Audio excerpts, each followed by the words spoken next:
and they are coming for my site. It's a big time. Big time. It's like, yeah, no, Kelly, I'm going to do this show, and you say, you even eat a big time. I don't even know anybody likes a big time. And they were so oddly pissed off about that. They were like, what are you talking about? You didn't know what it was? Like, they were dying on the basic math bill for the big time. And so many after, oh, they're like, you need to do this stuff, so and they're like, well, you said it's really outside. What are you talking about? This is not so good. They just get a lot of the big guy. And again, you're a big guy. You love the big guy. No. So now I see that one guy out there with a Woody show. He's bringing our name. Yay. And by big man, that's, I mean, a reference to the fact that that's probably my go-to. Yeah. So this is like the damn marketing. About the gospel.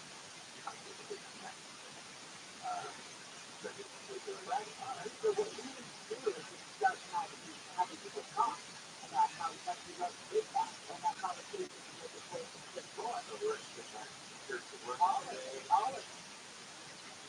There's too many things, so and a couple of them just boys live everywhere on the iHeartRadio. There is a bit of lingering rain still falling through areas around Southern California. Only we actually might see a nice little shower slash rain fall tonight, so that it's storm sometime after say 4 o'clock, but it's not going to stick around for very long. Two deaths in Southern California have been associated with the storm as a result of one collision. A 3-car crash that hit a truck as a flood control tunnel in the valley last night. 25-year-old, 25-year-old Ben Miley is killed, and another driver who was also pronounced dead in the collision. Now, there is also something going on right now that is very tense, and that is the search for a Marine helicopter.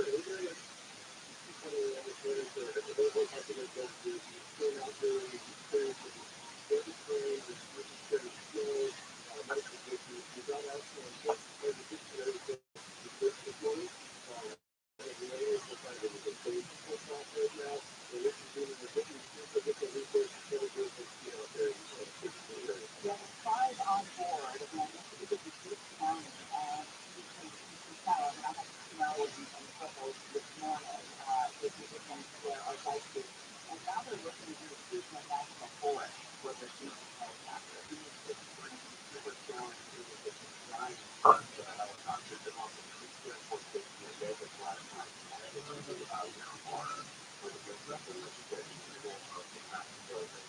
There are some exposed. There's a Cal Fire, Cal pad not too far away from where the last location that they wanted, but it is at a lower elevation, so they're going to have to just a couple miles to get a helicopter that for the distribution center, so that's what they're looking for. I guess the good news about the storm, it wasn't 5 million gallons of raw sewage that's still being distributed now. I also know that. It was 8 million gallons of raw sewage that's still being distributed on Monday. That's on top of 38,000 gallons in London, 20,000 gallons still in London, so overall average, 10,000 gallon raw sewage still in London, 43,000 gallons still in Commerce, and 3 others, 2 of them in Whittier and the other one in Longford. Well, what do you think was going to happen?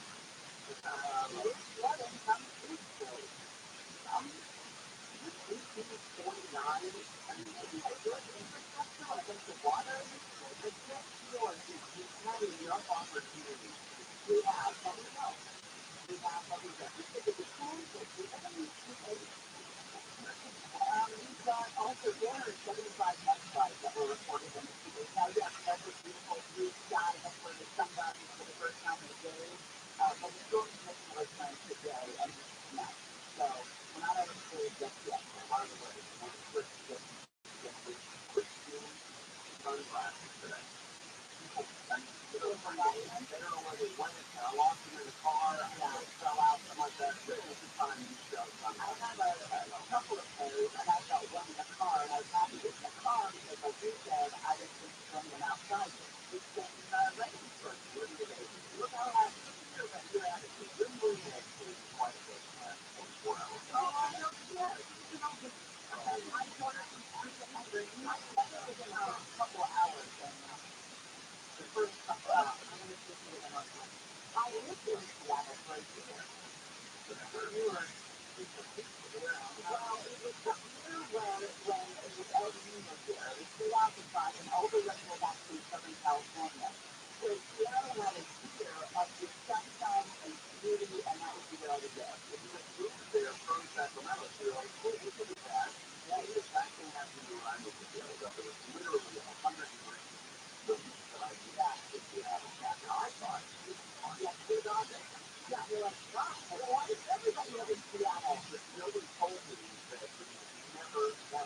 somehow it ends up musician.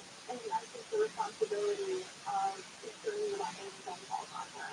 So we just keep it up with the messages, that messages is journalism about this is walking about the not yet. So that's the focus here.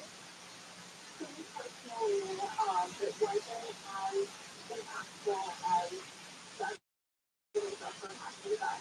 And I know from my fellow learners that female thrust is truly really hard. How could it not? I mean, you crying out for help in so many ways and literally writing down that you're crying out for help. What I found is really weird was that this one person referred to the defendant as Jennifer. Now, the prosecutor wrote out throughout the entire trial referred to her as the defendant. And it was the defense attorney that was on the humanize her and refer to her as Jennifer. The fact that she referred to her as the defense attorney referred to her as fascinating to me. Obviously,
What up? How you doing, Huncho King?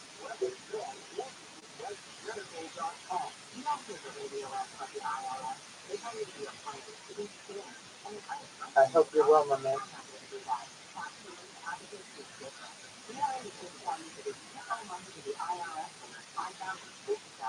Very cool.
newsroom, there's an article in LA that totally connected. It's from like what the people are doing in order to deeper care and take much like flight and flow. The other thing was in the home, where the book is written today, actually from one from the sunlight. The book is on to the water to both that still pose a lifeline threat. Three, one, 175 to 60. There have been 300 reports from 36 and 440 reports this topic, which is in North Carolina. I might try to be happy in a house to get a free home. The right plan is several hundred residents making their one night time to the second house. I might analyze. I thought it was good out because LA is to blame for flooding that left their home in freezing water.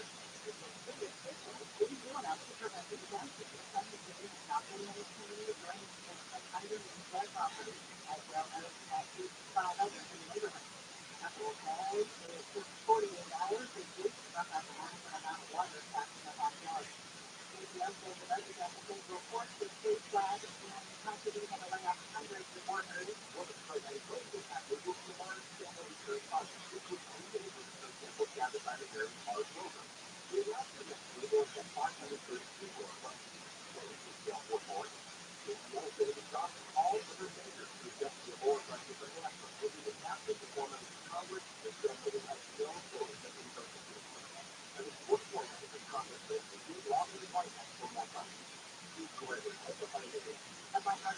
Lawmakers and families of hostages taken by Hamas have been joined by members of the Israeli connected at the U.S. Capitol.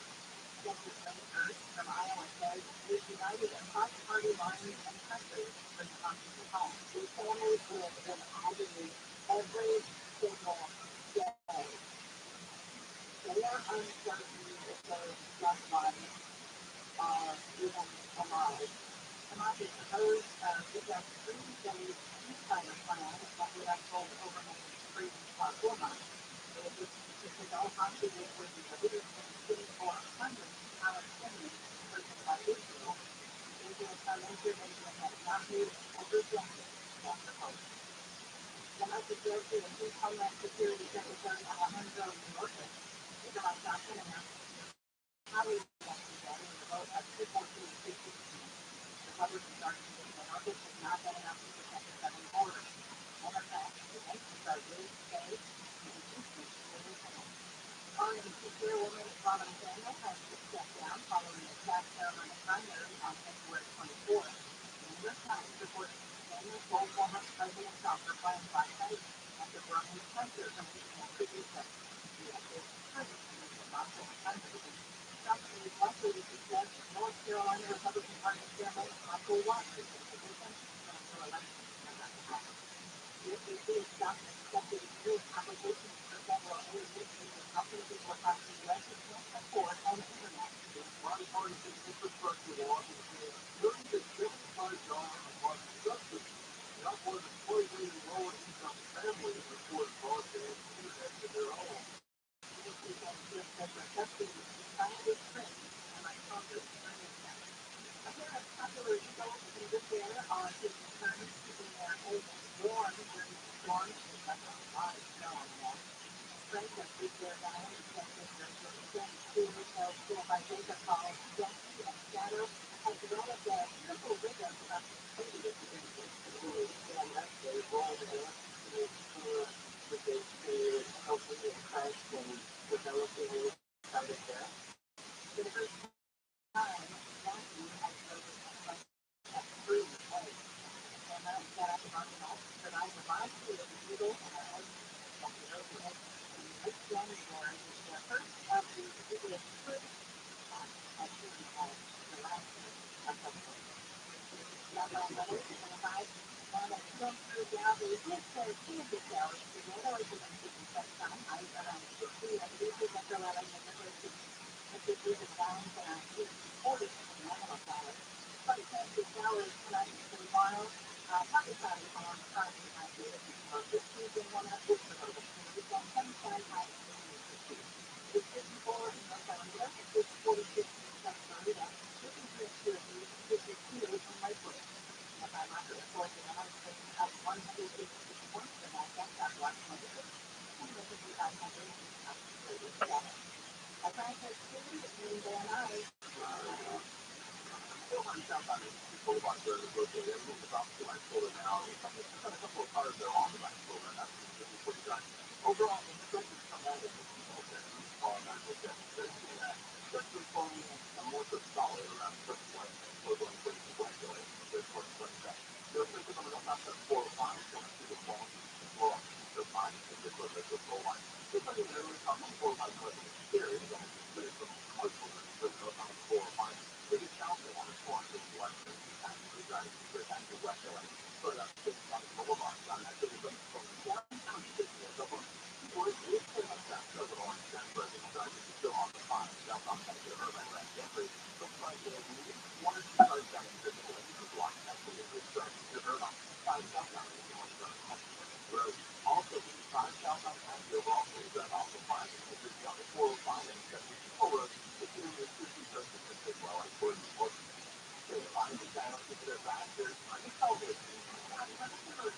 That's down in the world. It's more than one half. That's not high. So this is kind of better. The restaurant owner of the restaurant, for so that, houses of the river popular table for incredible contributions from a planet on August.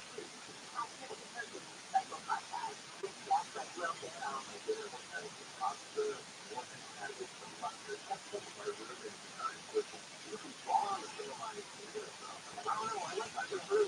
Michael Stewart. I mean, I understand Michael Stewart, but I did understand it was salad.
So if you're calling for Senate Republicans expecting this time to get that border security Form 8 package, Senate holders zero votes on the legislation today. It is expected to be blocked by lawmakers who say it wasn't so far enough in stopping the flow of illegal immigration. As we heard from President Biden yesterday, basically gave Trump all the credit for holding this thing up, saying that Trump expects repeatedly on the phone with lawmakers telling them to block this thing. Now,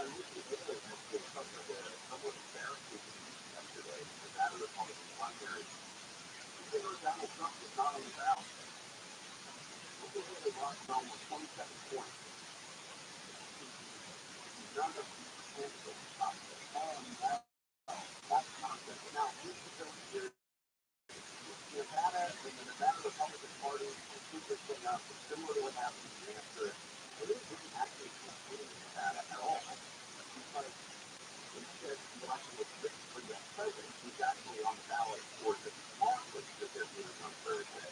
He's not, I mean, it was the metro, you could, a couple of different issues like that. other early primary market states. So this is really great, but still not. Well, my understanding is that I called at 2:20 a.m. today, and a military helicopter found 5 people with overdue. The searchers began working in the mountains running southeast of Cotton Valley there in East County. I point out to Alpha that they have been in contact with the military about the last month or two. Well, we had that with the military, they know just different things to them, and it's just that area. Not for sure. The people I just did was I was thinking of 50 minutes distance to the 50 minutes given, and that's still about it. Oh, wow. Okay, so that location, by the way, if you know the area, is north of Interstate 8 and east of Tiffany Creek Road in the French Canyon. Okay, this was after from about 11:30 p.m. last night, but again, see with the breaking news that they have located the helicopter without all detail at this event. The owners who came to start searching for okay, yeah. The PH-53 Super Stallion helicopter listed by the civil authorities were in Pine Valley at 9:09 this morning, which is exactly an hour ago. This is according to the third Marine Aircraft and Military Authorities and said personnel searching for the crew. That area right now, there are a couple of small weapon cells in that area.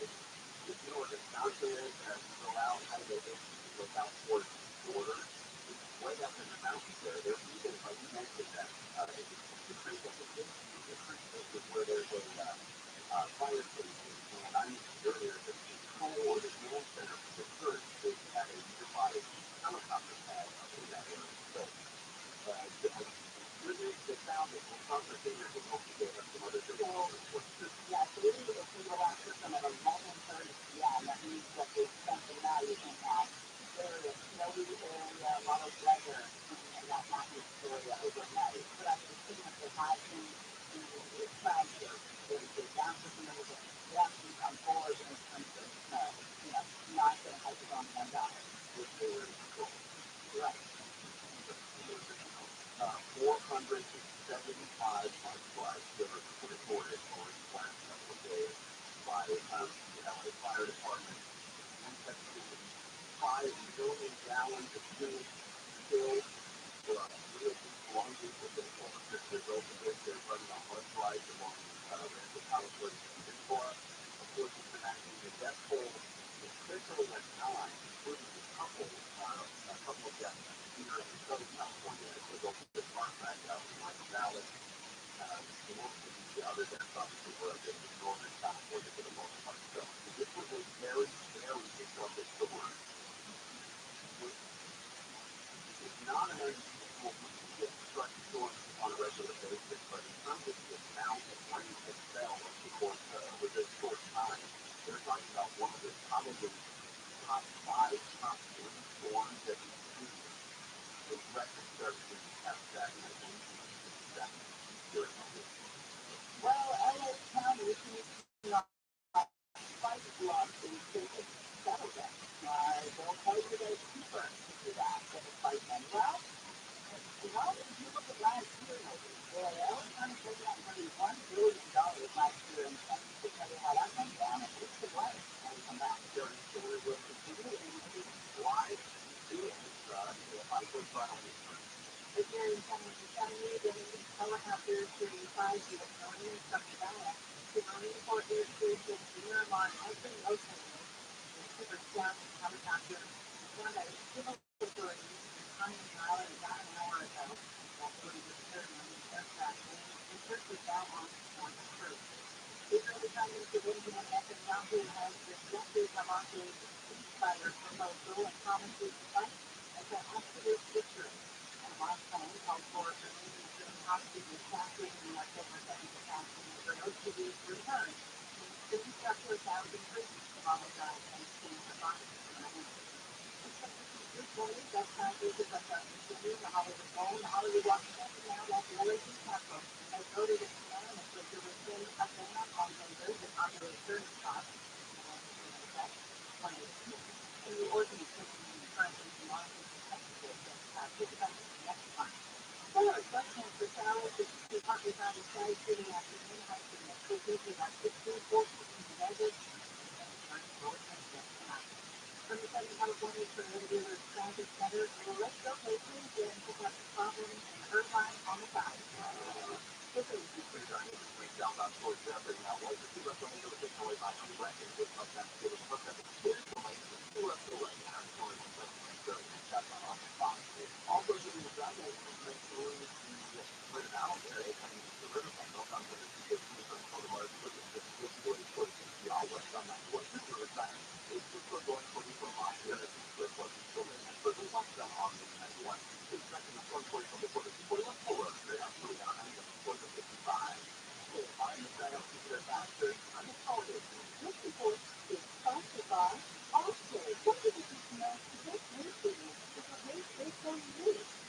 Hello, Vamp. How are you?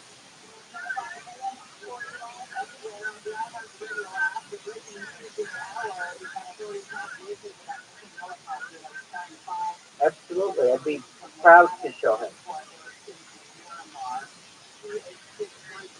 I'm well. I'm thinking out my options, my friend.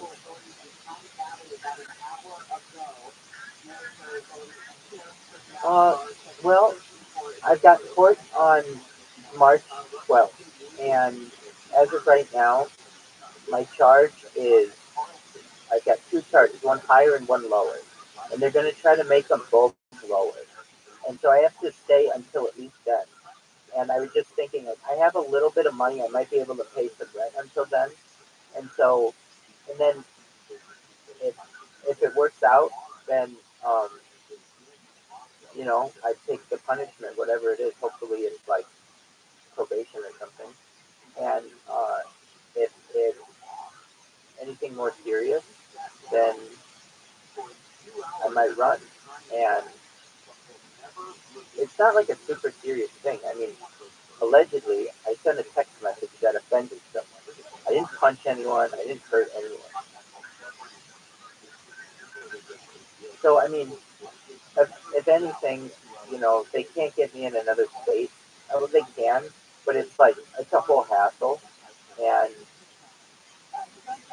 so I might do that.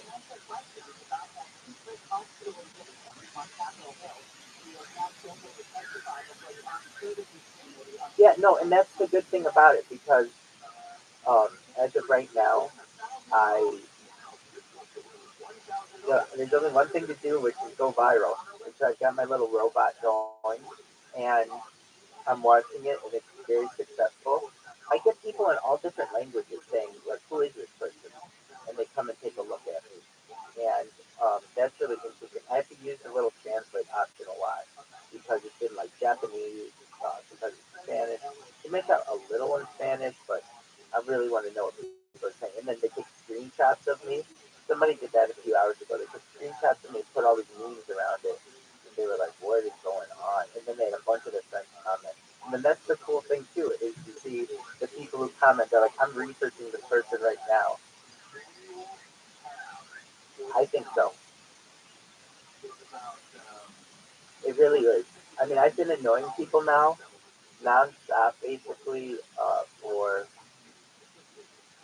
a month and a half, and like now it's like if I didn't know you yesterday, there's a better chance I'll know you today. And if I don't know you today, there's an even better chance I'll know you tomorrow. It's just little by little, it's getting through. And these are big accounts that are seeing me, 60, 120,000 people sometimes. And they're making a post about it, which means a bunch of their friends are seeing it. I agree.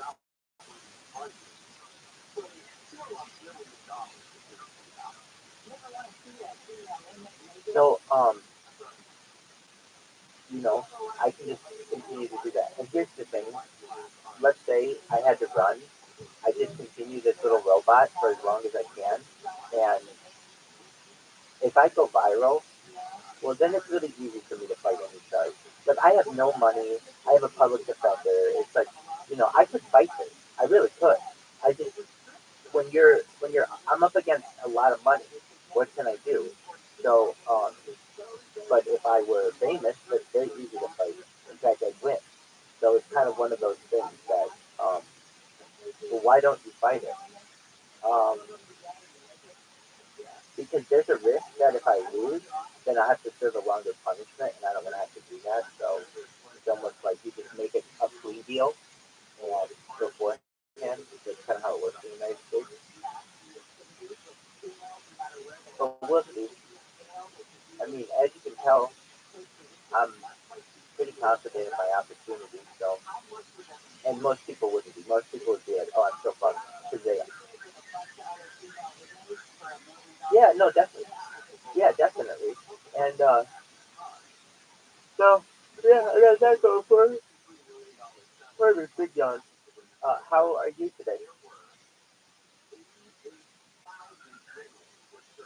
Where do you get your cannabis? Oh, okay, so it's illegal? Very well.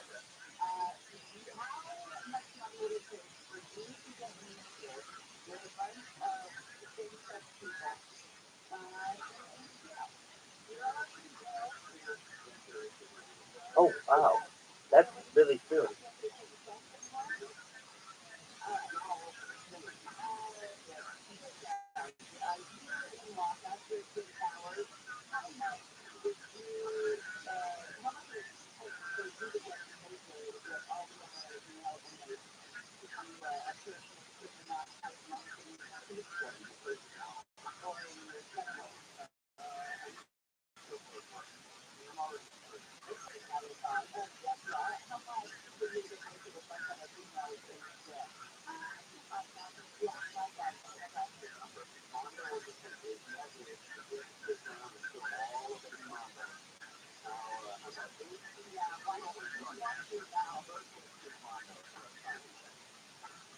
I understand. What up, old man? You want to see my shirt?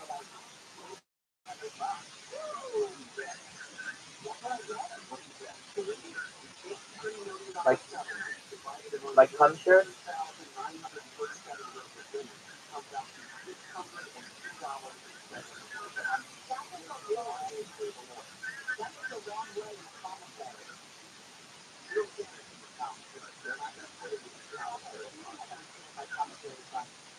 Multiple.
Well, firstly, you have to understand that I haven't added to them since December 18th. So I've done my best to retain. Yes, I've been converted. So I don't know how the coin has done, but I've done my part. In just one moment, I'm going to give you a bird's eye view of this. Did you ever see Star Wars where they're flying like really close over the planet? Well, I'm going to give you that kind of view.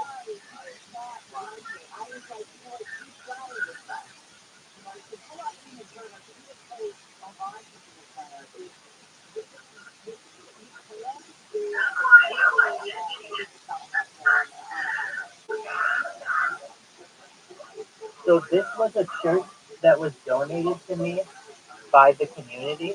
It's actually a proto shirt, so I'll show you. With cum all over it.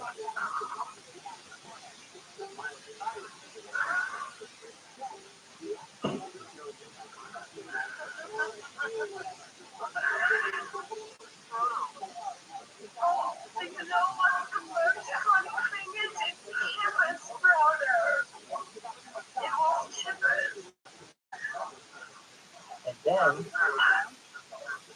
we have, as I like to think, the coup de grace, the the ultimate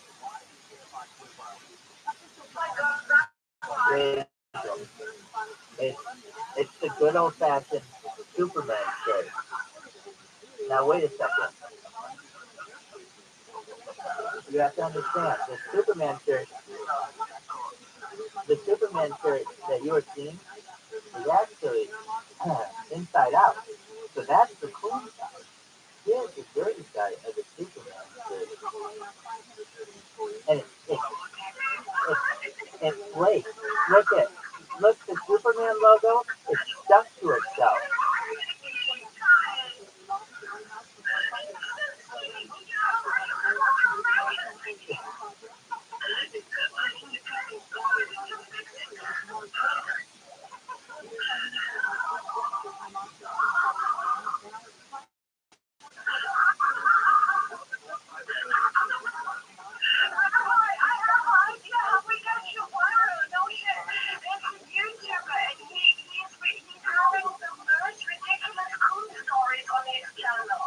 Oh, I got a I think, yeah, you could make it like, no shit, I think you could get viral with it.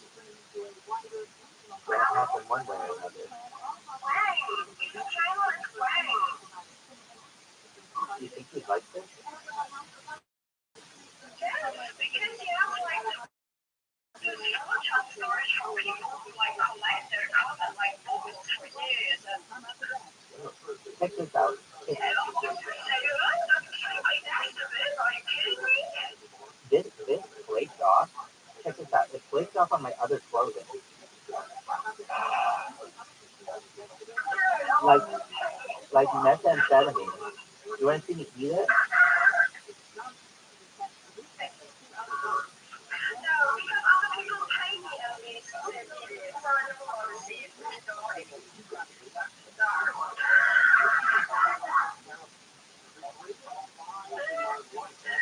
So this thing is literally just layered. It's like it comes off. Look at the density. Oh, yeah, I know. Oh, perfect, like for the cakes.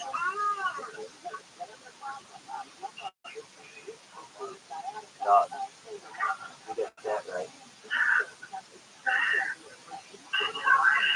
Just one I say, no crunches for you.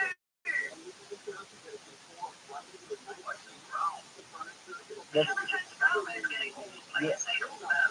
that's true. And like here, yeah. Check this out. Check this out. And see how it's stuck together. See how it's stuck together. Yeah. Watch this. Exactly. Watch this.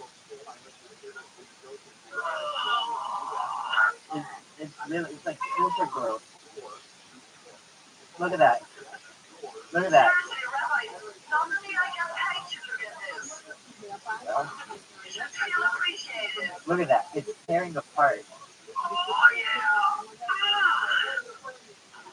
You never know what ambulance in the hands. Great. Look at the folds in it. Yeah, just to mention. It's it's like tectonic plates.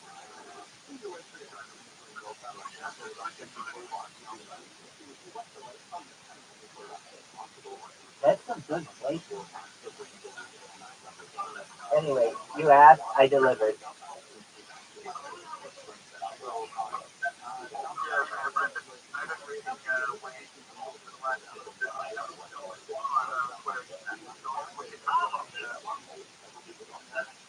Yeah. He's the right person for his channel. You want? Okay, can I ask you a question? You can get live with him, like, I think he would do that. Okay, can I ask you a question?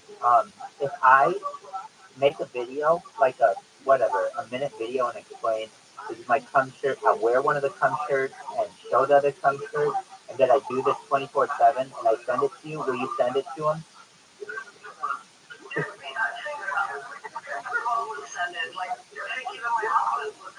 Okay, so then let's talk it out because I'll make it right now. What should I do?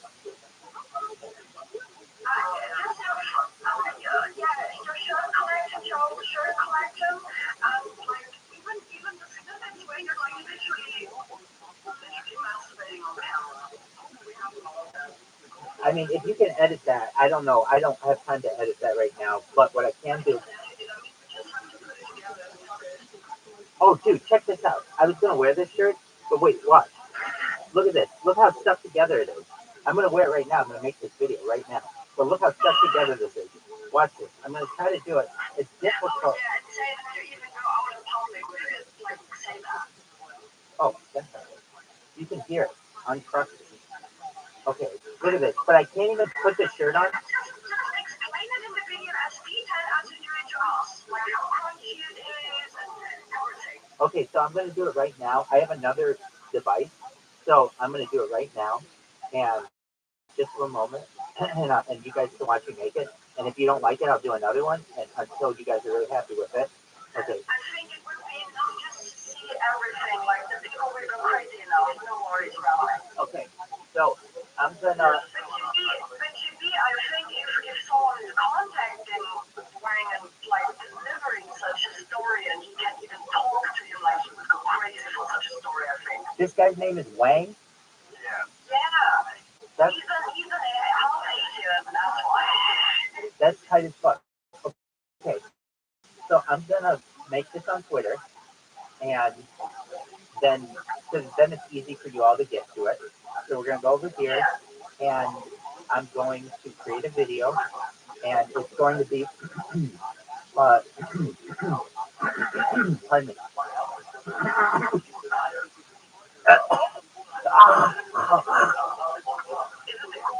It's the plume, I think. Yeah, I've got a like cats get fur balls, rabbis get cum balls. All right, so I'm gonna go live with this, and I'm gonna say, okay, here we go. Wayne, what's going on? I'm Rabbi Rothschild. I hear that you really like cum stories, and boy, do I have some cum stories for you. I could tell you all about my shirt from college, but that's for another day. I have a cum shirt collection. If you're like, a cum shirt collection, what do you mean? People know that I like cum shirts so much that I have a collection of them. Wow. They have actually donated, a community has donated a cum shirt to me. And I'm about to show it to you. I'm going to give you a tour of my cum shirt. So here we go. We're going to do a bird's eye view of this cum shirt. This is a Scroto. It is an NFT collection. And as you see, I have decorated it. Now, not anytime recently, and allegedly that I decorated it. Why allegedly? Well, because then, I can always say that potentially it's not or something else, but it is what you imagine it is. I wouldn't be making this shirt with such pride if this weren't my Toon shirt. So as you see, we've got the front, and then the back is really, that scene in Star Wars where the vehicle flies over the planet and you're getting that flyover? Well, that's what you're getting here. So this is just one of my shirts. One of the shirts. Yeah, this is the new one. The new one. I have a bunch. Why? Because I'm just filled with cum and good ideas. So this is the pride and joy. This is the coup de grace of cum shirts. I mean, this one is going to go in the Rockefeller Museum in Jerusalem. This thing is like the all-time jersey. So I have like a home jersey and then an away jersey. Well, this is the home jersey. This is the OG. So I'm telling you, I have this one from college that was better than all of these. But you could stand this one up in college like body on. I mean, it was crazy. But here we go. This is the Superman shirt. You're like, holy fucking shit. That is the most amount of cum I've ever seen on a shirt that I've done my job. Here we are, and you can see it's like layered on. It's like Superman web, and it flakes off. That's the thing. Like you can see, it will actually flake off, and we can get it. We can get it to flake off. You want to see? It's. I really think these cum flakes are like a delicacy. So you can see I've just destroyed this shirt. And if you're like, damn, you even destroyed the back. Oh yeah, I destroyed the back. So this is one of just many cum shirts that I have. Look at this. Look at this. It's like papyrus. And you can tell it has aged over the years. You can probably like rings of a tree. There are different layers of this cum shirt. And if you're like, oh, so Rabbi, are you a real rabbi? Yeah. You should know rabbi just means teacher. But yes, I'm a real rabbi. We say blessings on food. We pray every single day. I have my tefillin. You're like, really? You have tefillin? Yeah, I don't come on the tefillin.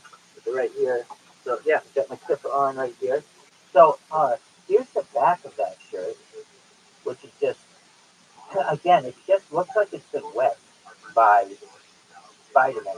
And then I'm really proud of the inside of it. And most people would be like, Rabbi, inside, you're really proud of the work that you put into the inside of this shirt? And I said, yeah. A lot of people would forget about the inside of the shirt. And you just can't. You have to treat the shirt as a whole. And so here's the inside of a Superman shirt. And as you can tell, it's like it's really, it's like seismic activity. You can just see plate tectonics going on here.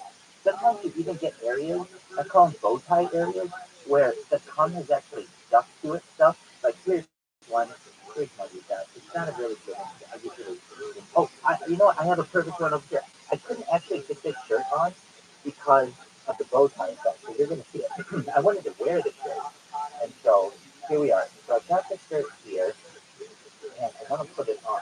But in order to do so, I got this enveloping effect where it basically stuck to itself on the inside. Okay, here we are. It's stuck to itself on the inside. So I'm trying to do this one-handedly. But as you see, it's two sides of this shirt that are stuck to it. I call it the bow tie effect. Sometimes it looks like a bow tie. But you can see I'm peeling the two sides apart right now, very, very slowly. And they just really stuck. Oh, you can hear it. You can hear that. Oh man, that's disgusting. So I'm gonna wear my punk shirt now while holding my Superman shirt. Shout out to the Proto community, the Harry Potter Obama Sonic Credit Union community. If you're not familiar with it, you should be. They are the ones who donated this shirt to me once they knew the kind of damage that I could do on a Superman shirt. And again, you should have seen this shirt in college. Oh my god. My friends will tell you this thing stood up like body armor.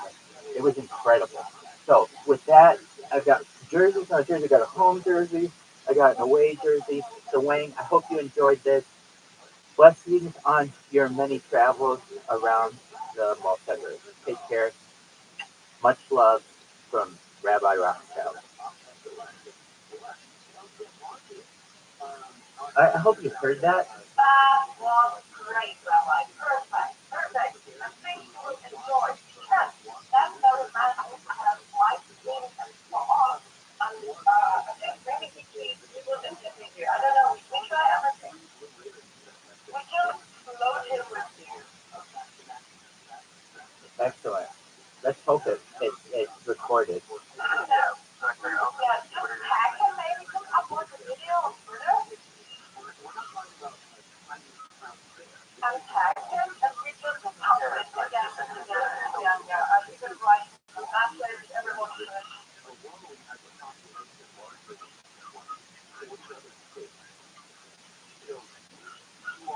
We can do it. Okay, Let's make Rabbi viral. so I'm gonna tag you guys in this. What Yeah. what? Okay, so first, Bam, what is your name on Twitter? Lab.exe. Put dot in the name. Got it.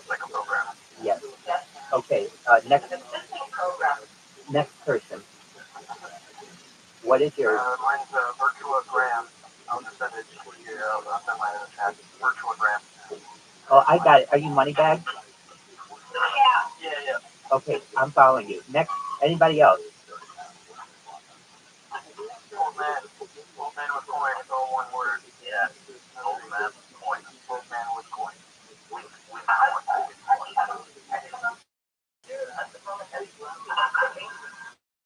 That's okay. But we need, I know maybe like a short shout out who wants to help. Because if the rabbi gets famous, we get famous. Oh, big time. You get rich. Yeah. We'll read it. Yeah, yeah, exactly. Okay. What is Wang's at? It's WHAM and question mark. Trying to find him. Just the way.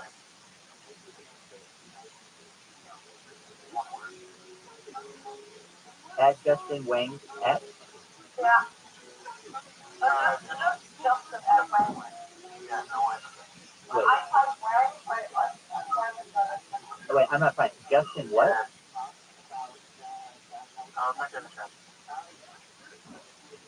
maybe just send him the link from the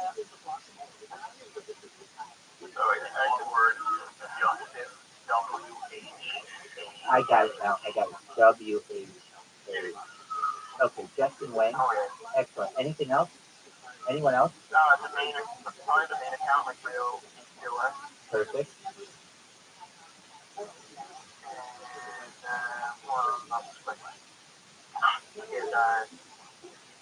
Reverend Cloud on there.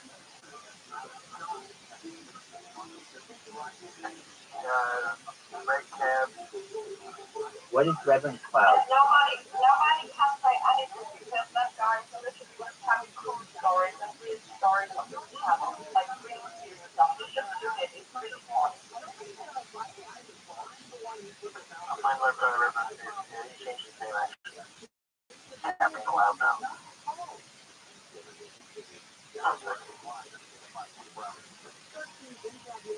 At the Red Cloud. And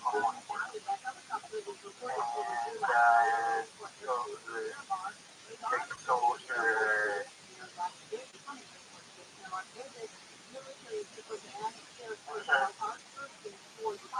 People are Vamp, Vamp, what is your husband? What is your husband? I want to tag him. Oh, okay. Well then, tell him I'm going to did you tag him in spirit. What's Yo-Yo? What's Yo-Yo? I think it's at Yo-Yo. Yo-Yo Gas, but so Yo-Yo Blue. I got it. Yo-Yo Blue Gas. Okay. I got the merch. Oh, absolutely.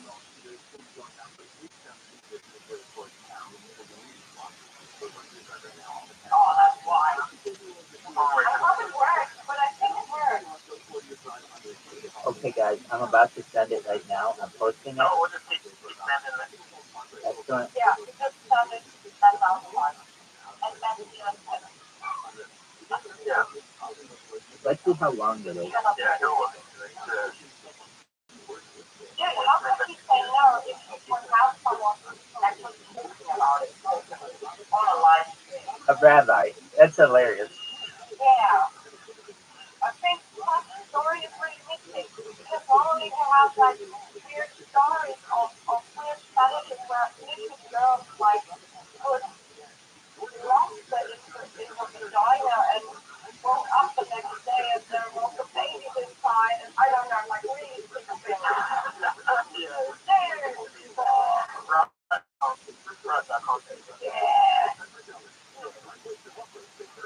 Very much ROTHSCHILD content. Yeah.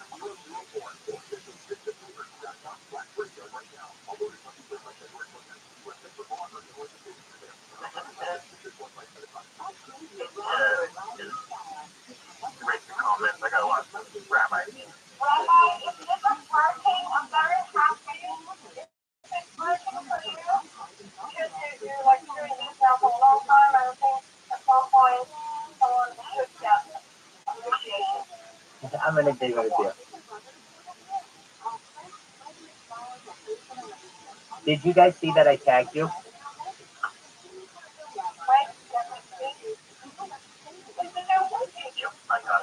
Please watch it right now.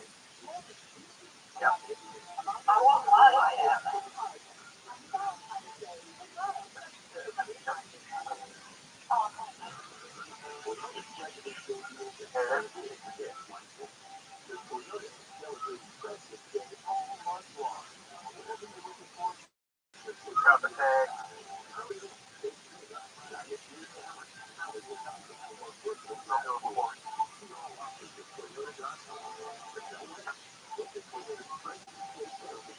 Yeah, I'm good after my coach when it's so good at the same time. Yeah, another sign of a coach.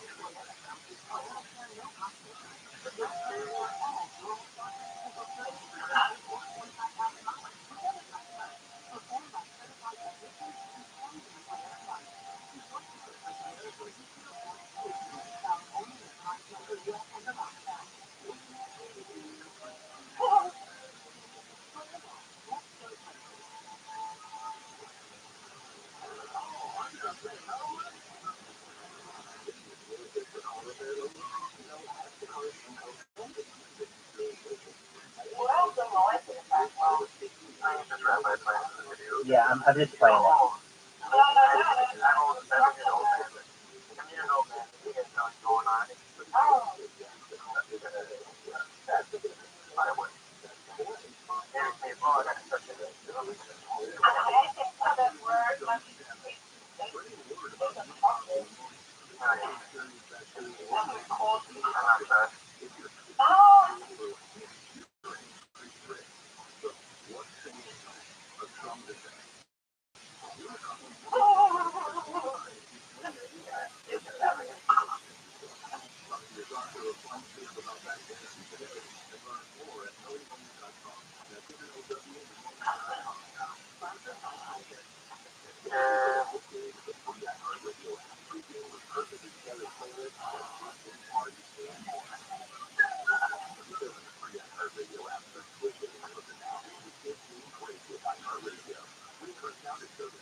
You can really hear the cum sticking together in this shirt.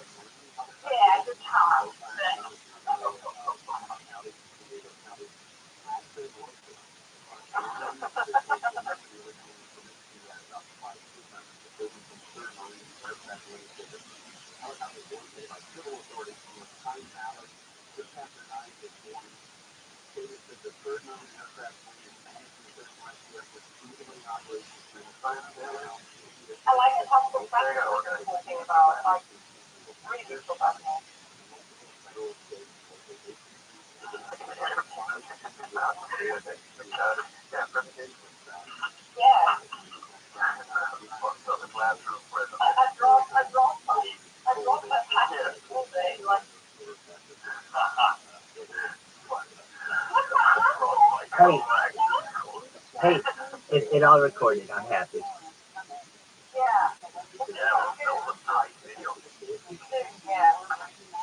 I hope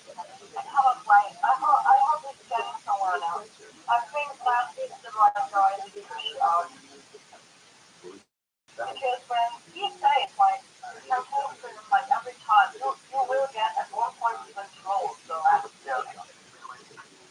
That's good. So I'm gonna put it in the chat next for the repost.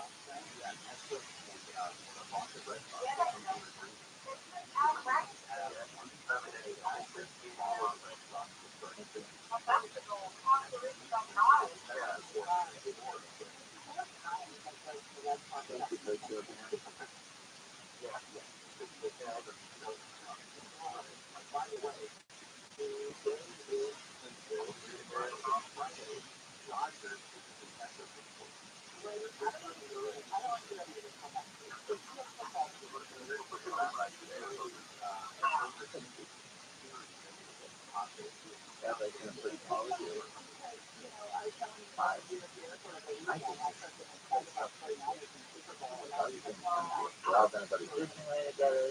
We're gonna go on a boat trip. We're gonna go sailing throughout the world. We're gonna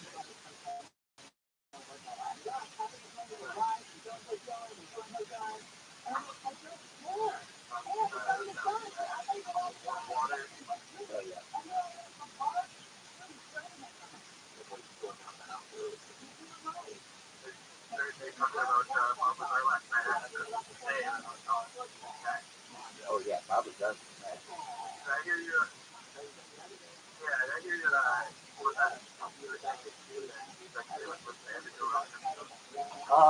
I haven't done that. I've done close, but I don't know if I've done it. But I listened from the beginning. So that was December 24th, 2009. And Um, so there's some quote unquote lost episodes. Um, well, and it kind of depends what you consider an episode. Like you consider the fight companions an episode. Uh, so a lot of people, a lot of people do. So I haven't seen every fight companion, and um, I just haven't. It's something that I want to do. I listen to the majority of them, and I've listened to the ones to which I've listened. I've listened to them some of them once, so I know this pretty well. The best episode I can tell you from a humor standpoint is episode 1000, starring Joe Diaz and Tom Segura. It just so happened that these guys knocked it out of the park on episode 1000. And it's really just Joey Diaz telling really funny stories. But yeah, definitely. And then the other ones that are really interesting, like Elon Musk one that I've listened to a bunch of times, and everything that he says in there has come to fruition. So they're really interesting. Yeah.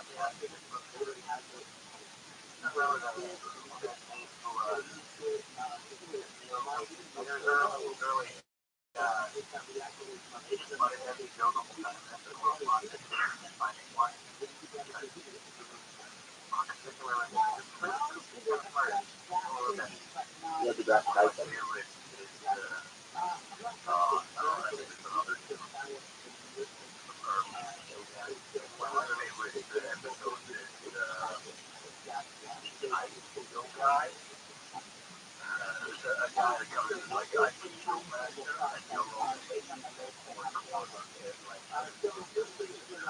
Not Steven Seagal, because he always lays into Steven Seagal first,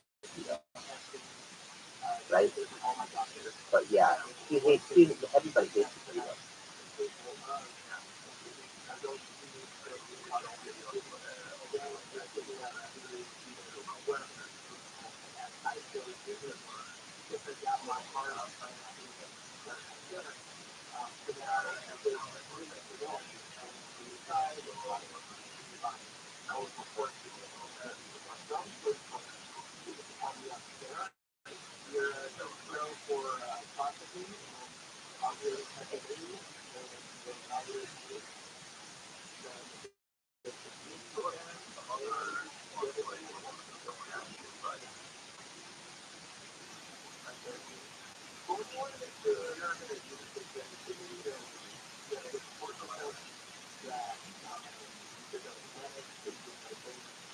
I'm excited to see Joe Rogan on the new deal with Spotify for another $250 million.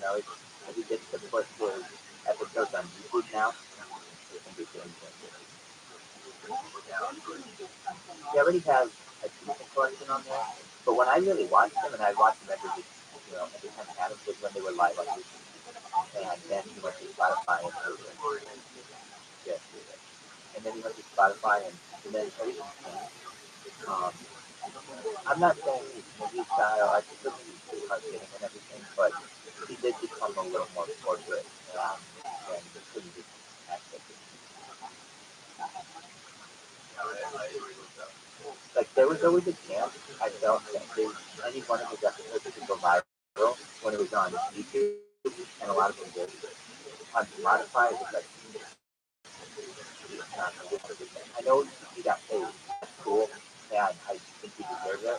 And I think that we are doing really great things, especially like building a comedy and other stuff, and especially why I like some songs and everything. But at this point, but you don't need any more money. It's good enough. And I think he's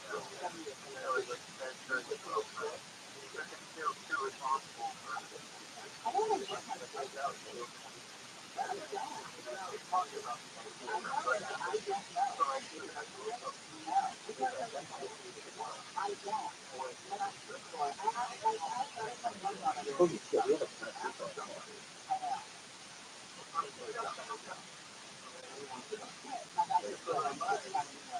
Well, if you didn't know, I just made a video. I put it in the chat. Me giving a tour of my concert. It's like 5 minutes long. But you can check it out. And as you can see, I have no fear. Honestly, I'll just, now that I have the people here, I'm not going to ask this right now, but over the course of the next month, yeah, actually all, as you know, if you didn't know, I actually I was arrested on camera, allegedly for something like this 4 years ago, that's the assessment that November, and I got arrested for it this weekend. I didn't even know about it. And so what we're at is a point where where they need emails from people who can like ask and people you all should be getting all the time. Hey, don't make it big. I'm just saying whatever you say. But no, just good things hopefully. So I'm gonna ask that of you, and if I do, I really appreciate anything you do for me. And I want to continue for as long as I can. And so I want to do that little program. You should also know that I put in the chat the concert that we're trying to get Wayne to retweet. So if you can retweet that, I would really appreciate that. Because anyone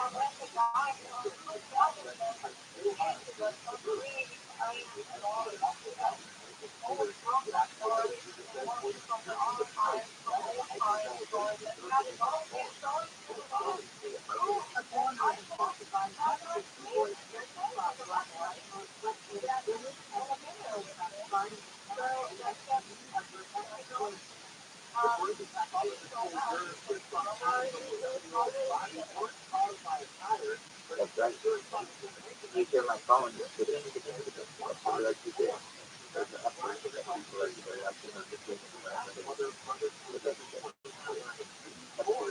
So, we were talking about Joe Rogan, and now going back to, I believe he's also going to be able to do it on like Apple, on Apple, but podcast, that's like a default on like everyone's iPhone. So, I think that'll be really important. And then, I think he has the opportunity now to go viral, and at any given time, a certain guest, whether they're political, whether they're scientific, whether they're ufologists or someone in the health realm, perhaps you can get on there and say something and I can tell you this, he's going to have to be careful, especially with what he says on YouTube, because I don't know if anybody looked at his shows on Spotify, but they would always come with warnings during the COVID period. Like if you ever said anything about COVID, you get a warning. And so, really careful. I can tell you this, I have played Joe Rogan's podcast on my live stream, and YouTube has removed the live stream because I played someone else's podcast on mine. So, and it wasn't because I played Joe Rogan all the time. It wasn't because I played Joe Rogan and not towards the end of the so they should have heard them for the Joe Rogan and check it out. They basically took like 30 seconds clip and said, anybody that works with YouTube, you don't like it. They all done. So they did that for the really quick. So that's the best. But I think it's a good thing. And especially with how frequent we do that. So, I mean, yeah, I compare myself to him in that I have a lot of data online. I have now 1 post in 1,000 days on YouTube, and it combines all of Joe Rogan shows and gives you an so it gives you some kind of idea of how much content I have. I have a source of content that all the Joe Rogan has. Now, these are interviewing guests. Some of them, thousands of them are, but 1,000 of them are just sitting in this fucking room with red bands and some random comments, and they're just like stating like studio pretty high. I mean, it's like if you listen to early Joe Rogan, it's like it's not very professional at all. I don't. It's like you can't play a bunch because they're like using like racial terms. And so I love it. It's like they're hanging out with your It's very cool. So has anybody here ever heard of the gist of what's happening now with Joe Diaz? Okay, that's what. The Joe Rogan show's cool. Joe Rogan show's cool. I like it. But if you really want the news dirty, you gotta listen to the gist of what's happening now with Joe Diaz and also his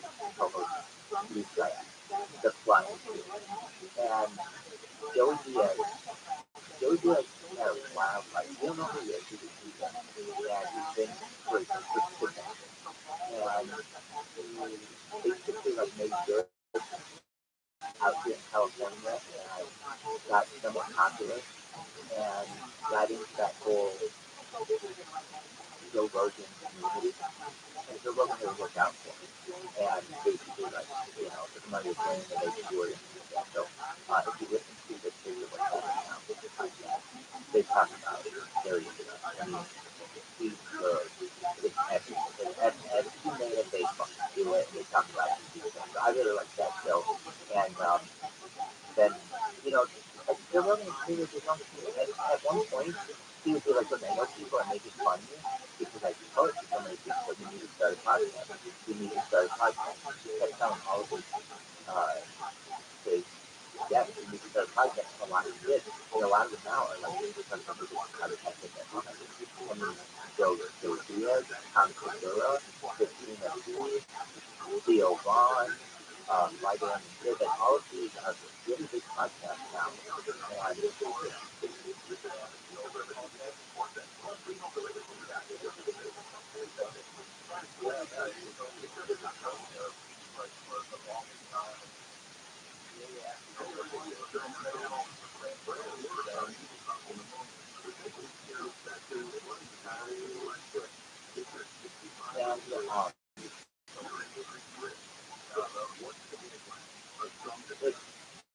it's a revolution. Joe Rogan is really a revolution when it comes to getting out and doing. I mean, I can tell you, he was an inspiration to me when it came to open porn.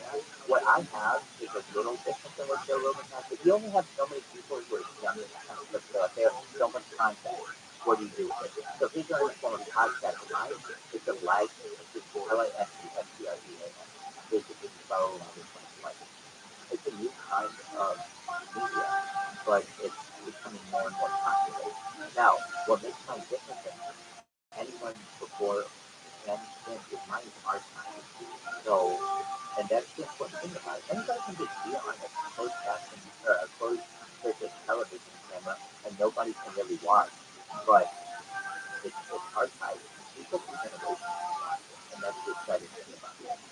And I'm really excited for people to understand that this is a revolution where people are going to want to be able to historians are going to want some type of timeline for society. And the best one that we can have is a live video. And there's no better documentation that we can have than live video, according to the status quo society. So that's what we have, and I have a complete version of it. So it's pretty good.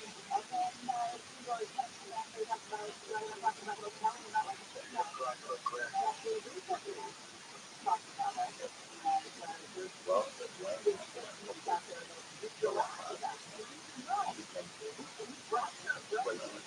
the voice has nothing to do with the content that's from it. It's not. It's genuine. And why do I say that? The longer I stream, the more content that I have, the longer the amount of time to do it, the more people I use. I mean, look, this is a random Thursday, okay? And we have 1, 2, 3, 4, 5, 6, 7, 8, 9, 10, 11. It's like a work day. And we have a dozen people. And so when I have these opportunities, I'm going to just take advantage of them and tell you about this system. And like, what is that? Well, like, I like future technology. And so let's talk about new types of devices. Because I can sit here and tell you how great the porn is, but that doesn't do anything for us. Not to talk about the future does for this, but deep streaming does, and inspire you perhaps can as well. So let's talk about the chemistry. Okay, so let's talk batteries, different kinds of batteries. Currently we have lithium batteries. And if you know anything about lithium batteries, they're very expensive and it's rather inefficient. Like you think of them as being inefficient because they can go like 500 miles on one charge.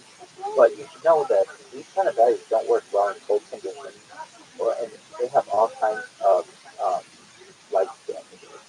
That's lithium batteries. There are different kinds of batteries. The next kind of battery I'd like to discuss are americium batteries. Americium, what's americium? Americium is one of those elements at the very far end of the periodic table of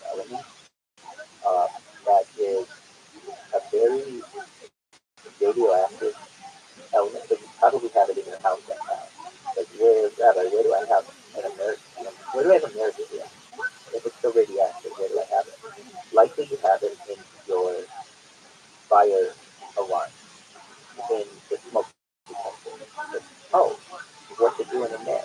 Well, many people, especially in modern smoke detectors, no longer have the little beeping anymore. They don't have to replace the battery for 10 years.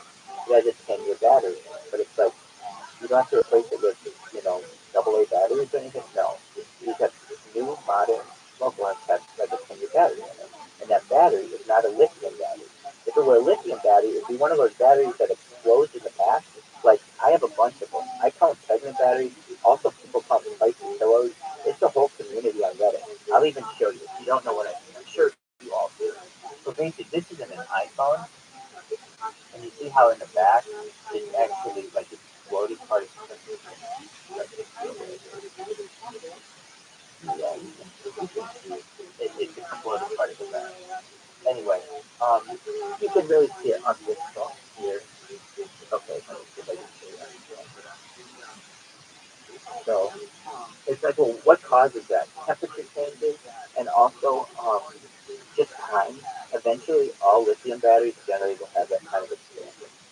So that's an issue with lithium batteries. And if people also don't know, and this is really sad, the cobalt industry. You have the lithium and the cobalt industry. In order to have these batteries, lithium batteries, you need cobalt. And people don't realize we get 99% of all cobalt from Africa. Yes, by children, and it's terrible. It's modern day slavery. And so for every electric car that people drive around like, oh, I'm saving the earth, they're not. They're essentially enslaving people. And it's hard for people to realize that, but it's true. So, Americium batteries, how long does an Americium battery last, Rabbi? It can last up to 500 years. An Americium battery lasts 500 years. That's an incredible amount of time for this battery. So why don't we have more of them? Well, a lot of Americium in high enough density can be too radioactive. That's why it's just in trace amounts, but also it's expensive. So, but that's the future. And so Americium batteries are going to be a thing. But actually, in your phone, I don't think phones will ever have Americium batteries. They'll have a different kind of battery than lithium batteries or Americium batteries. American batteries are good for like deep space travel, where you have to travel. They're not ideal for it, but it like basically when you need a battery backup of 500 years, that's good for American batteries. Where what it's not good for is your cell phone because you're too close. You can't have any kind of like radioactive shield. But what is a good kind of battery for your cell phone, and what will be the kind of battery that you'll have in the future, is called a gravity battery. The gravity battery. Basically, a gravity battery is a type of battery that uses microgravity of the of the of, of all mass around you, but particularly of the Earth, and can generate small amounts of voltage for your cell phone indefinitely. So basically, this is a type of battery that you never have to charge, and that's the future. Now, of course, the question is, Rabbit, how long can that kind of battery? Once it becomes mainstream knowledge that these exist, it will then probably be another decade of charging. So I would say probably in the next 50 years, we'll have gravity batteries in cell phones, or really in the future, we won't have cell phones, but in devices. So what will we have in the future when it comes to cell phones? So we currently have the device, and I've been talking about this a lot, but I've seen the development of it, at least from like contractors and what they've seen of what the future of devices is. So we have the current phone. Okay, the next kind of phone is a flippable phone. We currently have the Samsung Galaxy Flip 1080 or whatever, all of those, and that's the future. They work pretty well. They're better than old time flip phones where you had the little thing in the middle, and um, iPhone will eventually be a flip phone. People like that clamshell design, that they can just close it and it's protected and they can put it in their wallet or their pocket or whatever. And they like that, like, I'm done with my call, whatever. And they feel that the current cell phone is just too big for people. It is, but they want that foldable. Okay, so foldableness is gonna like we'll have like 5 years of foldable. Then from there, we'll have like a wearable. And what's that? It would be like on your arm, basically like you have a little band and it would shoot out. It's a projector essentially on your arm, and so you can use your arm as a cell phone. Then the final step, or the second to last step of this, that's third to last, um, is a type of phone that projects, but it doesn't project on a wall. It just projects there. And I've seen these like Parks and Recreation. If you've ever seen the show Parks and Rec, the final season is supposed to take place in 2018, which when the show was made was really in the future, and that's the kind of cell phone.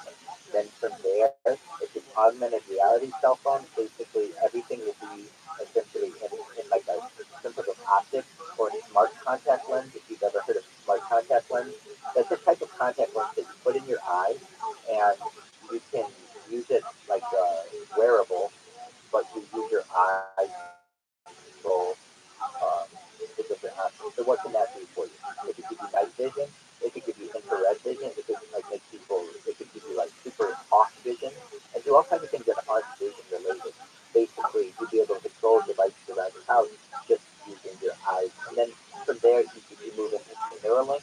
Neuralink again last week just had a successful implementation into a person, and that's a big deal. And we're just going to be moving forward with that. And then eventually we move to a telepathic type of communication system where we're able to communicate with each other non-verbally and non-physically.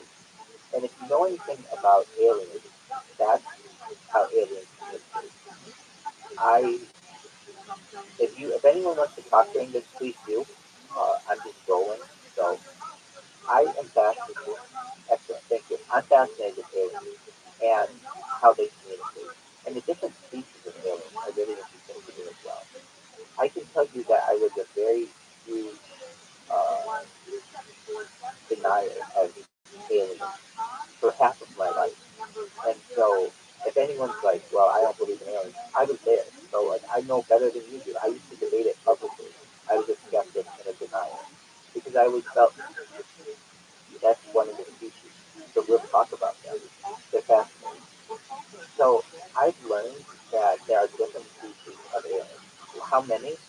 I don't want to say infinite because infinity is a huge thing, but I would say like millions over the course of the entire galaxy.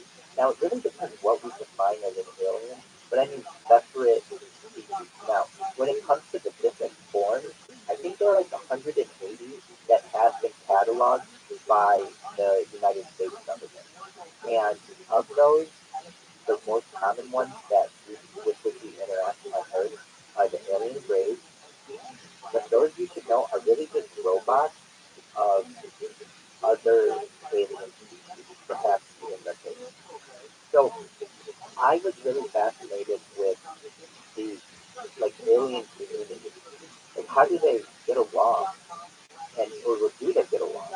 Or like what I've learned, and at least from Bob Lazar, and again I talked about him last night, but he was a scientist at F4, which is a planetary industry one. And during his briefing, he talked about all of the alien activities that has occurred on Earth, and that Earth is essentially a zoo. That all of the life on Earth has succeeded here, and it's being studied by different alien civilizations. That to me has always been fascinating. It makes a lot of sense to me that everything that is imagined would happen here. And I think most people are past the old traditional religious route where we're alone and like nothing else can be out there. It's just people realize how big the universe is. It's just that things are going on. But what they don't realize is that we have interaction with aliens on a daily basis. I talked about this last night, but it's important to discuss today as well. That Haldeman Air Force Base in 1954 allegedly President Eisenhower had diplomatic relations with an alien race in exchange for us to be able to reverse engineer alien technology. In exchange, we would give our permission for aliens to continue something that they've been doing for millennia, and that is an abduction program. And so, what is the abduction program?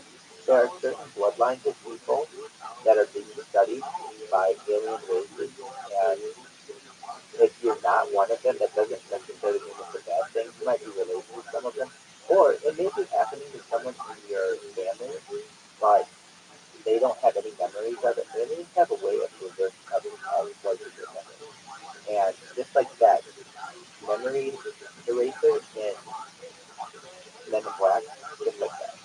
And that actually might actually be a thing that we currently have in uh, the clandestine services, the CIA, MI5, MI6, Mossad, Five Eyes, those types of things.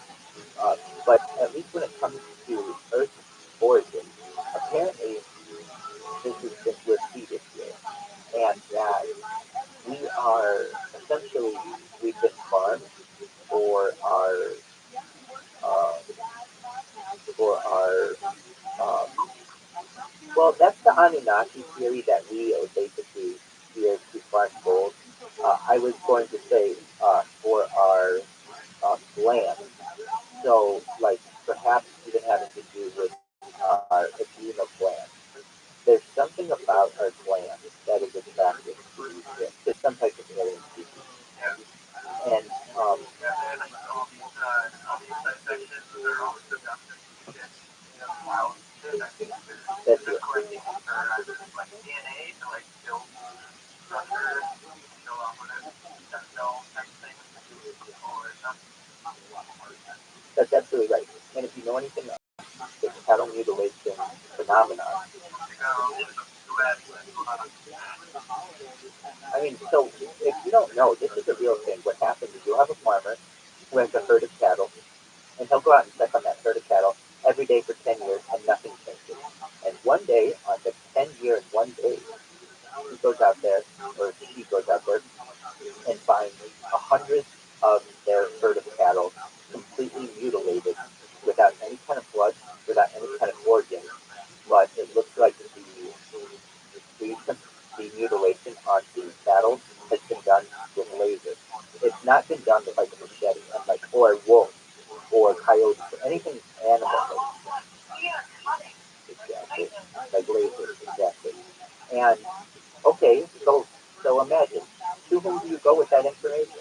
You go to your insurance company, and they say, okay, we'll get a police report. And so then you go to the police and you say, yeah, I have 100 dead cattle here. They're like, okay, well, who killed them? You're like, well, I don't know. That's for you guys to figure out. And they go and take a look at it, and they're like, well, we don't want to get involved. This is you.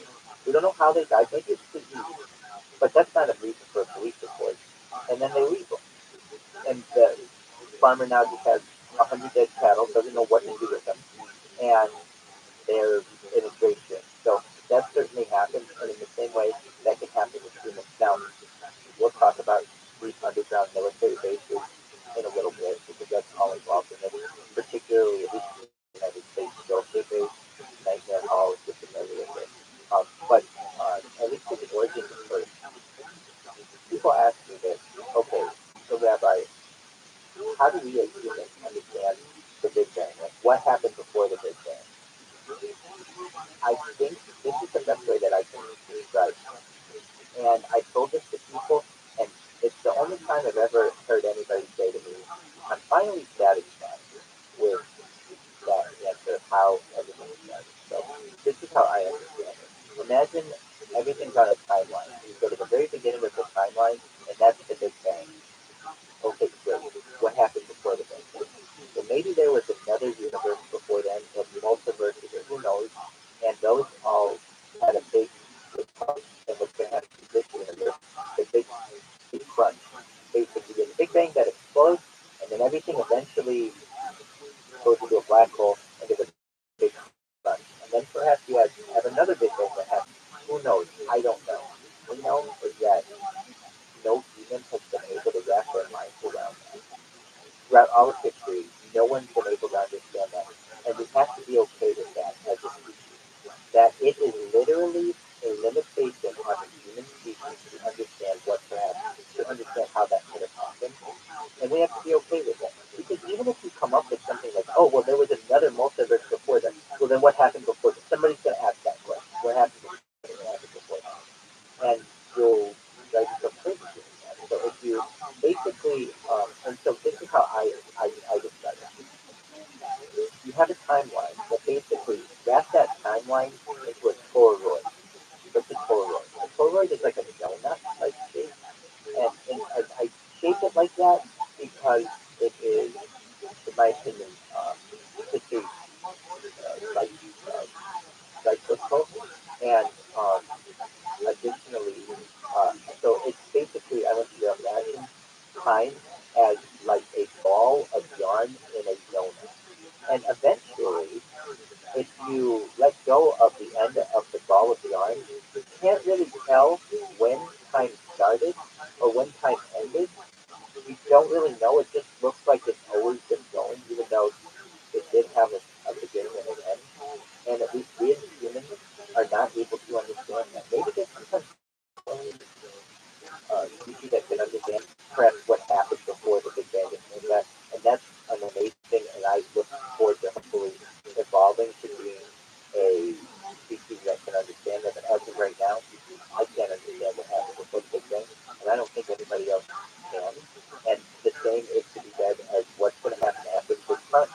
Because if anybody knows, everything is eventually going to crunch into one infinite point. And then what happens? Again, I don't think that we as a species could understand that. But moving on from that, we talked about these deep underground military bases. What is Gilford? Gilford is on the Archuleta Nation in New Mexico. Like, okay, well, what is this? It is allegedly a, well, I, in fact, let me, I'm going to post it in the, oh, send me a message, not allowed. Are we doing one of those things where we're like, saying, okay, I actually have a picture of, um, of this that I'll send once I'm able to send messages. That is fascinating. Um, it's a breakdown. It's a breakdown of every level of every level the underground military. So what do I mean? It'll tell you what you want to do. It's that. Yeah. But I suppose. Okay, I have it. Oh, I can show you on. Hold on.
You guys might be there.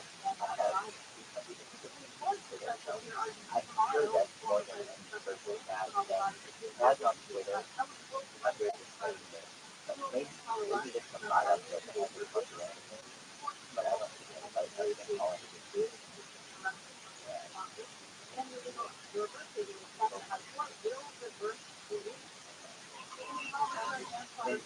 Well, they just had different numbers. So, yeah, here it is. Some ads, like, I have no idea. Like, I'm putting my ATM pass in 608. I don't know how I can do it.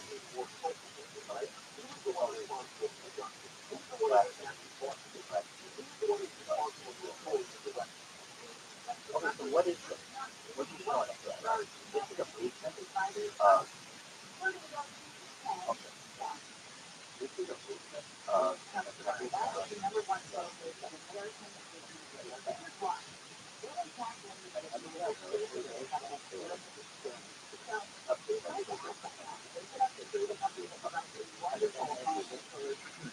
of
it says transport and economic services.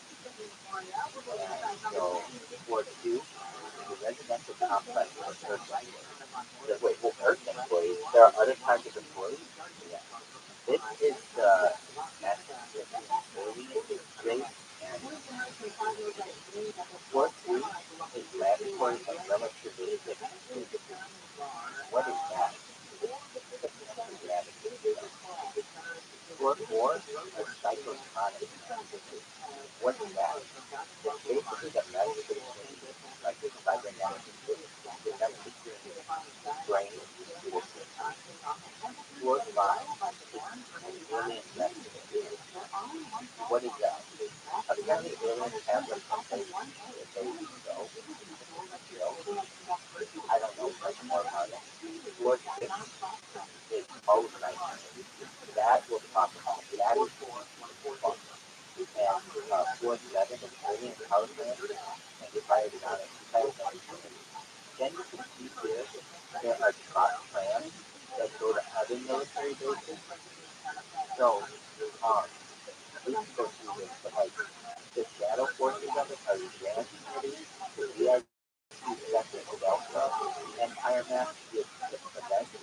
There are a lot of kidnappings that take place, especially in like if you know the Genesis 411 stories in national parks and things, which is a lot of them would be connected to this. And then there are trams that go to Las Vegas, to go to Los Alamos, that go to Area 51. So basically, that is a tour of a underground military base.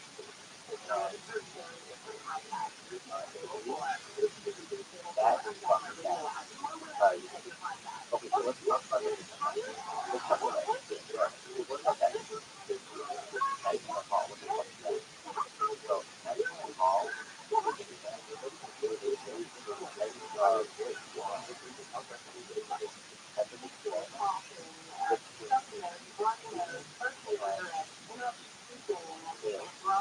but also so they'll have like rats and tigers. What does that mean? It could be a rat, which is here, or it could be a unit with a rat like face. And I've also heard this to me is one of the scariest things I've ever heard in my life. So there's this story on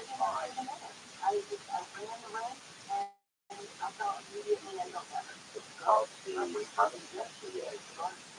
He was a legendary officer at he would talk about alcohol and that he would be around basically as a security officer. And you have to understand that unless he goes into the real that whether people believe it or not, I have been told that basically there's a big fire with this glass aquarium essentially where they can raise people's organs or they can actually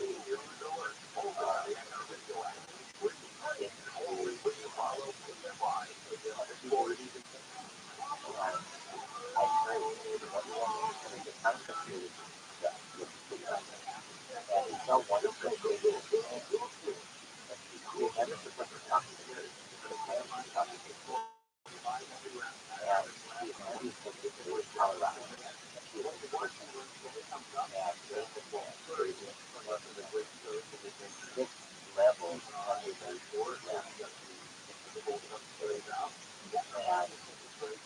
constitute right for something that is still looking for and he's watching it because that baby was like, hey, like a little careful. You're in a position where you know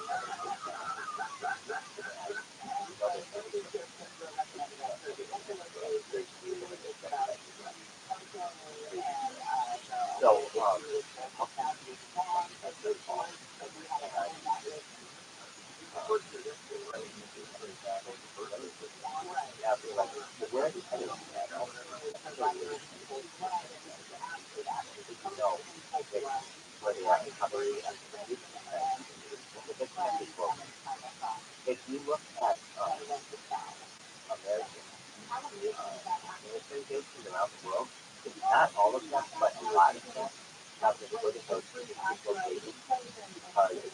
they have been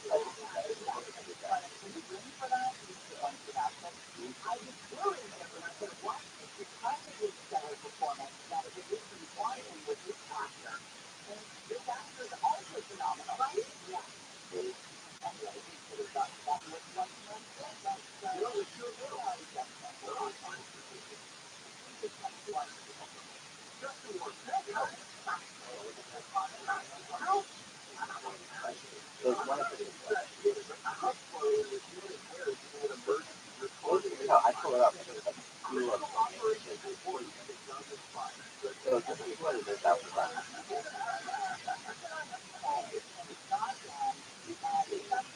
California, Nevada, Arizona, Colorado, and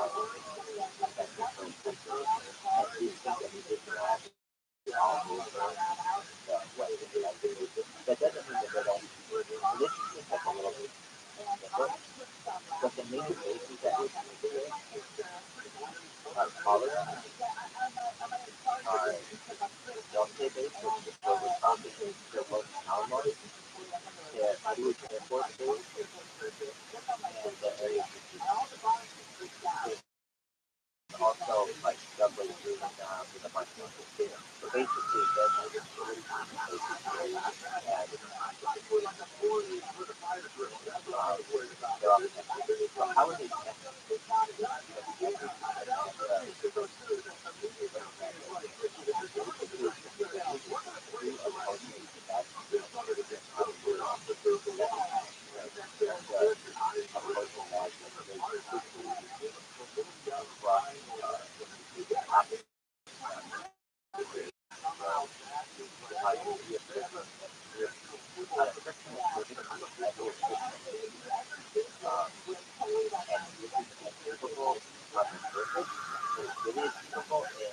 Underground because we can maximize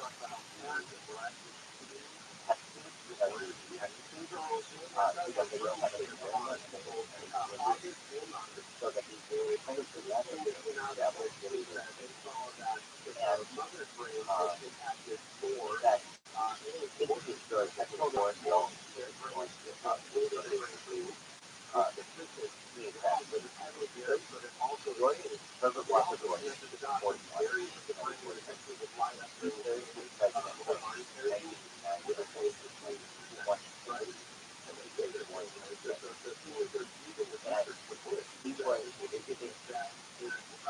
European country for a and the left for the youth was underground system. The head of the state actor, and it wasn't really anything about the he was. Like the different role. Yes, he had a role for that community, and but as the head of the state, he was really a lot of it. He was the CIA before he was like the head of the dollar, and he was the head of the bottom, that's why it was kind of from the head of the very well, he didn't know about this personality, and probably had hands in selling well, he was into it at that time, and he was on camera at one time, and basically, like, it was like a 10-hour flight from where he was in Europe to Washington, D.C. 10 hours from airport one to fly that flight from where he was here to Washington. Well, it turned out that he ended up on television in Washington, D.C. 5 hours later.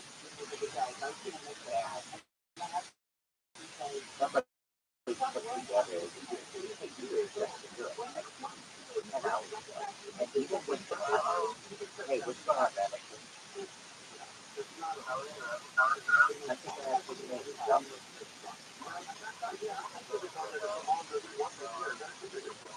What's new in your neck of the woods?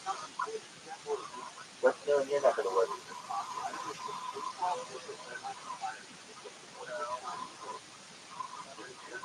Where do you live?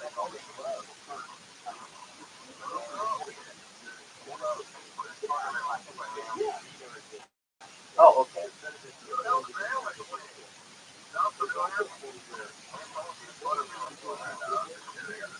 So you're in North Carolina, right?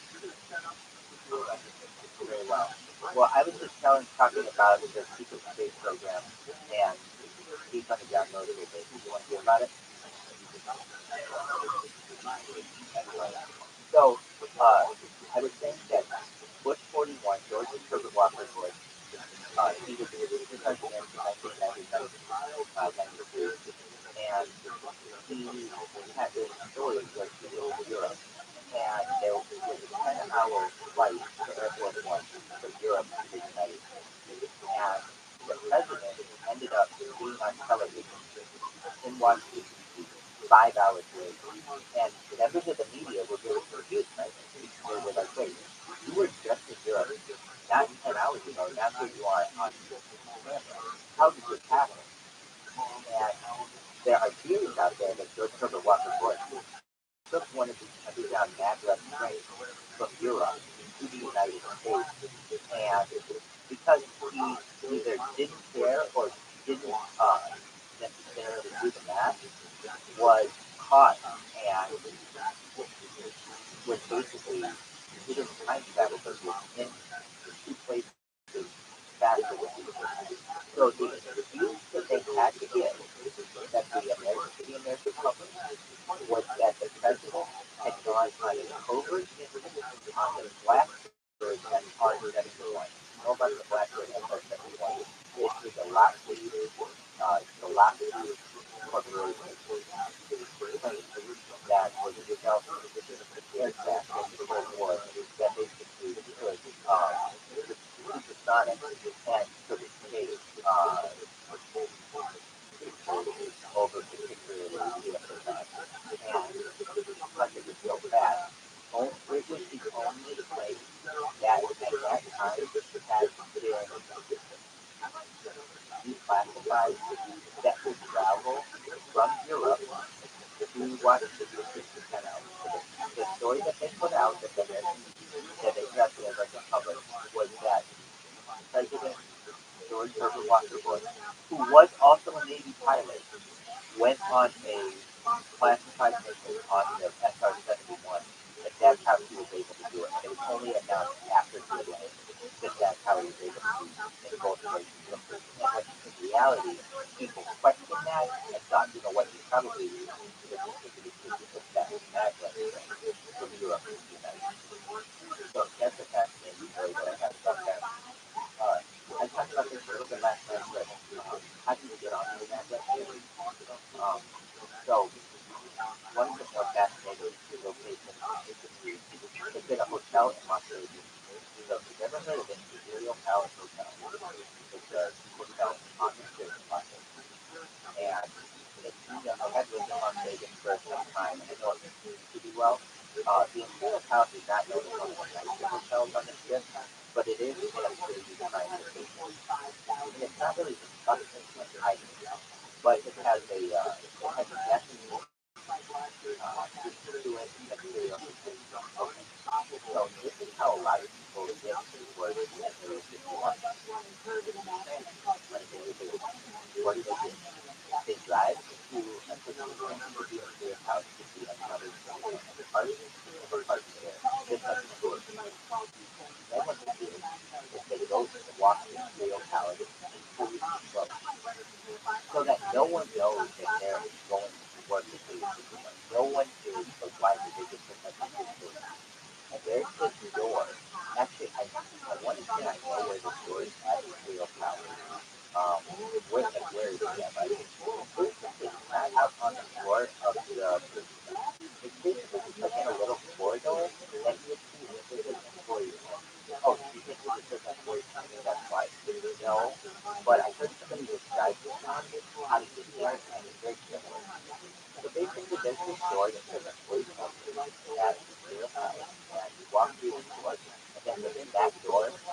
another door that is authorized personnel only. And basically, if you don't work, if you're working in a casino, if it's a door, even if you work there, and it says authorized personnel only, you don't go in there. You follow the rules of the casino.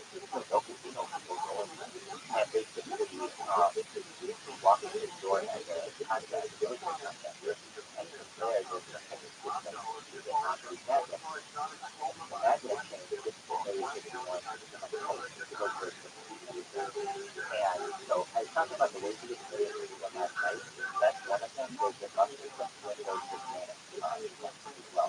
Like the very quickly went to the Santa flight.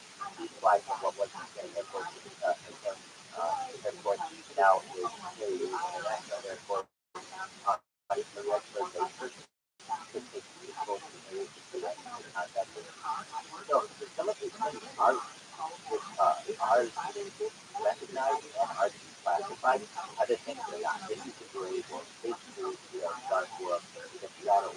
This is where the American class budget is. This is where the majority of your tax dollars go. Aside from things like up, it goes to the defense, military industrial complex, the defense department, and it is spent on our soldiers. It is spent on building the bases.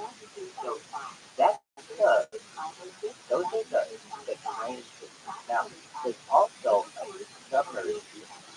Submarine? What in the hell is that? Alright, so that's not where I am. Basically, there is a okay, so that you have to understand the power and the amazingness that is nuclear power. If you don't understand it, we have to just review it very quickly. Basically, right now you have a solar panel that might last you a day of power. And you might have like a battery that might last you like a week of power. Okay? And you might have a coal power plant that might last you like 10, 20 years.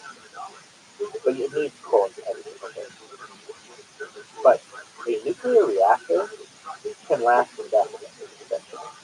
And if you put a nuclear reactor in an aircraft carrier, an aircraft carrier can go 60 years without refueling. Nuclear power is the future and it's really powerful. A nuclear submarine can go around the entire world multiple times, can stay underwater for years at a time, and never have to refuel, all being used by nuclear power. So understand that nuclear power is the future. And when I'm talking about the type of technology and the type of vehicles about which I'm talking, this is nuclear power.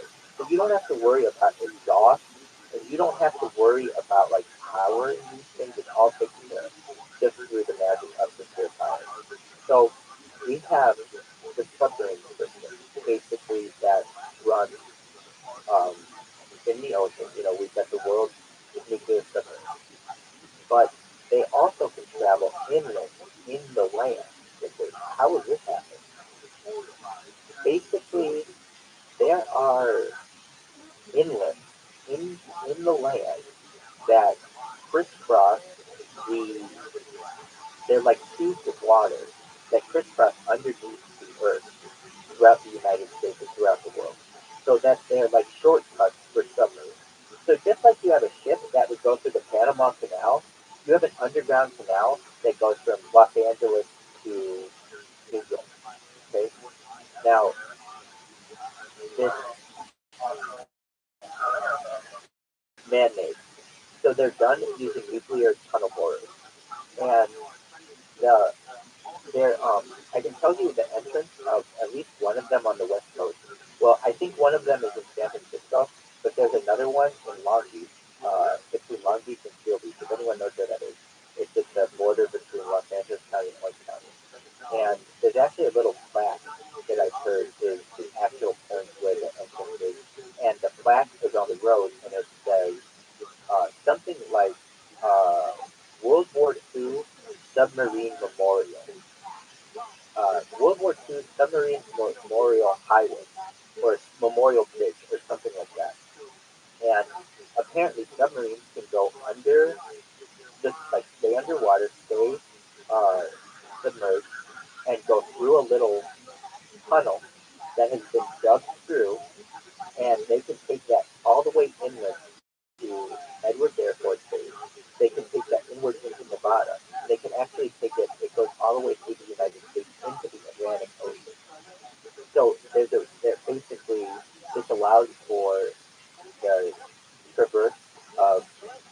nuclear submarines much faster. See, here's an interesting thing. With all of the traffic that you see going through the Panama Canal, you never hear of any submarines going through the Panama Canal. And why is that? It would make sense for submarines to want to cut off a whole bunch of time on their travel, but they would just cut through the Panama Canal, but it's never done. I don't know if any submarine has ever done it, but it's not something that's regularly done ever. Why is that? Well, people think that it's because submarines generally go around the Cape of around Cape Horn, but that could take a lot of time and isn't necessarily the most efficient way. A much more efficient way is if somebody had already built an underground canal. And these exist. So basically, there are submarine tubes that go around the world in addition to maglev systems. And so it's like, okay, Rabbi, well, how do I get to one of these submarine places? The funny thing is, I know of one of them, and I learned this from John Lear. I talked about it yesterday. He and I had a before he died. Um, and if you don't know who he was one of the whistleblowers along with Bob Lazar, but he was a CIA pilot. And his dad was the founder of Learjet. If you've ever heard of a Learjet, it's a plane manufacturer of fighter planes. It's like the best kind of fighter plane, one of the best kinds you can get. And so this guy would say that there was a nuclear,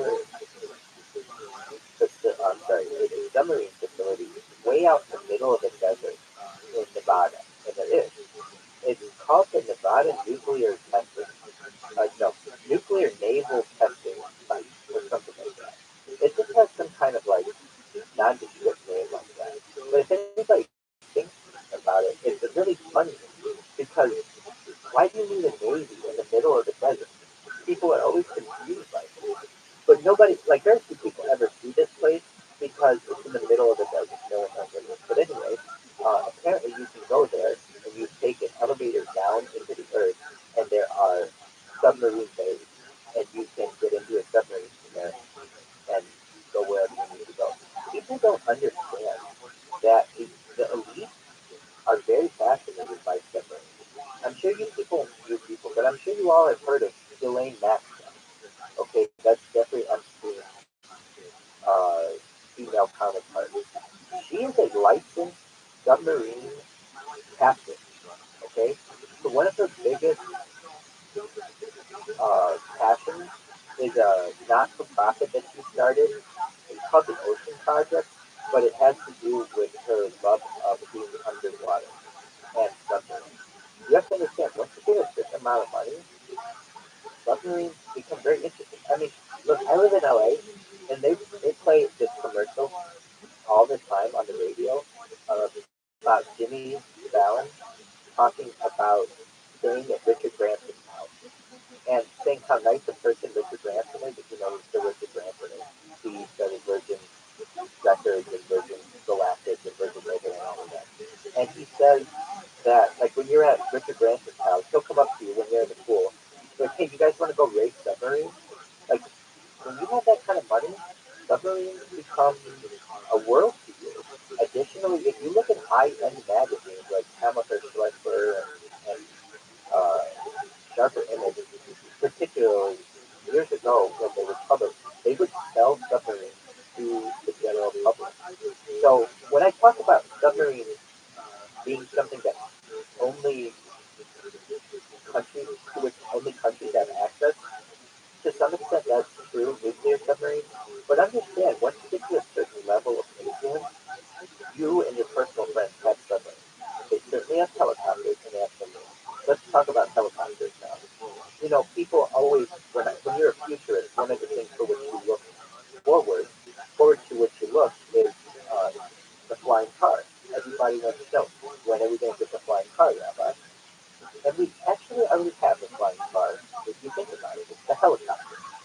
Now, people don't understand, at least depending on where you are. I mean, I'm fortunate enough, I live in like the media capital of the world, and there are a lot of people who use some of the interesting, uh, interesting transportation. Like what? The Boring Company, if you know that, the neon run company that's building tunnels underneath the highway system in Los Angeles, and it's going to basically put your car on a tram and shoot your car from one end of LA to the other at high speed, so that you don't have to be in traffic anymore, and you pay some kind of price for that kind of service. So understand, people are really doing this. These are real things that are happening. This isn't like these aren't dreams. So we've got that going on in LA, and then there's also this system of helicopters that people use. Now, believe it or not, I live in LA, or I live in Irvine.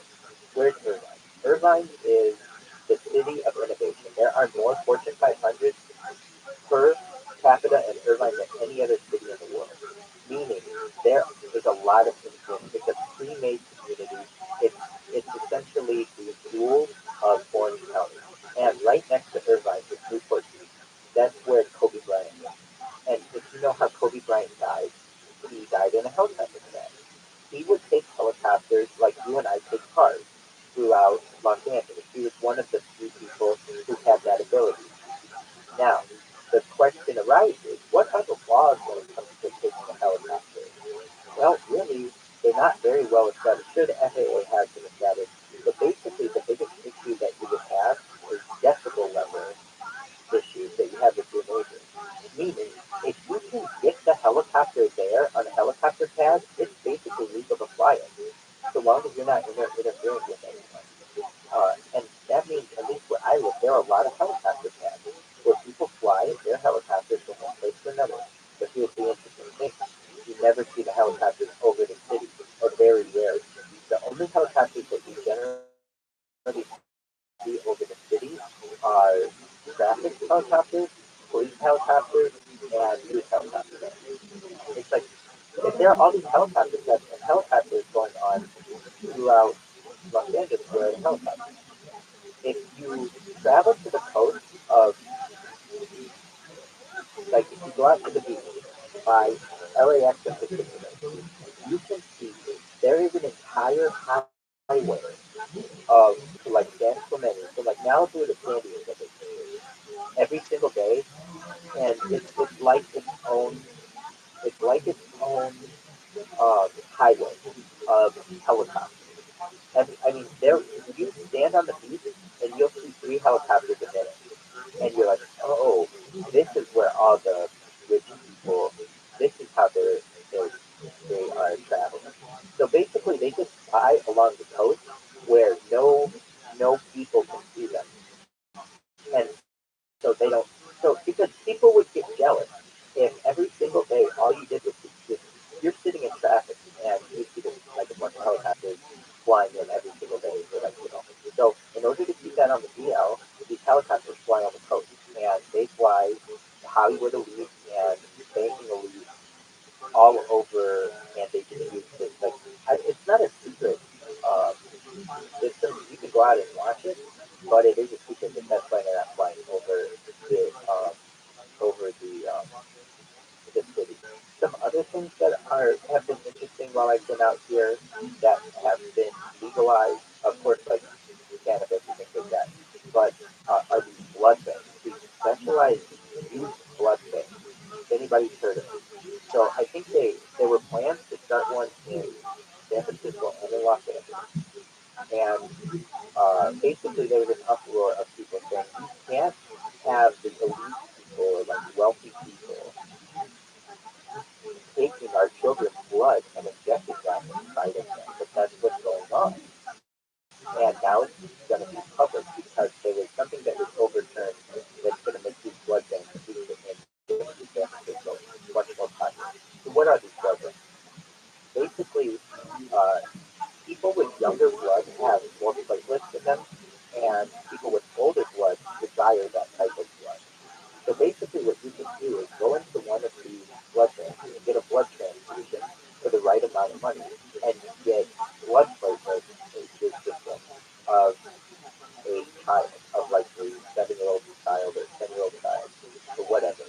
And it's a whole economy that emerges, where you basically have desperate people who will give up their blood for a certain price, and then a middleman sells that to the very wealthy. And that isn't necessarily done in the United States today, because blood is generally, you can't choose the age of the donor usually, and some other things, but that's becoming the norm here. And some other things that are becoming the norm are the CRISPR system. You know what the CRISPR system is? It's a genetic uh, modification of your children to remove any kind of abnormality. I can tell you, I was in law school 15 years ago, and I had a professor who, on the first day, told us a little about herself. She was a lawyer, obviously she's a law professor, and she had married a judge. And she had frozen her embryos so they could have children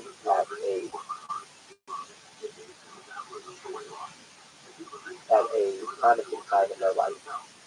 And they had one embryo that they fertilized. They split that embryo in two. Okay, so they had twins now.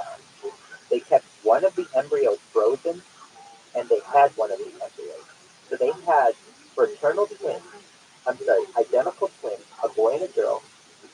Fraternal twins. I'm sorry, a boy and a girl. Um, but they were 3 years apart.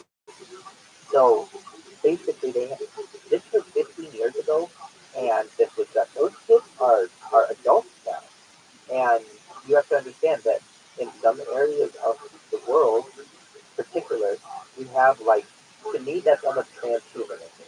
Like as a child, I didn't know any kids who were like test tube babies. That hasn't happened yet, but we're having now, particularly at in the elite class, where people are no longer having children; they're just having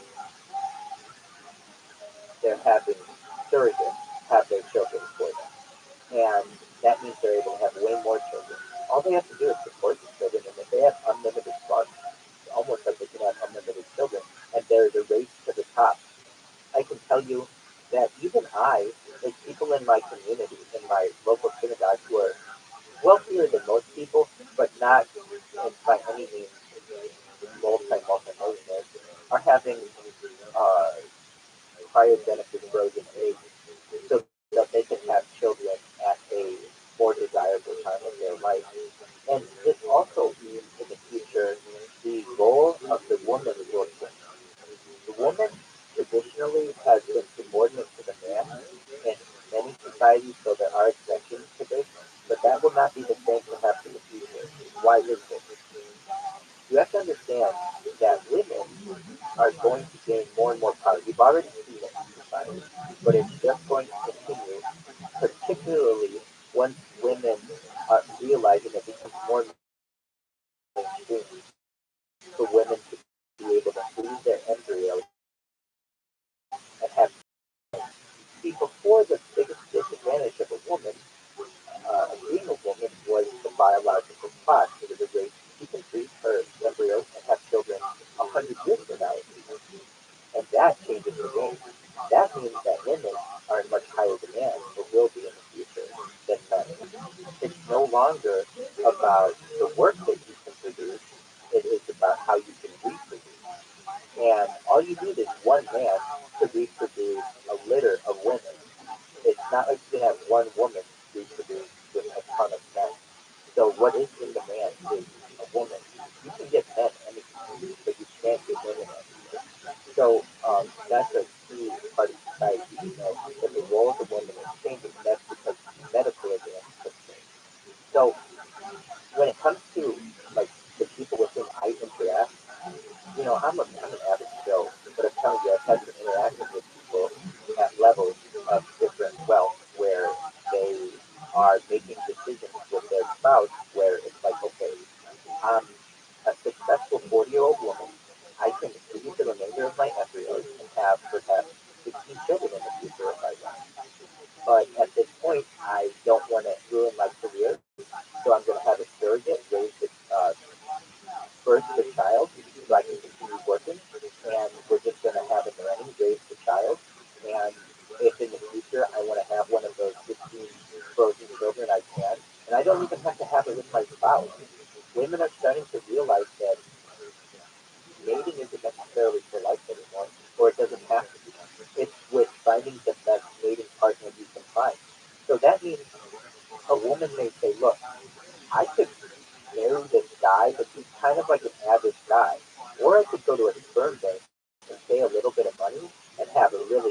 guy, a really athletic guy, a really smart guy, a really tall guy, all of the things that are seen as benefits of society.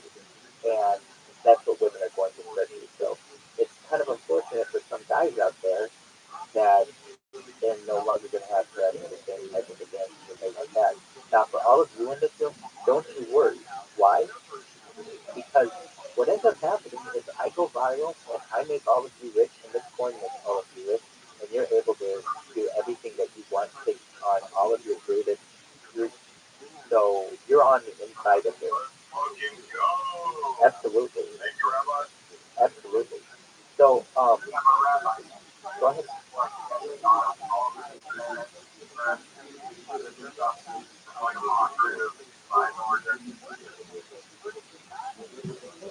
Perhaps.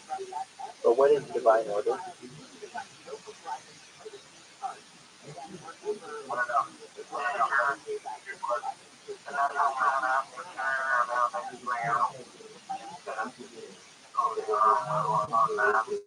I would honestly make the argument, perhaps, that the divine order of the universe is its inherent disorder. And it is so rare. That's why we don't have much symmetry in generally in nature. There's you don't have a straight line, you don't have that type of order because there is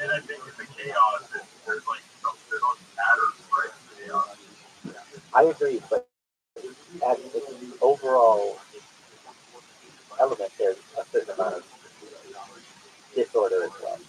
Nevertheless, whether there's order or disorder in the universe, um, if you really want to get to the heart of the question, in my opinion, it's this. If you want to know, Rabbi, what really keeps you up at night? What question? Yeah, there's like the Galactic Federation, and we can talk about that, and like aliens and things like that. But here's the thing: it's this great. Everything in the everything in the universe is subjective, except that one phrase. So what does that mean? Well, what is subjectivity? It's basically someone's opinion. So everything in the universe is someone's opinion. Whether it's like whether the moon exists, whether the sky is blue, whether you can hear me right now, that's just your opinion. Because if you were a dog, you might not understand me. If you were a rock, you wouldn't have possibly be able to perceive what I'm doing. So basically, everything, no matter what it is on Earth, you have to understand that that's someone's subjective opinion, and that we can not agree on everything objectively, technically, because everything is subjective. However, the fact that we can't agree on everything subjectively is inherently an objective statement. Basically, it's this paradox that I do in my mind that everything is just someone's opinion except that opinion. That opinion is an objective opinion. Anyway, paradoxes are fascinating to me. If you know what paradoxes are, they're basically limitations on human understanding. So here's one of my favorite ones. It's known as the omnipotence paradox. And this is one that I really struggled with as a person, a religious person, as a philosopher. So what is it? If God exists, can God create a rock so large that not even God can lift it? Well, what does that mean? If God exists and He's all powerful, can He create a rock so large that not even He can lift it? So the idea is this: if God is all powerful, He can do whatever He wants, right? Sure. So God could create a rock as big as He wants, right? Yeah. So could He create a rock so big that not even He can lift it? Basically, it's a paradox. It's two things that cannot simultaneously occur. Either God could create a rock so large that He could lift it, or He could not create a rock so large because He could not lift it because it would be that large. And you can't do both at the same time. This is what's known as a paradox. There are some other paradoxes that are interesting to me. There's, I believe, it's called the Perseus paradox or something like that, but it's the idea of a boat. Basically, if you have a boat and you take every piece of that boat apart and rebuild a boat in another location with all the parts of the original boat, is that boat the original boat? Some people argue, yes, the original boat, it's just all the same parts. Other people argue it's a different boat. It uses all the other parts, but it's in a different location. It's been put together in a different fashion. So these are paradoxes that, with which What about we the Burmese paradox? please enlighten us on Fermi's paradox.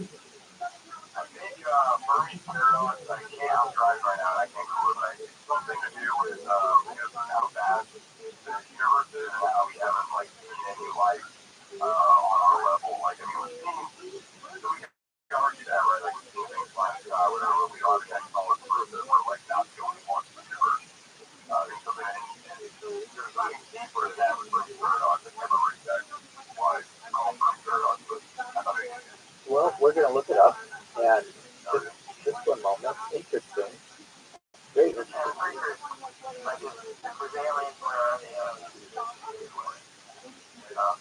They are. Hold on. Hold on. They are everywhere. I can show you that right now. So let's.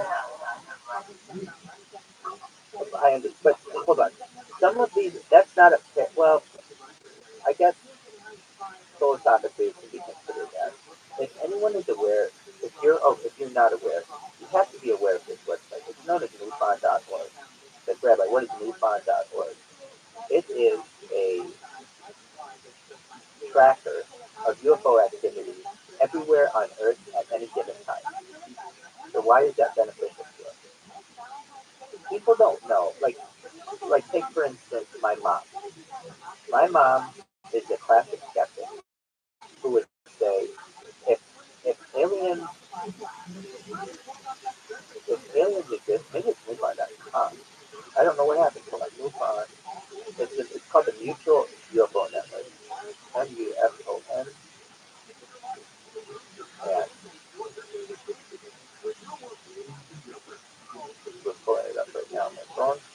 Oh, it's MUFON.com. Which is an even better website. So you go to MUFON.com. That stands for Mutual UFO Network. And it's like, okay, well, what is this website? It is a map of everywhere on Earth and what people have seen recently. So that means if you've ever had an alien um, sighting, you go to this map and you can see if anybody else had anything else, if anyone's seen anything similar. So it says the last 20 reports in all media attachment cases are temporarily unavailable as the overall are database. Okay, that's fine. So you can submit a UFO report here, report an abduction or non-human contact.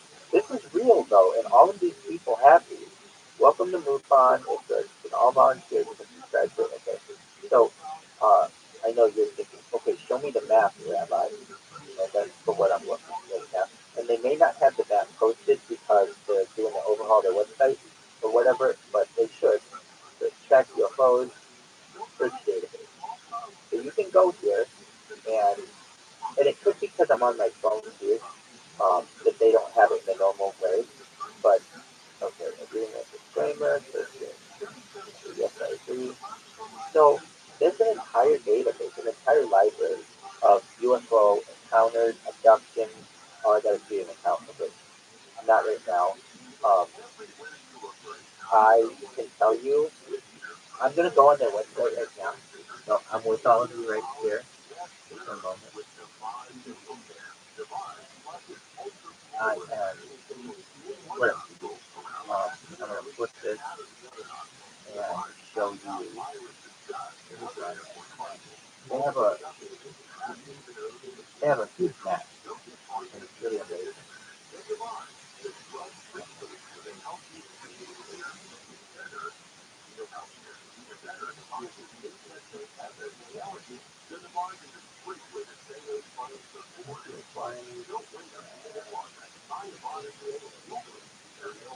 And they might have put it behind a map, and it's a different one. So I want to see it all fucking long right now. So yes, today don't have an account now.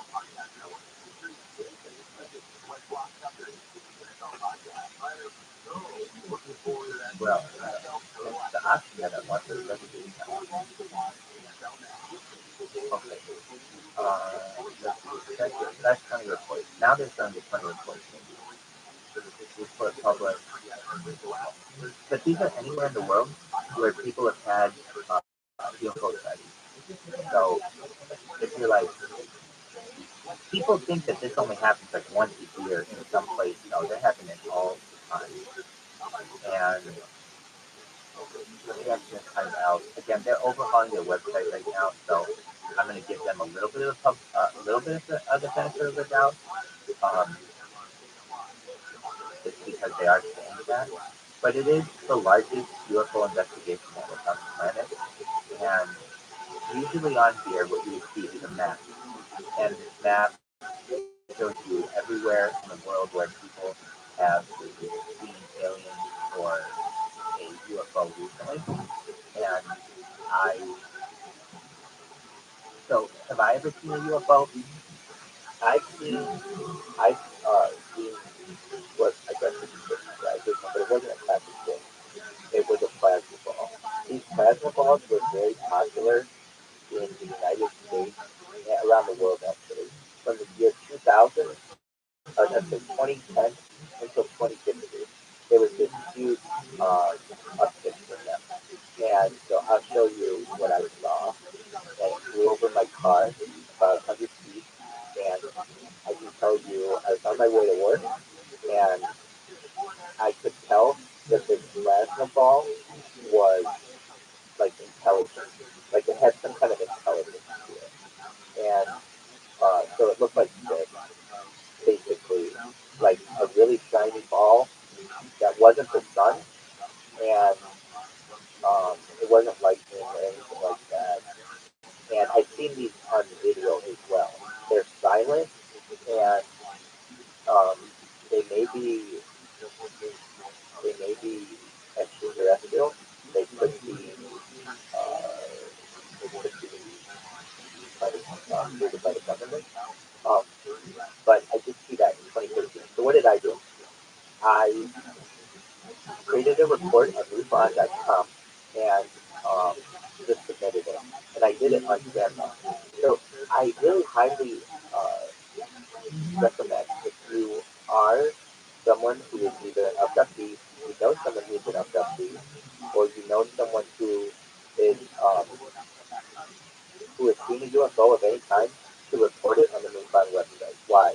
Because you can go through their database and see if other people have had similar experiences, and um, you know that's how we get a collection going. So moonbond.com is a very good resource. We were, I know I'm just rolling here. GB, how you doing, baby?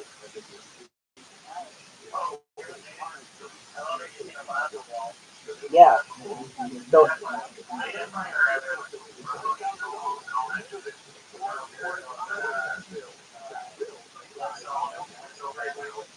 tell us about it. Tell us about it.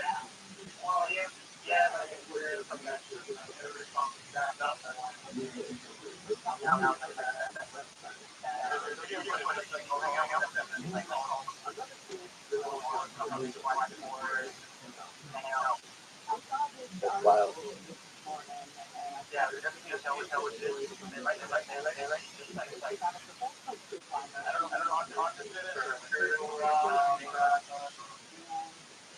Well, so let's talk about telepathy for a moment. So when I say telepathy, let's make sure we're all on the same page. When I say telepathy, I mean wireless communication from one individual to another individual, where you hear what I'm telling you in your head, but it doesn't go through your ears. Then there's telekinesis. Now, what's telekinesis? Telekinesis is the ability to wire to move things. So that's like bending spoons or like moving a car with your mind. So I'm not talking about telekinesis, but telekinesis is something that perhaps humans will evolve towards in the future. But I'm not talking that right now. I'm talking telepathy. Absolutely. Jump in. Jump in. Absolutely.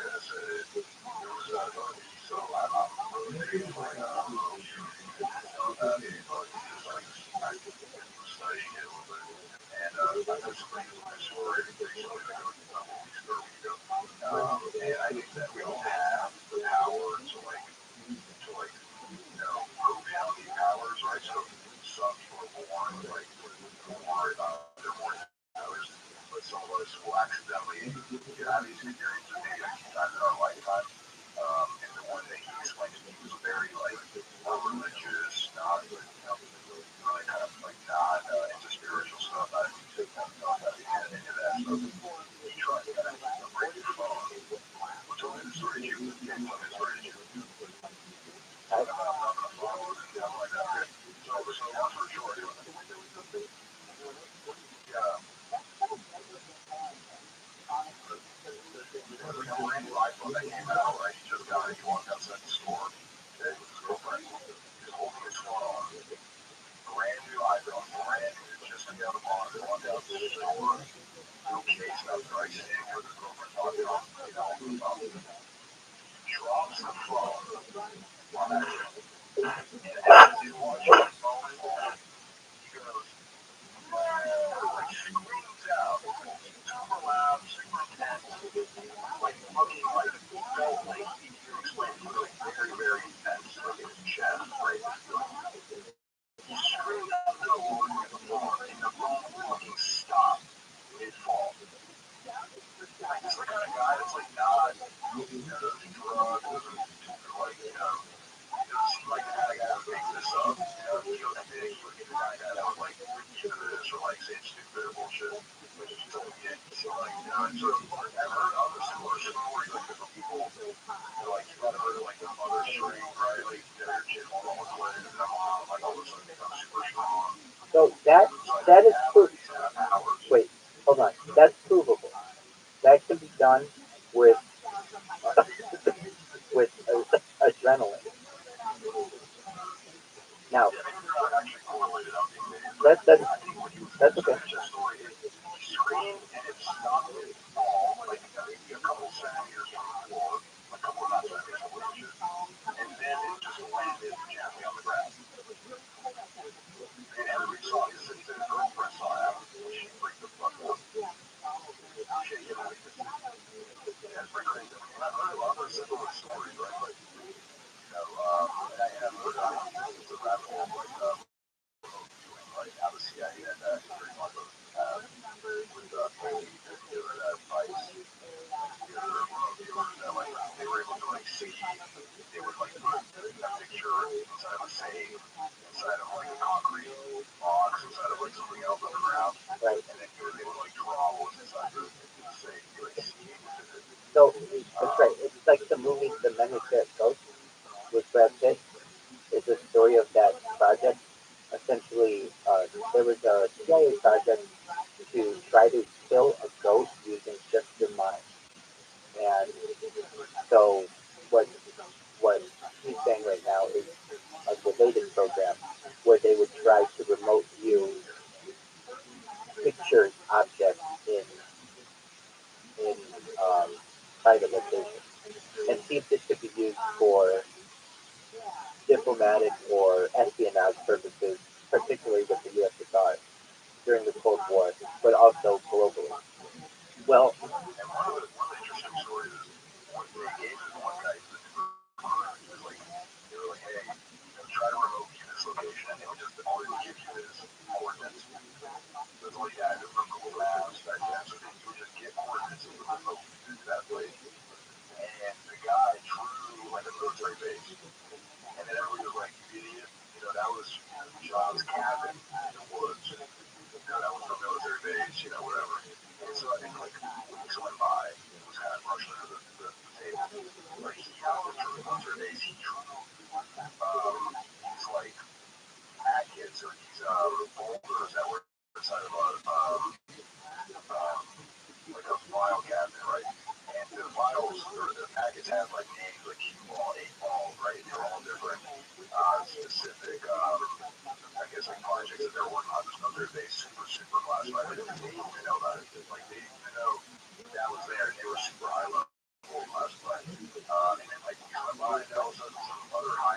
figured out about this guy who was from New York, and then he like found this military base and he freaked out. He goes, "How the fuck did they know that was there? Nobody knows that's there."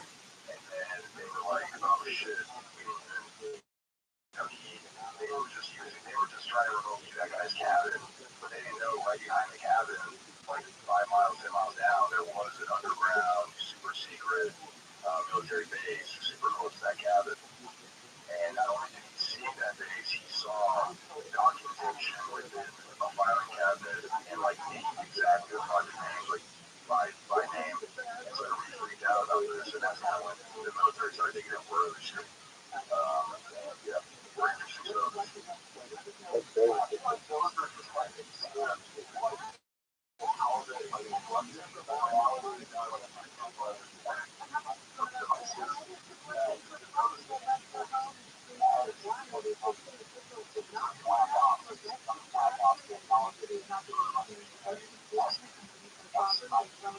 That very well could be. So you're saying it's like demons?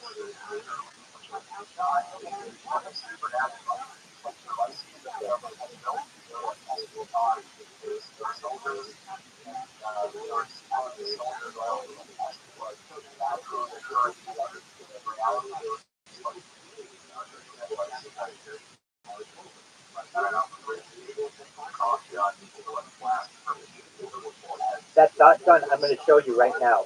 That dot gun was on television 14 years ago, and I'm going to show it to you. Are you ready for it? It exists. Jesse Ventura declassified. You want to see it? Do you see my screen?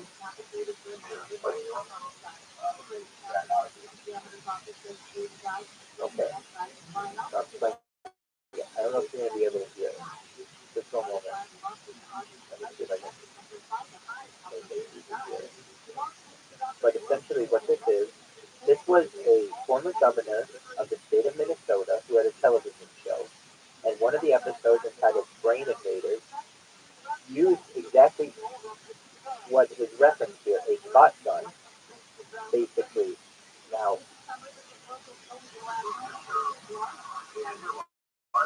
here, he lives in Mexico. Can you hear it? You guys can't hear it?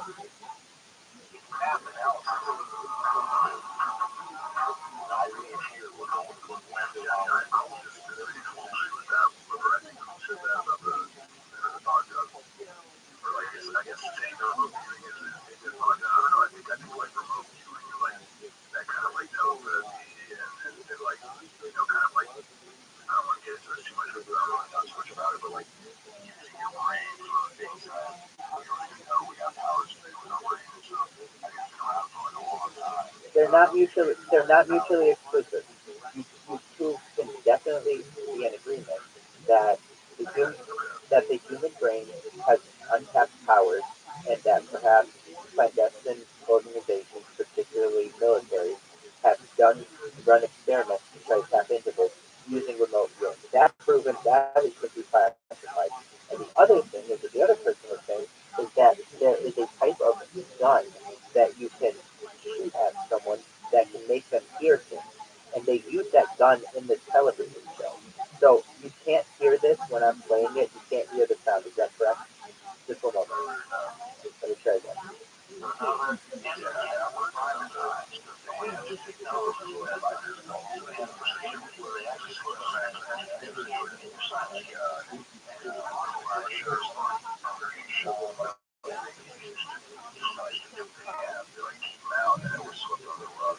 So,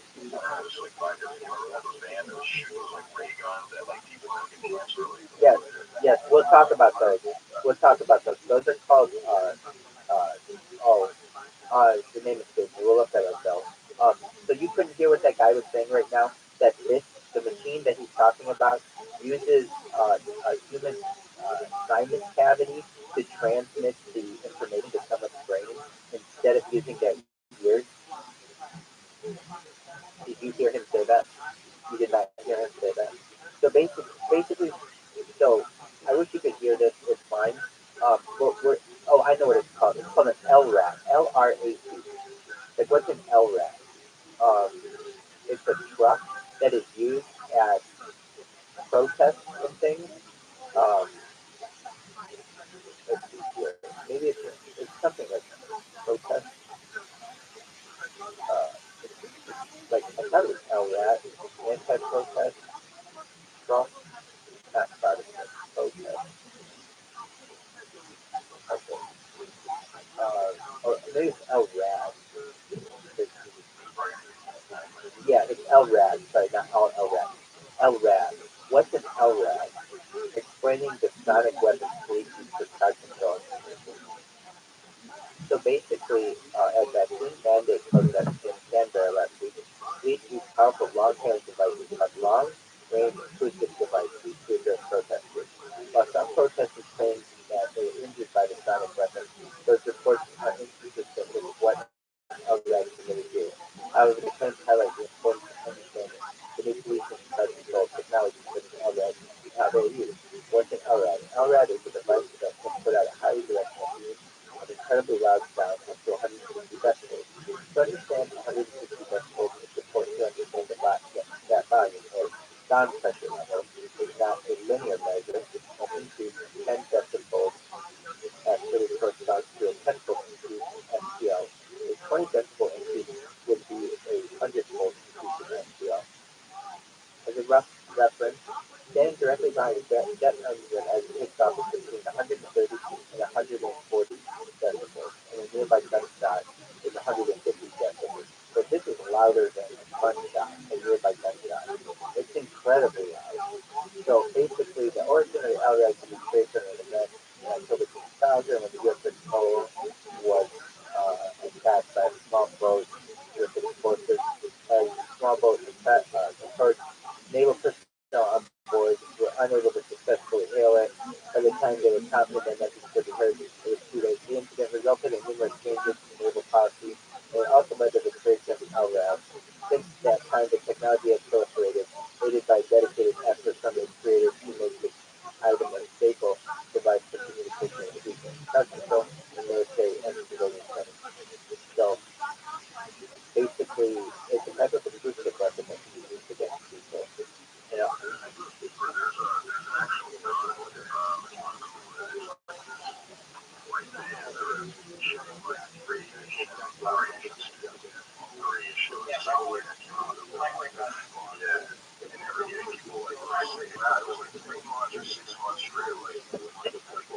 It's kind of like conspiracy is so cool. Like, if you were watching CNN, you would hear about it. It was like all of a sudden like an uptick of like people in like American embassies, I think in like Russia or like somewhere Eastern Europe getting cancer like at a rapid rate, young people for no reason. And they said that there was like bans of like guns, like rave guns and shit. And it was like swept under really quickly. And everybody just moved on to the next here we go. thing. But High powered microwave ray gun installed cars and trucks.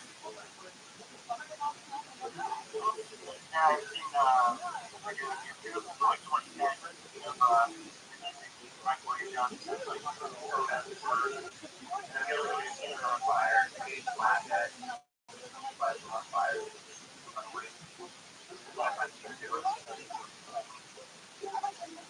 There is there's a there's a famous book called Silent Weapons for Violent Wars or something that predicts all of this technology. Silent weapons, like I think Dr. Judy Wood, um, silent, for, silent weapons for quiet wars is what it's called. And basically, he talks about how like lasers and plasma, like microwaves, um, is a way to affect people like much more effectively than bombs and grenades and stuff. And so, let's see here. What is this? Silent weapons for quiet wars. Introductory programming manual. Oh, this is a little different. I think. This silent weapons for quiet wars is a top secret manual said to be found by accident in 1986 by an employee of Boeing Aircraft. He bought a surplus IBM copy for spare parts at a governmental sale and found on the manual. It's like, so, um, here it is. Oh, it's also a manual. So, Dr. Judy Woodville also did a bunch of things on, what does she call them? Like, high, high-grade wavelength weapons. She thinks 9/11 was just a movie. There you go. Dude, DEW. Oh, dude, you have to see this. So, yeah, it's called directed energy weapons. Uh, thank you. So, has anyone seen this? Okay, this was fascinating. There was a directed energy weapon. I saw it on Twitter. Okay, so you guys have heard the theory Jewish space lasers, right? If you haven't, it's the theory that, well, let me say this. Why is it called Jewish space lasers? Well, because if you use that term, it sounds so crazy that no one will believe it. But it's a real thing that we have lasers, not we as in Jews, we as in humans have lasers. I'm sorry, somebody might be driving. Can you hear me? You're good. So directed energy weapons. It's a whole class of weapons, including lasers, microwaves, particle beams, and sound beams. Potential applications of the technology include weapons that target personal missiles, vehicles, and optical devices. So what are we talking? We're talking ray guns. We're talking space guns that are real. So this is the police part with one of those LRADs. So that's a sonic weapon. But what you guys were talking about was more like a particle beam. And so basically, so what was also being discussed is this thing called Havana syndrome. It's a set of I'm not chilling out because this topic is that's the reason I'm asking about that. I want to keep going. I just can't. Shit freaks me out. well, we don't have to talk about it. It's okay.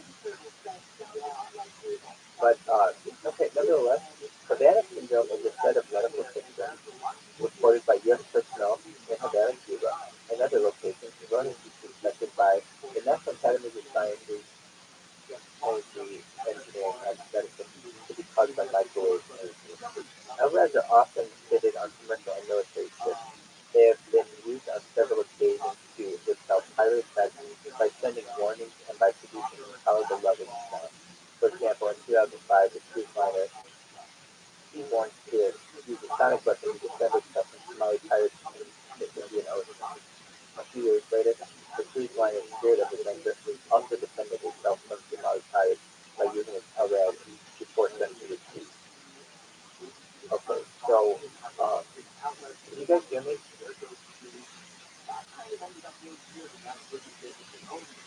Can you hear me? Excellent. Thank you. Um, so I was on Twitter.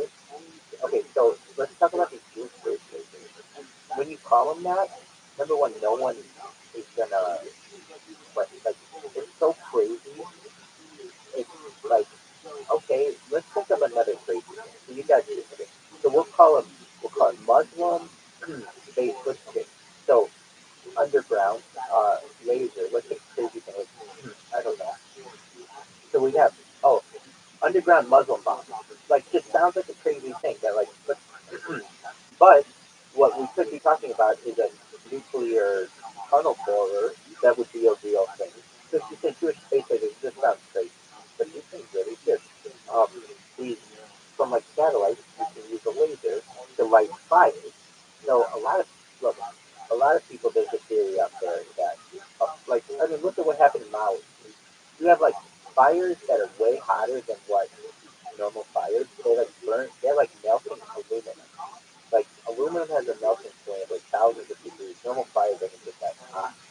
And these fires are all like very pinpointed where people live, and it's like if you have a blue roof. Did you see this? If you had a blue roof, that you were fine. Has anyone heard this blue roof theory? In fact, we're gonna look it up. So this is a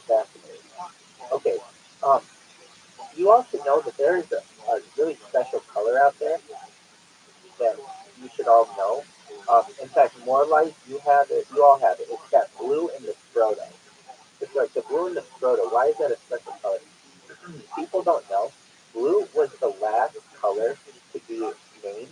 It's the last color to be identified because it is the one that it is the least seen in nature. So we see it in sky, but we don't see it in like organisms that often. Flowers in particular. In fact, in order to get true blue flowers, I believe they have to be hybrid. There's no like true blue flowers. But it's this color blue. You guys hear about blue light and like blue light's bad for you and stuff? If you want to know the exact color, it's this color right here. Do you guys see that blue light next to that football helmet?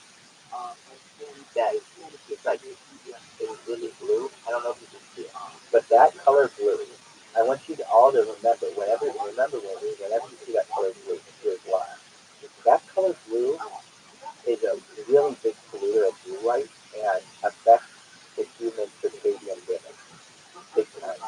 And modern street lights, at least in LA, but I've heard they're being put in all over the world, have this weird blue, almost purplish look to them that affects people. It affects people's mood. It's not like a really nice light to have. Now, if you're wondering why do you have that blue light there, that light is actually the most attractive light to insects, and thus it's like a little, it's like a little moth trap is what that thing is. So whenever I see that light, that's why that color, I think of that. One of the reasons why blue is used so much in advertising, but you can know, like the bank. Oh, Anatoly, you're good. Anatoly, what color is JP Morgan Chase's color? It's that blue, and that's why it's that blue. The reason why they chose that blue is because it is that powerful blue light, and that is considered by all humans to be an attractive color, and it's that color blue that shapes it.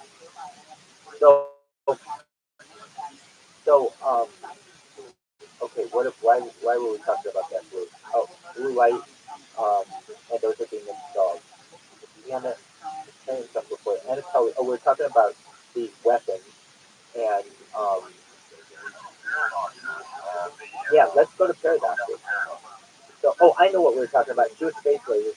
I wanted to tell you guys. I saw one of these on video.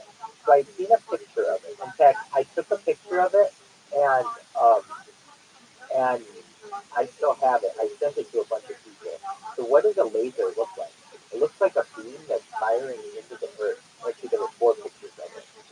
Let's see if we can find the pictures. And then I saw one of these things, actually a video of it, that took place um, in Africa.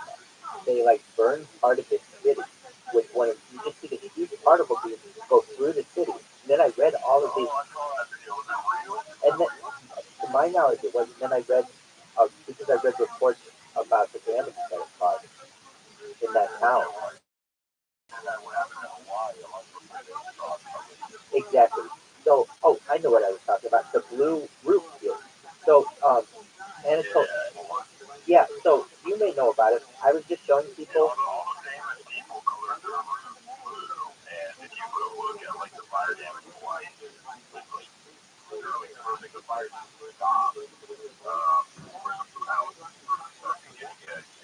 So do you see these roofs, everyone? There's like a reason why some of these people have these strange blue roofs. They don't fit in for any reason. But here's why. That laser does not does not reflect well off of the color blue. So remember that we were just talking about that blue light that I just showed you, and JP Morgan Chase's blue color. That that particular shade of blue, what we're looking at right here, reflects that laser, so that when anything else uh, interacts with that laser, it gets burned.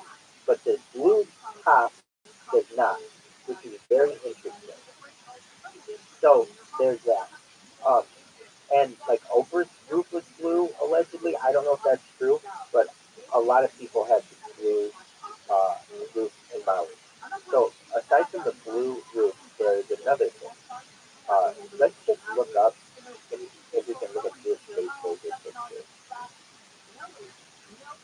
even if you look up, like, when you type it in, it's all like meme stuff. It's all to be funny.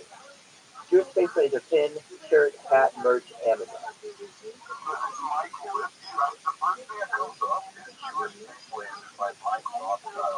Oh yeah, exactly. So Mike Rothschild is not who I am.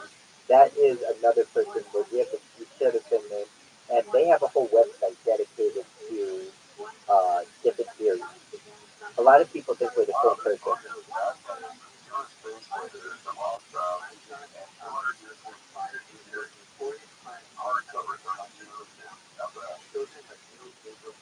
So that actually may dirty the waters a little bit for me to be able to find the picture because there's a certain picture. I even have the picture. It would take me right now 15 minutes to find it. I don't know if it takes that kind of time, but I do have it, and I sent it to a bunch of people, uh, both Jews and non-Jews, for them to see this thing in action. Okay, but the one that I saw, okay, we'll just try to find it. It's a space laser uh, view in a city, and it happened in Africa. And that's far cooler when you see this. Okay, well, there's one of them. So that's what they look like. If you're wondering what it looks like, oh, whatever I just typed in, this is what, oh, this is ultra photo. It does look like that, though. Wait, hold on. Hold on. One of these is a rocket launch, but it nevertheless looks the same. This is what a directed energy looks like, where it's like a laser coming out of the sky. But that's not the Maui fire. Anyway, so when we're talking about like these lasers exist, they do. And that's crazy. So there's the whole blue light uh, theory as well. And let's just look at, well, Anatoly, you heard the theory about the blue roof in Maui. How did you hear about that?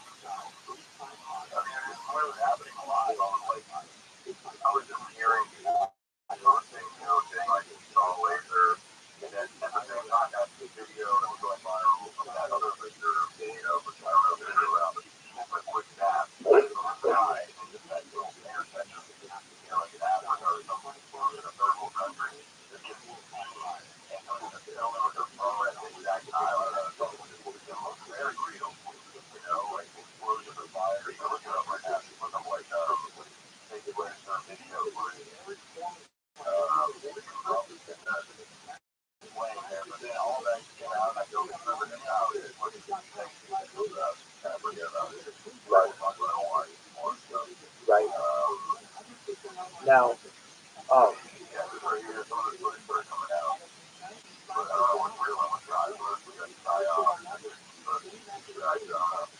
I understand.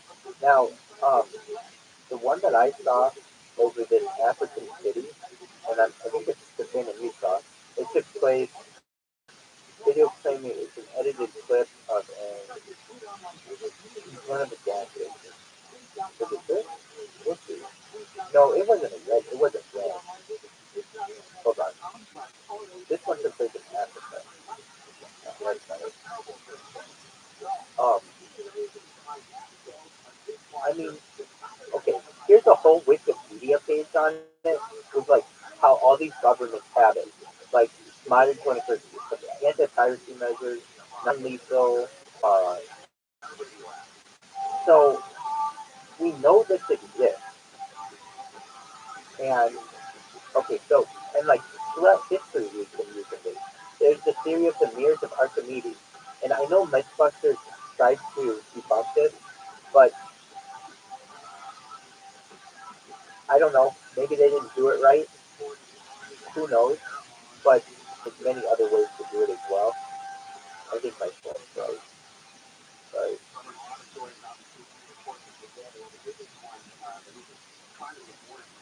Anyway, thank you. There are a lot of these. There's a lot of evidence that these things exist. So let me talk about what Jesse Ventura declassified 14 years ago on cable television.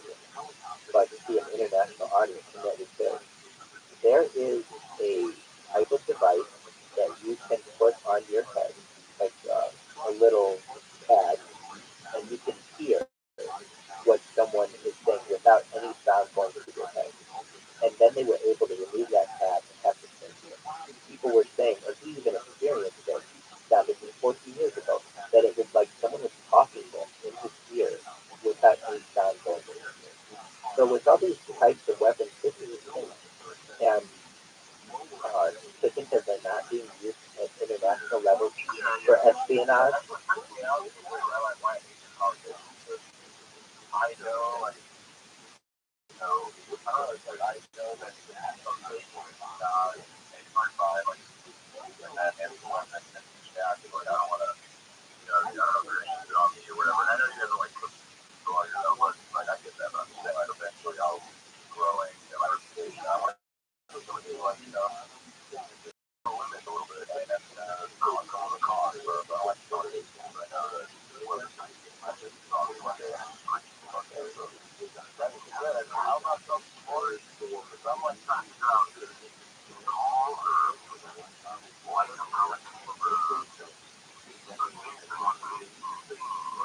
Let's take a look at it. If you don't know what I'm referencing or what any foley is referencing, I am growing up well. Well, let's just say we had a call last night and we had text messages. I haven't checked the email, but this is a shindig. Here's a shindig that I'm calling. And I just wanted to get people's attention on Twitter mostly. And I,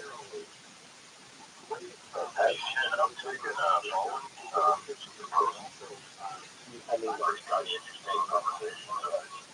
I had that guy last night who wanted me to fucking kill something. It is. And, as, yeah,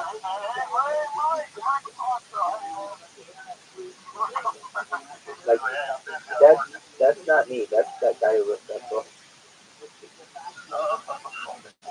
Oh, exactly. Okay, so here's my post.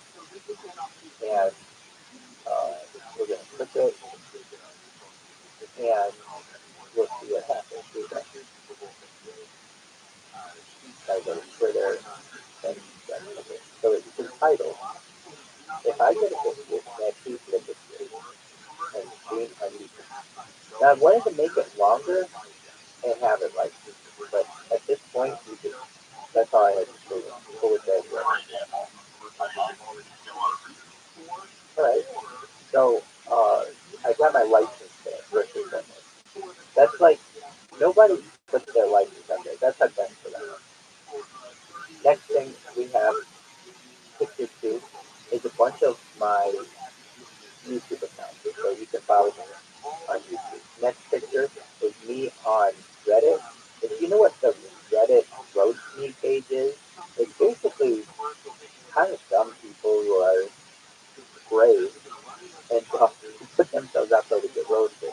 But here's the thing: if you're really, if you're really cool and you're really comfortable with yourself, you don't care. And they get really good-looking people in there who do it all the time, and they don't get roasted that badly. Except they'll be like, "Oh, okay, you're like a Miley Cyrus, you know, knockoff or something like that." Okay, like, oh, big insult. So I went on there and I did it, and nobody really insulted me. I mean, it was like I was, it was like I think somebody said I had a Jewish rap looking face. That's it. Like, okay, big deal. Like that's the worst thing I got. So the, the next thing is a banner here that I have on some of my channels. The next thing is a man name banner. It says Rabbi Rashab is Guinness World Guinness record holder, more YouTube hours streamed than anyone ever. Data is the number one resource. Do your Twitter avatar live on YouTube. Rabbi Rashab is a viral rabbi stream live for world peace. This is 666 straight days. I'm almost at 1,000 straight days. Well, 1,000 days. I can tell you all of my time has been on video. Just some of it is on video or jail video, but all my time's been on video. Even when I was in jail, I was on video. Biggest event in world history. Please share with your friends and family to be a billionaire. Next thing, just a quick search by the left out in YouTube filter by life more content ever. Now this is, I think, a very smart thing to do if you want to get out a big message with a circular avatar. So like with the profile picture that Twitter allows you, you can only put so much stuff vertically and read it. But this, if you use this little swirling motion, it allows you to put a lot more information. So I put RevRabbi, so get into a record for live streaming, 666 consecutive days on YouTube, human data for AI. Oh, and by the way, that doesn't mean I wasn't streaming on YouTube still.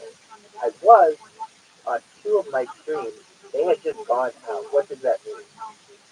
It'll probably just be black, but it's still a lot of data. I mean, maybe the sound might work, but the video might have gone out. Human data is crucial for AI. Content is king. Data you can search, sample, and research more data than anyone ever. Search hashtag ViralRabbi and YouTube are filtered by live, real life streaming show, largest event in global history. Real life Big Brother.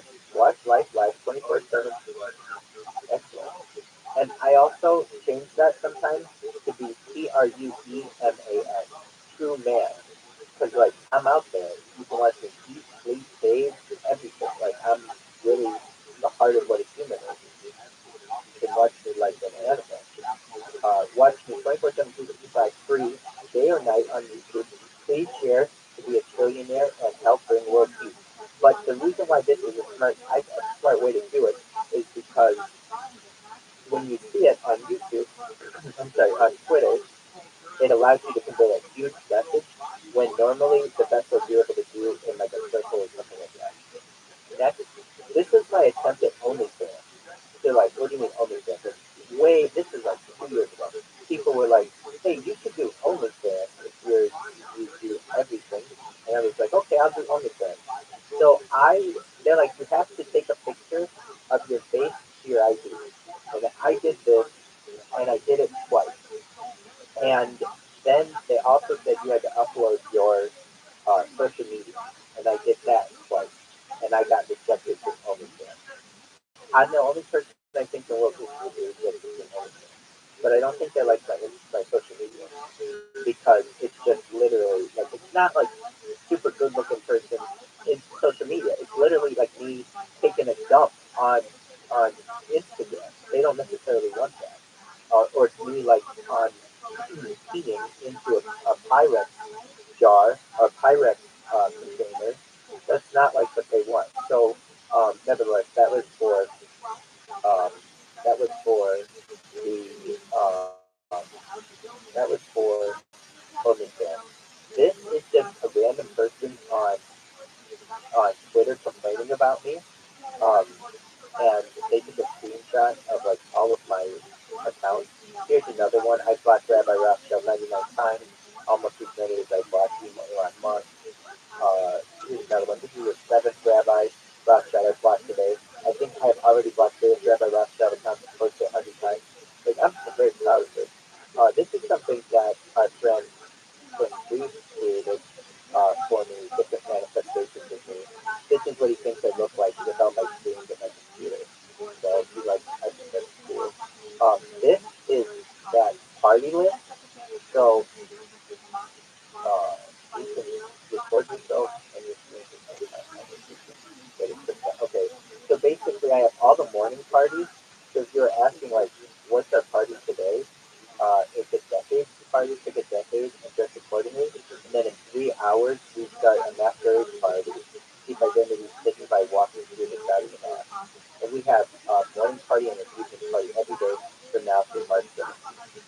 And that's posted on the website as well. Then we have, this is just a random picture of me streaming.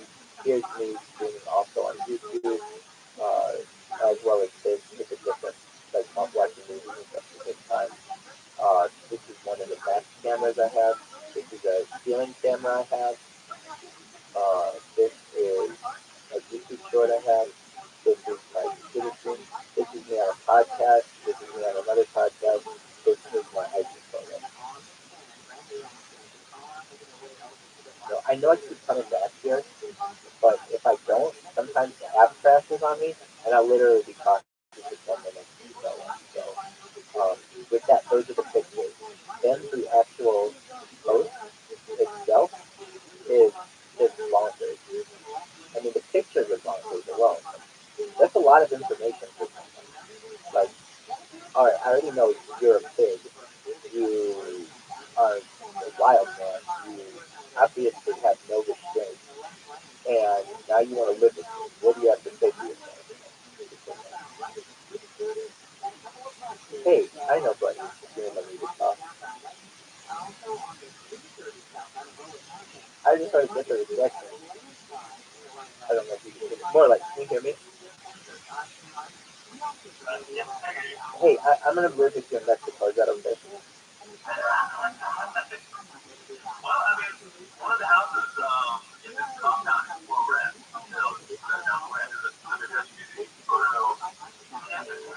I love it.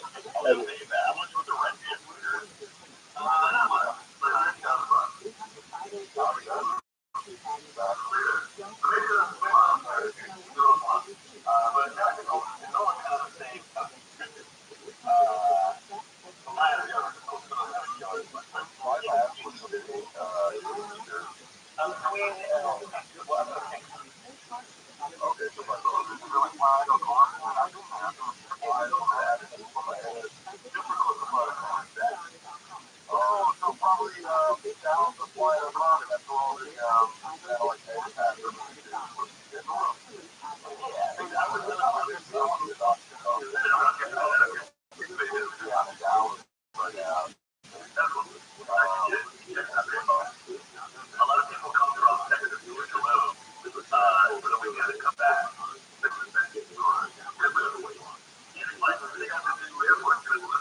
Hey, I made this for the community. I tagged you more likely. So, Bamp suggested that I give a tour of my cum shirt, my photo cum shirt, and my Superman cum shirt for this guy on YouTube who is, and I tagged him in this as well. He's known as Wang, and uh, Wang, Victor Wang or something like that. And so here it is for the community if you'd like to see it. And this one. This is an old phone, and I cannot believe how well that it can even run on. I can tell you all about my shirt from college, but that's for another day. I have a cool shirt collection here, like my cool shirt collection. What do you mean? People know Can you hear that it? I like cup shirts so much that I have a collection of them. Can you hear me? They have actually donated, England has donated a cup shirt to me. And I'm about to show it.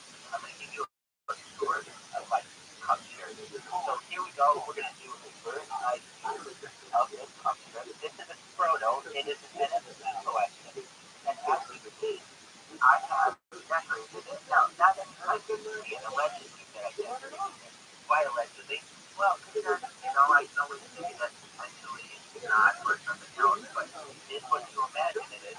I wouldn't be making this shirt with such pride if this weren't my computer. So as you see, we've got the front and the back is really, that scene in Star Wars either fly up in fly over the planet and fly over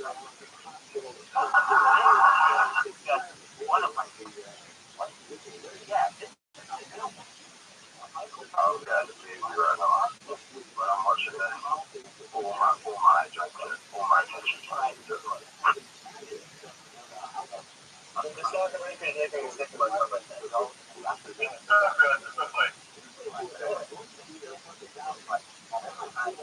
You haven't seen anything.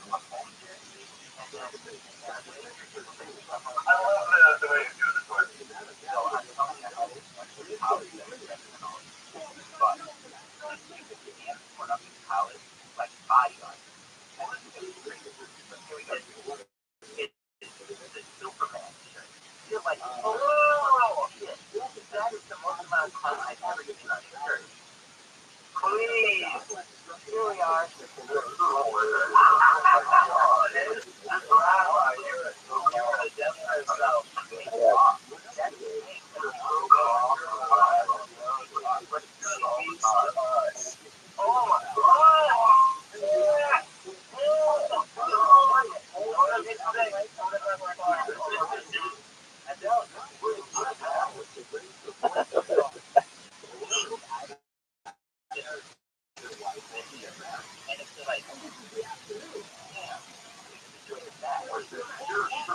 Yeah,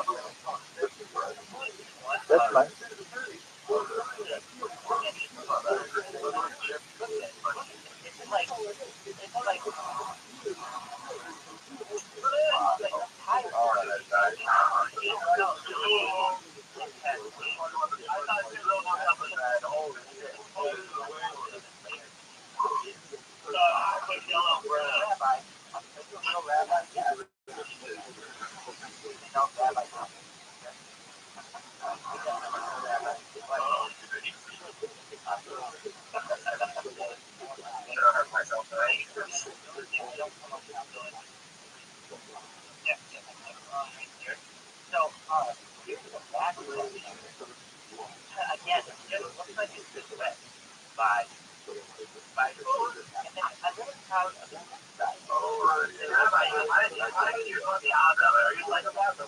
No, come on over. Do you live in Los Angeles or anywhere in Southern California?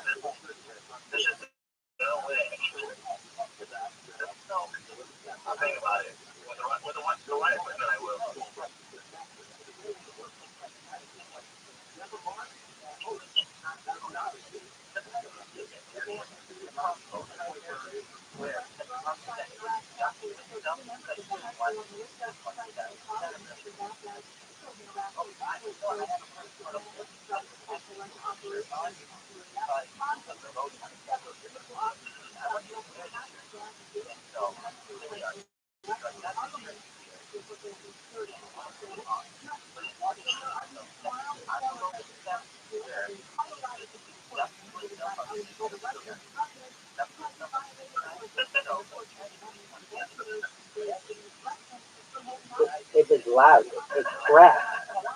It cracks. Listen.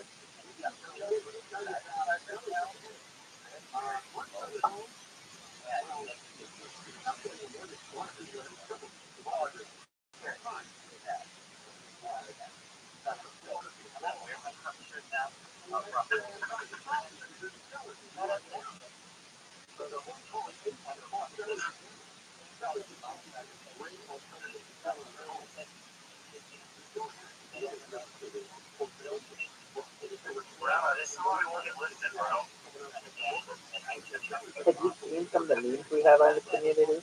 I'm not the reason. I'm the reason we will.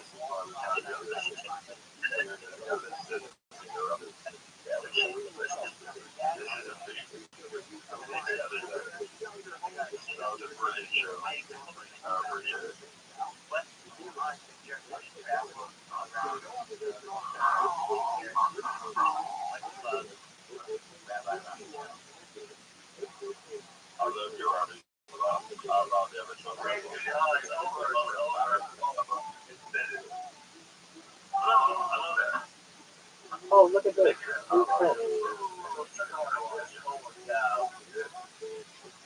There were a ton of people in here. 1, 2, 3, 4, 5, 6, 7, 8, 9, 10, 11 people. And I had no idea. That's beautiful. So, as you can tell, I'm a. Oh, this is a very serious topic. Not my cum shirt. Has anybody ever been to the website futuretimelines.net? Oh my god, it's the most amazing website. So, it, it is this random website that has essentially it's futuretimeline.net. And usually I'd be like, well, why isn't it a .com if it's such a good website? It's amazing. Here we go. So it tells you all the stuff that's going to happen in the future as best as it can. And I can tell you that this is pretty accurate. I mean, at least according to ChatGPT, but also like futurologists and some alien people have said this. Um, so here's what they say first. 2024. Now, some of this has already happened, so it's easier to predict. But 2024, a pivotal year for elections. Single Willy enters the public domain. Gemini Ultra is released by Google. I don't even know what that is. We'll have to look at that. Does anyone know what Gemini Ultra is by Google? I don't know. And honestly, I'm somebody who wants to know everything, so we're going to find it out right now. I don't know if that's like, what was it called? Gemini. I've never heard of it. Oh, also, I'm like sometimes a terrible typer, so I have all kinds of. Okay, it's Gemini, Google's most capable AI model yet. So, oh, it's part of Google DeepMind. So, if you know what Google DeepMind is, it's essentially the AI arm of Google. And so it says Google may be rolling out Gemini Ultra this week and renaming bars at maybe the same time. So what are they saying about it? Uh, so it was launched in December as a new family of AI models, starting with Nano running on Android phones and Gemini Pro powering a new version of the Google Bard chatbot. Rumors hint at the possible utility. Google will just call all of its AI tools, including the chatbot itself, after the model powering them. So instead of Bard with Gemini, it will simply be called Google Gemini. Oh, so maybe, so this is Google's Chat GPT basically. Might be known as Google Gemini, which I think is a better name probably than Bard. But anyway, so that's what that is. That's going to launch this year, according to this website. Obviously, I'm glad you're looking that up. Okay, so there's that. Then there's, you're going back to this website. And this website is so big, it goes into the future technology so far. It goes like billions of years into the future in really precise detail that it's like, I don't know how this wasn't like somehow influenced by its alien people. Okay, so what else is that? The first AI generated news anchors on US television. Total solar eclipse across North America. Chang's sixth lunar sample return mission. Euro 2024 is hosted by Germany. Paris hosts the Summer Olympics. First flight of the New Glenn reusable rocket. Indonesia gets a new capital city. Viper mission to the lunar South Pole. A global agreement on plastic pollution. The first probe to fly into the sun's outer atmosphere. Okay, so then they give you the next 25 years. Technological unemployment is rising rapidly. All television is becoming internet-based. Mouse revival from cryopreservation. So what is that? That's getting to the point of revivification.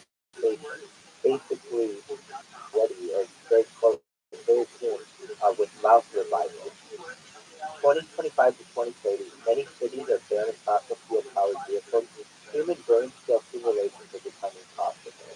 2025 to 2028, contact with the Voyager probe was lost. 2025, the ITER experimental fusion reactor is usually on. Kivalina is being unindated. I don't know what that is. Does anyone know what Kininvia is?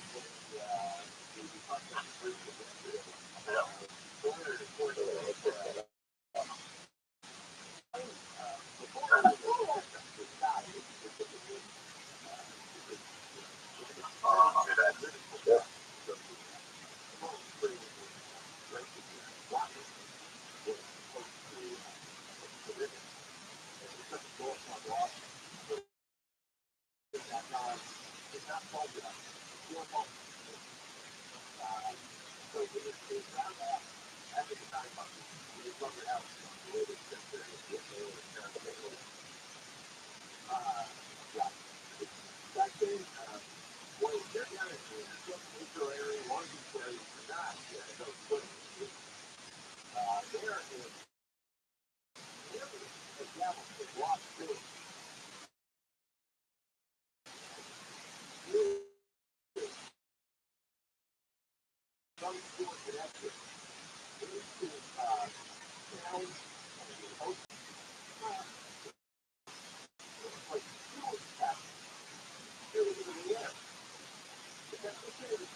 I'm here. My phone can, I think Telegram died on me, so I have to restart it. Just one minute.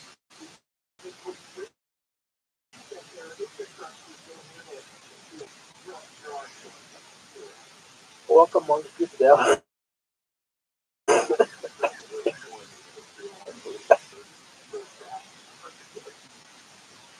Boom.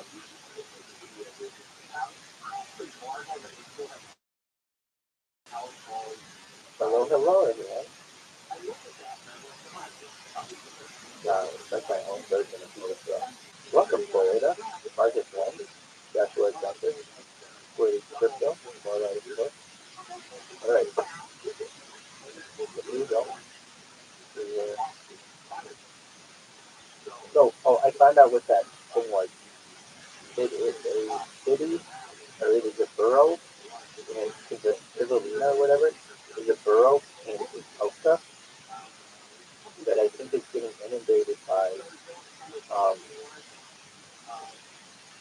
well, allegedly it's climate change, but I don't know. It's like, I don't know, it's 14 or 5%, I don't know. We'll learn more about it.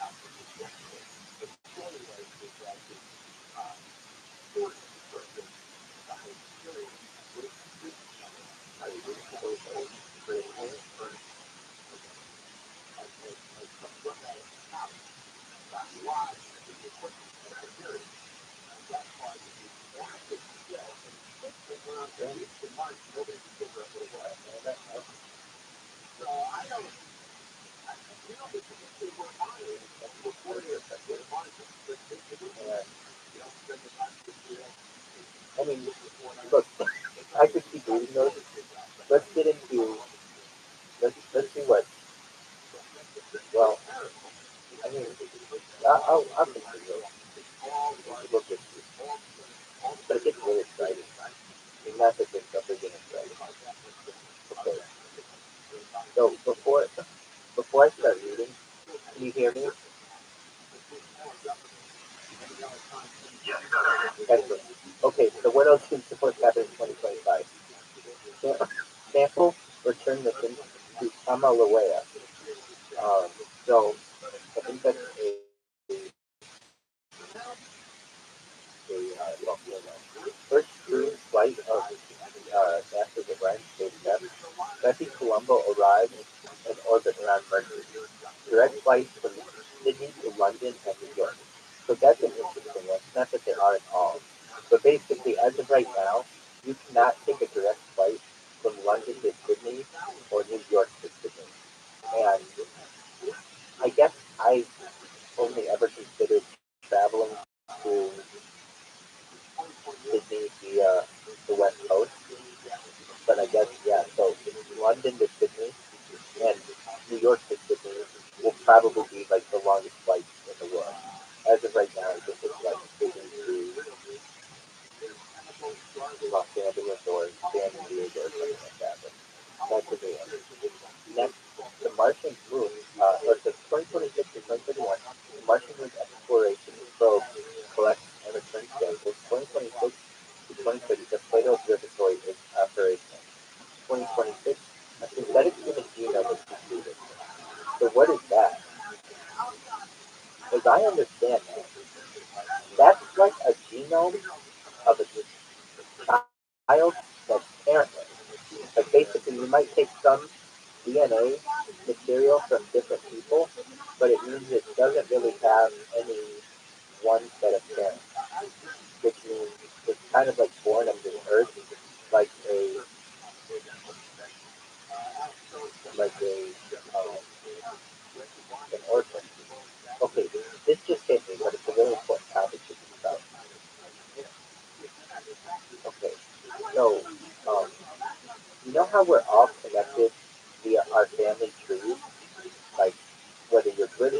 royalty or you're an impoverished homeless person. You can follow someone's family tree all the way back to a common ancestor, all the way back to a common primate, all the way back to the first mammals, all the way back to bacteria. Everybody kind of understands that's how evolution works, right?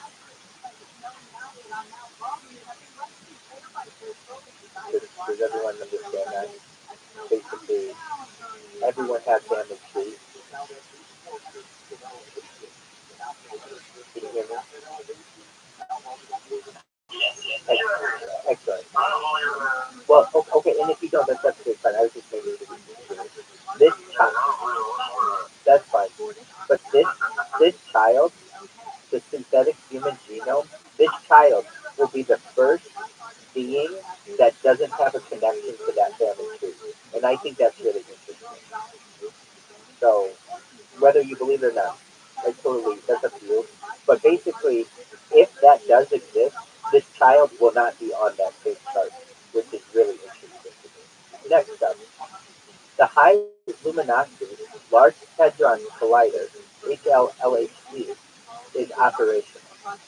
If you don't know what that is, if I understand this correctly, and this might be one you want to look up, it is a super collider in, I think it's near CERN, Large Hadron Collider. And so this should be done in 2 years.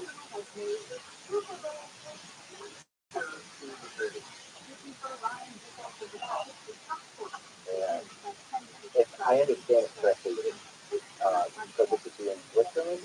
I could be wrong though. It's a 27-kilometer ring of superconducting magnets. It is at CERN, so it is in Geneva.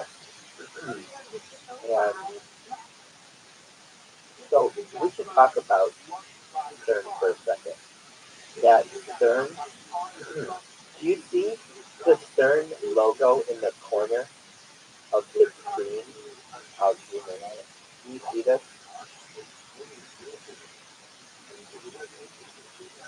Can you see the logo?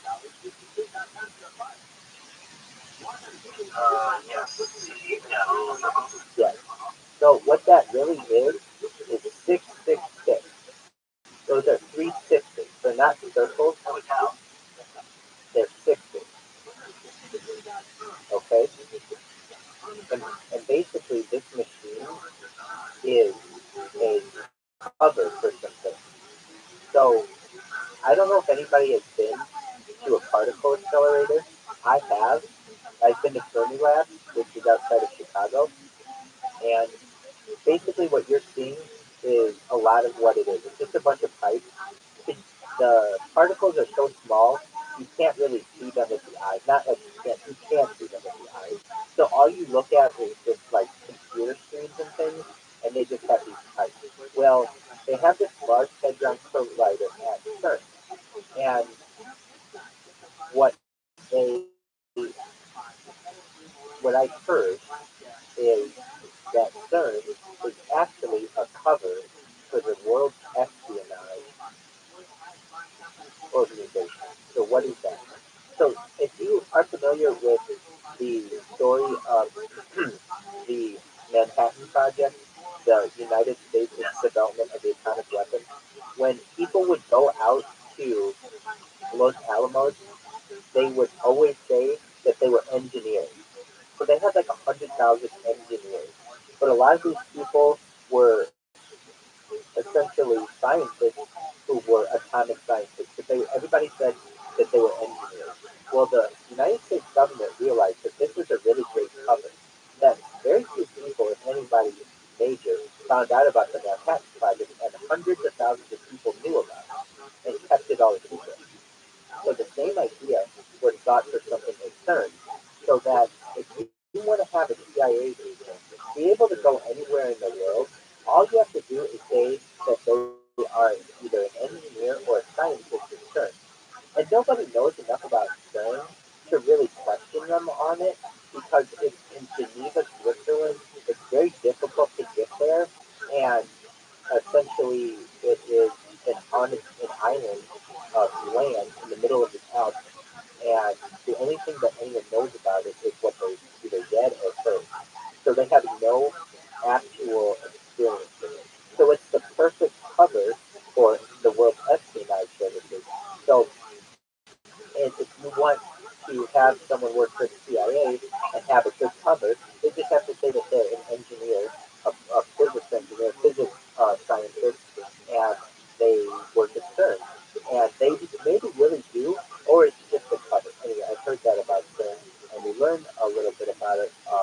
So apparently, well, at least from what I know, in 2026, an expansion of that is going to take place. Another thing about CERN that you should know, well, remember I said it's a cover for the World Espionage Unit. Um, apparently, but I'm willing to believe this one. There used to be a cartoon. I forget what it was, but it would be like, meanwhile at the center of the earth or something like that. But basically, or meanwhile at the bottom of the ocean, they would have the like Legion of Doom had their lair. It was a cartoon, okay. But in reality, apparently, I don't know this.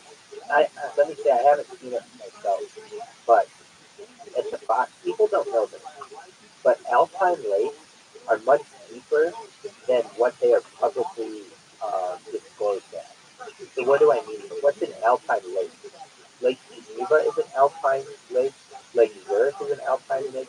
Lake Tahoe is an alpine lake. Where does an alpine lake form? Basically in a valley of a mountainous area. So when you have a valley, it's basically, this valley can go very deep, much deeper than normal lakes get into the ground. So um, there can be a lot of water that is built up in there. And apparently, while people say, I think Lake Baikal is uh, publicly acknowledged as the world's deepest lake. It's something like that. Um, really, I think it's Lake Geneva. So Lake Geneva is a lake in. Has anyone here been to Switzerland? If you have, you're going to know a lot more about it than I do. But please tell us about it. So basically, as I understand it, Lake Geneva is on the border of France and Switzerland, and it is essentially where parts of Stern are. But apparently, there is an underwater base. If you heard me say that correctly, an underwater base at the very bottom of the lake. And it's like, why would you have a lake be an underwater base? Well, number one, aside from being cool and all that other stuff, it's a very safe place to have a base because nobody is gonna suspect it and nobody's gonna get there. So how do you create an underwater base? It's not that hard, actually. We were talking about these boring, uh, the boring machines, the boring tunnels. One of my favorite pictures of all time is this nuclear boring picture. If you think like it's really hard to build a tunnel in the Earth, through the Earth, it's very easy. Listen to this. These forgotten nuclear tunnel bores were designed to melt, and it says these things can melt 7 meters an hour. Well, people, they have long forgotten. These things were around 70 years ago. They are nuclear powered tunnel bores. Look at all these people. Can you see how small these people are in front of this machine? Can you see this picture?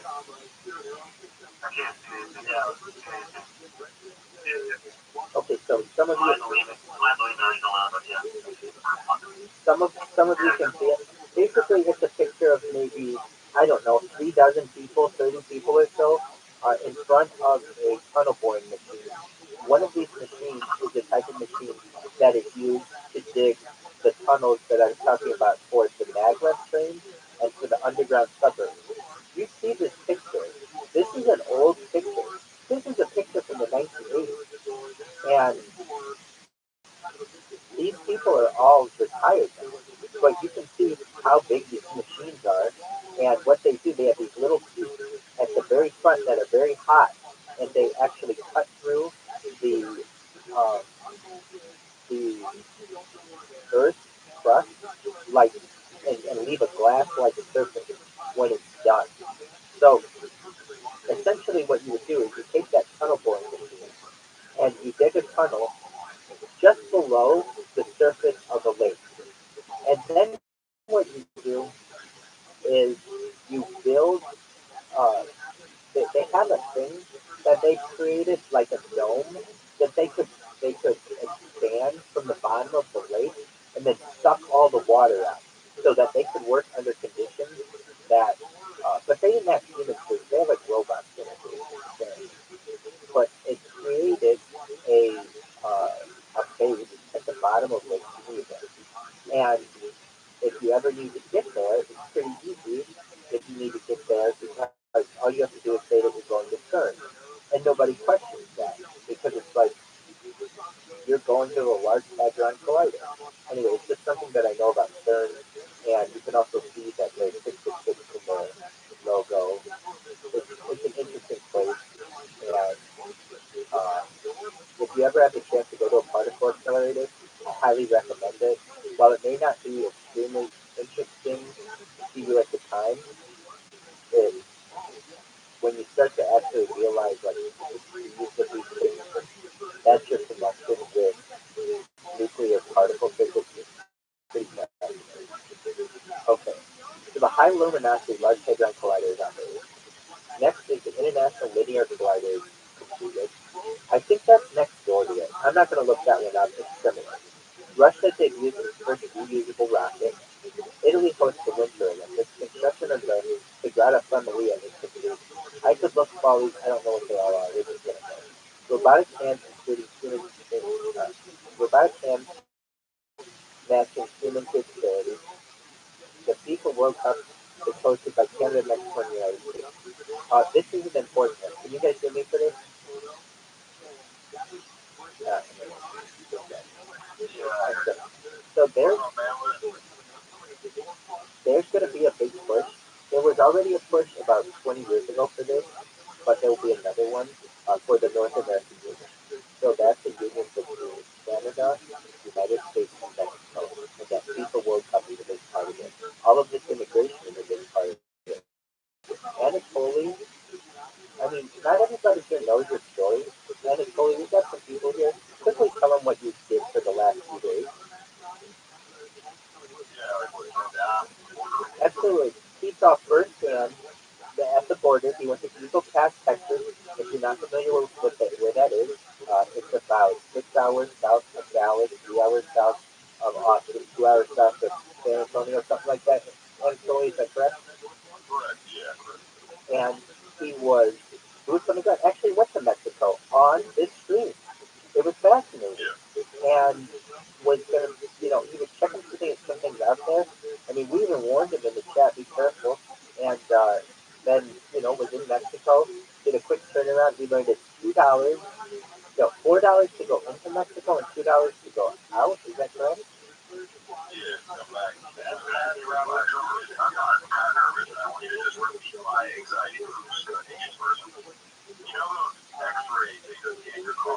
Yeah. Yeah, so money not treatment, but just for 8 hours, like the people who operate in that place again.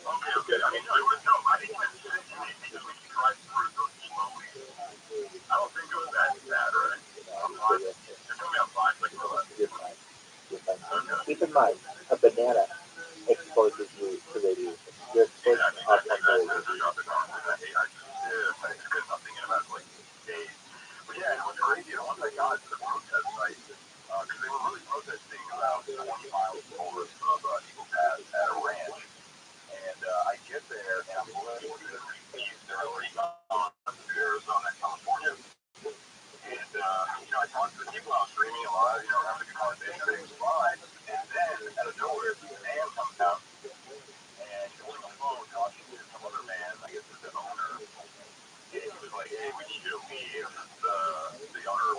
kinds of radiation.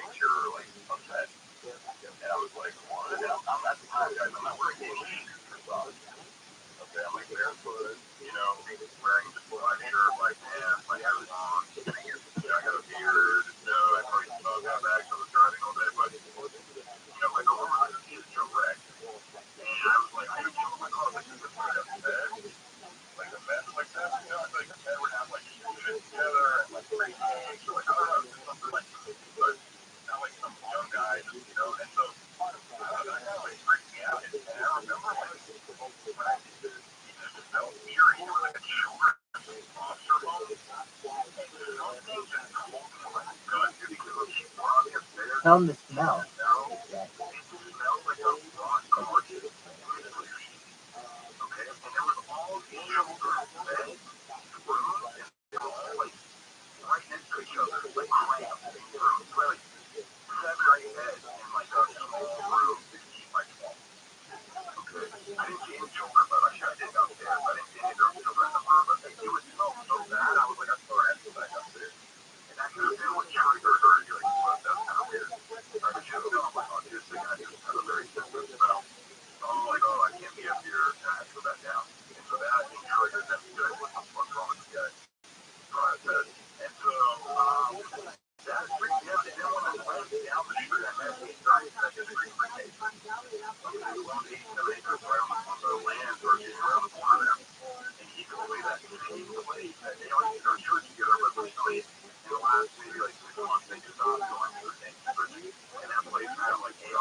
Why would you barefoot?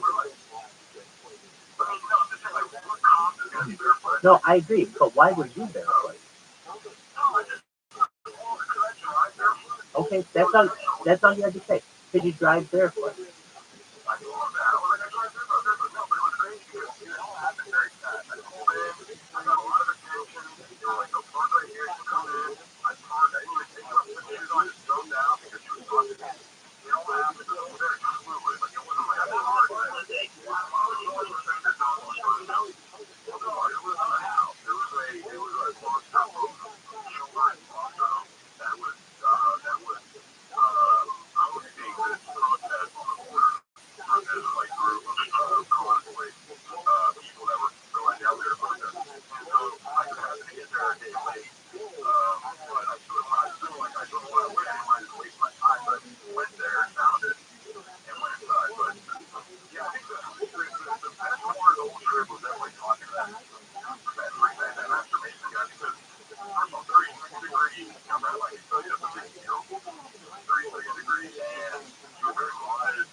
That I created that automatically follows people on Twitter, and it's really funny to see, who review, like, how annoying it is to people. And look, I'm not hurting anyone, but some people make really good films. Elon Musk, he spent $44 billion and you vowed to stop costs, and here this person has created over 500 accounts and is just publicly mocking you. Like, this is what you allow. At this point, this is humiliation. And basically, if you're wondering what I'm doing, I am looking for accounts that I created that have over 850 fans that are able to follow more people. And if you're wondering, well, can't you always follow new people? If I have followed over 400 people within 24 hours that cannot follow them for another 24 hours. If I have more than 5,000 people who I followed on my account, I cannot continue to follow them. If I get this option here, we temporarily limited your account usage. You can't follow people for a given amount of time. Usually that's 72 hours of creating. So there's some reasons why. But basically, if I get these accounts that can follow people at once, it's game over. I will turn on this machine and it will follow 3,200 people an hour, and I don't have to do anything about it except read in the Twitter search results about everything that people are doing, or see that they have come to me from on YouTube from Twitter. I get people very often who say on a daily basis, "Hey, I saw you followed me with 12 accounts on Twitter. Thank you. Hello, how are you?" And basically we become friends, and that's how I'm becoming friends with you. So if you're not familiar, I spend like 24 hours a day. Some days you can, like, if you're on my YouTube like this, then you can like this, then you can like this, then you can like this. Twitter then, you're on Twitter then, and everybody has it. So with that, and it's Goldie. You're back in Dallas, you said, correct?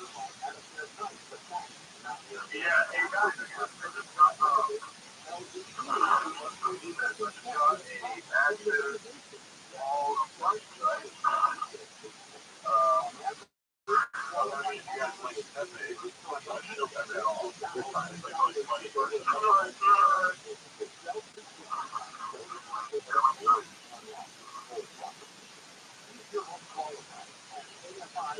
That's cool. What is that?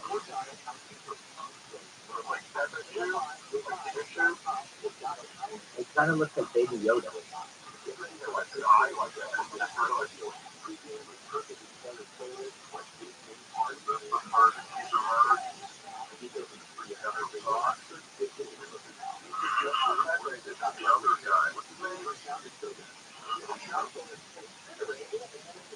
I only thought there was a couple.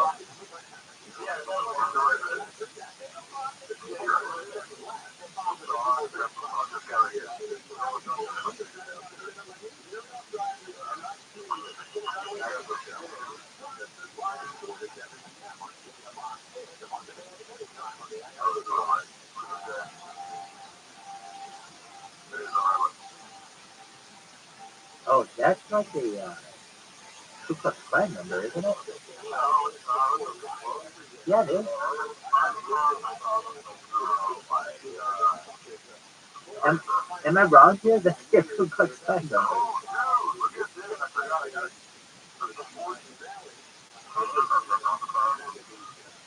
That's cool. So you have to remove one of your keys to make a Pepe?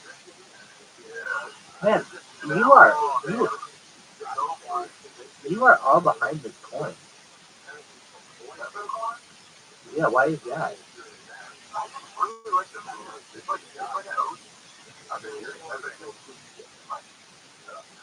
Okay. Well, guess what? Harry Potter Obama Sonic 10 email is going to be way bigger than Pepe.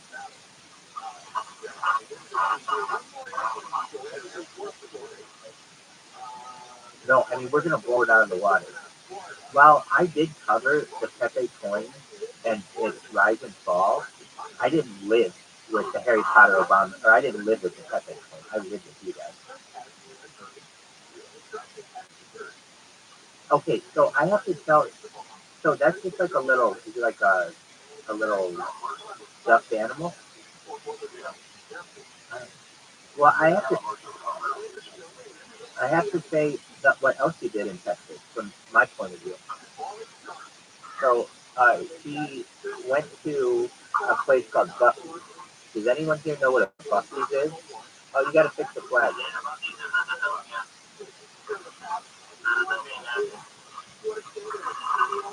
Would you describe it as utopian, Anatoly?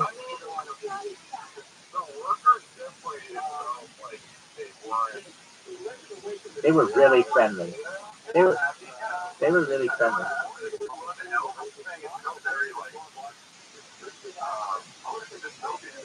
Wait, he thinks He's saying it's dystopian because it's so big.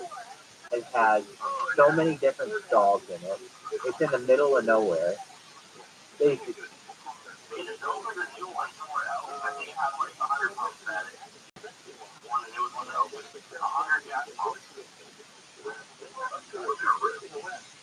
well, you need to fix it.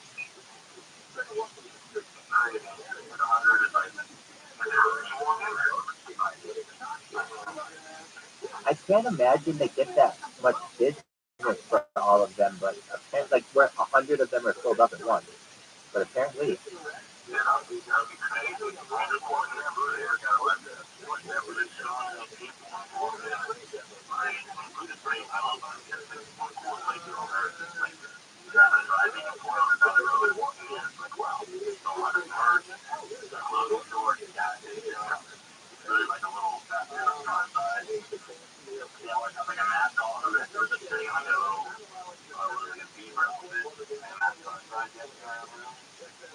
he got Bucky nuggets, which are like giant corn pops. He got beef jerky, and he got nuts, almonds. Did you like everything there?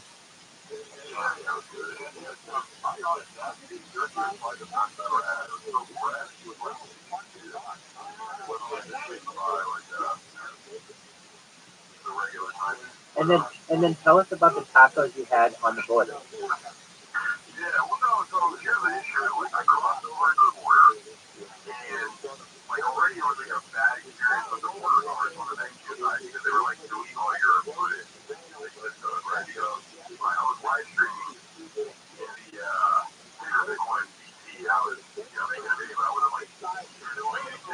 Wait, it was so funny. I had to describe what it was like. So here he is, live streaming in the Telegram, crossing the border, which is really exciting to be in the Telegram and somebody does that. Pardon me. And then he gets into this confrontation with these people at the border, and they're like, delete all the footage that you took. And he's like, no, it's a Telegram chat. You know what cryptocurrency is? They're like, they don't care at all. There's just like delete the footage. And he's like,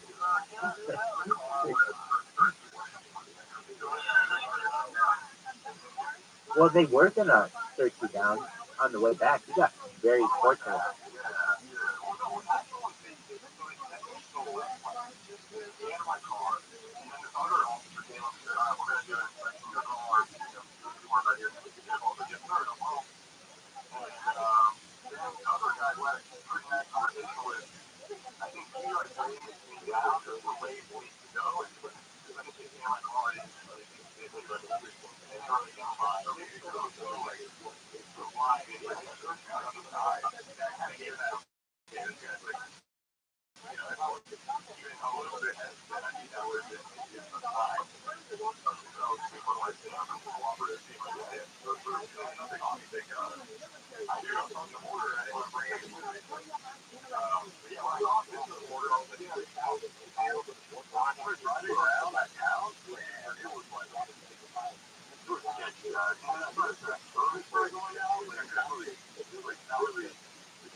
And they hooked it up,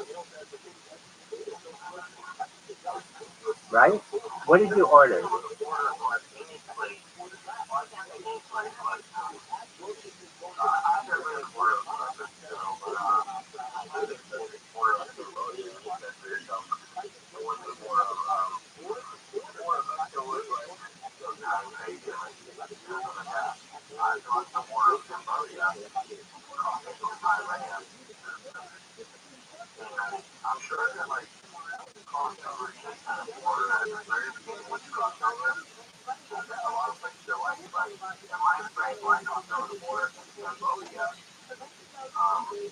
a lot of beggars, a lot of like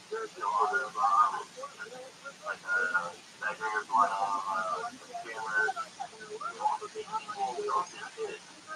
Which one was it? But it's a lot of times, but I saw a lot of kids who are like mutilated on purpose. I honestly like to cut off the food. And their mother, well, I think their mother, holding it with their arm to create like a soft toy that was pull it across over the water with their money, you know? It's pretty sad. And when I was in Eastern Europe, yeah, so it is sad.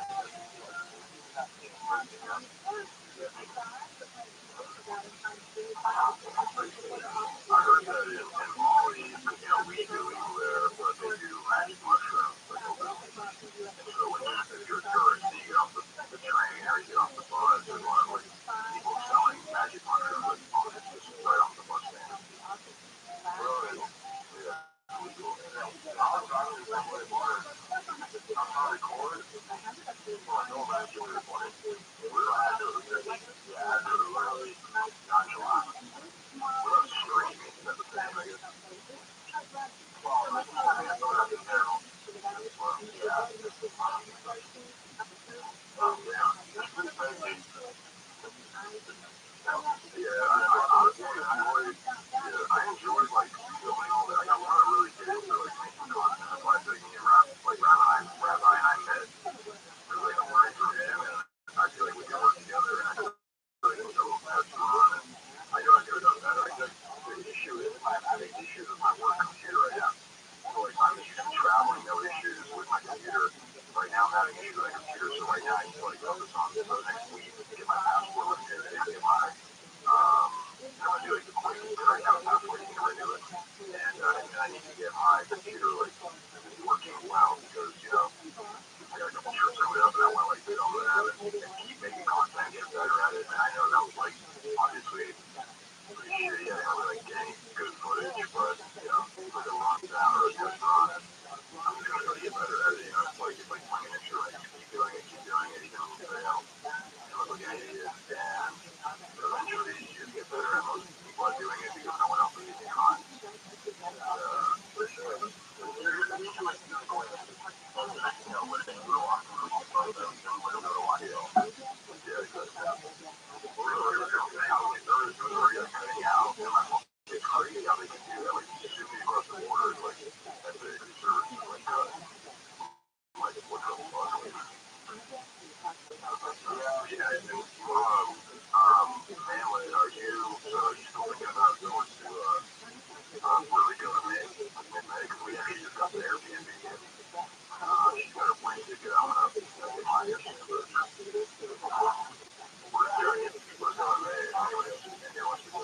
Puerto Rico's going to be the 51st state. Puerto Rico's going to be the 51st state. That's going to happen soon. Like maybe in the next 5 years. I don't want to go to Puerto Rico right now, but I will in the future.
How do you think Craigslist works?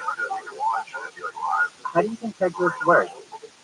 I mean, like literally, like how do you think Craigslist works? Do you think like you get thousands of people who show up with one invitation? No, I'm sure it's going to be people who are leery about. I'm going to post it in Los Angeles, and I'm off right now, and see if we get more traction on it. So, if you guys aren't familiar, I was reading a Craigslist ad. I'm not going to continue to read it, but I'm going to post it to different areas of. I'm going to post it to different areas of Los Angeles right now.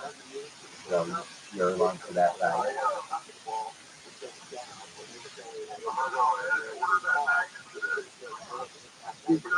For for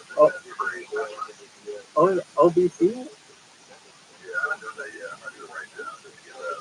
Oh, you're crazy, man! I love it.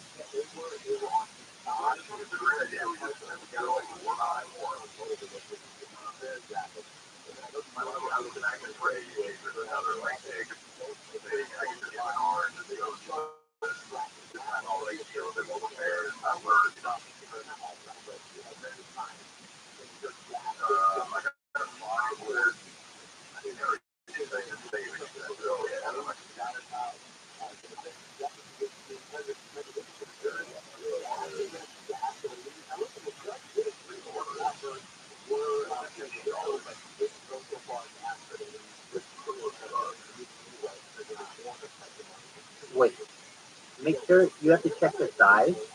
Remember, it was more for bigger size. So make sure you got the right size.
Dude, hold on a second.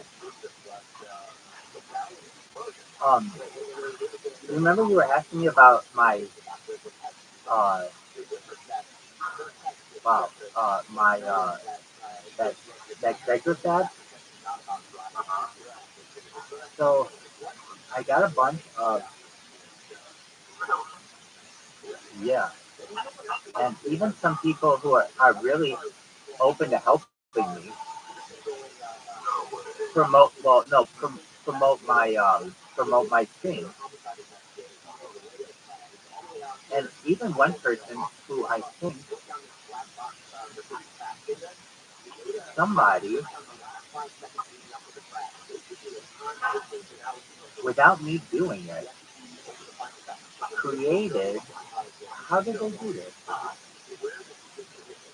I have no money.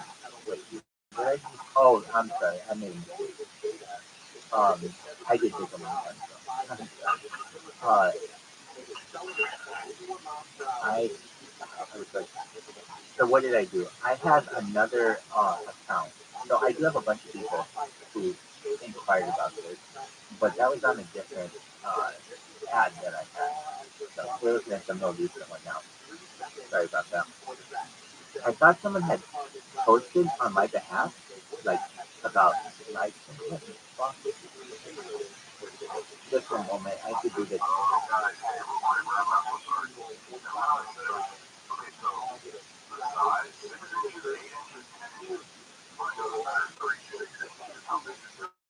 3 feet, 36 inches is 30.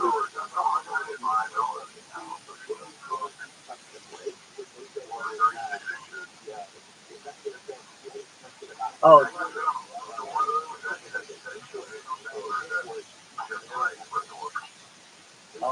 that's pretty big. I think 24 inches is probably a little better.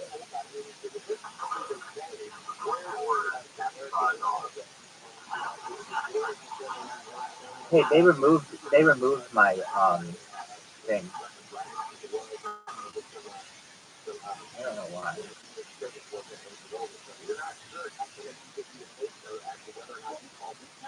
So no wonder we didn't.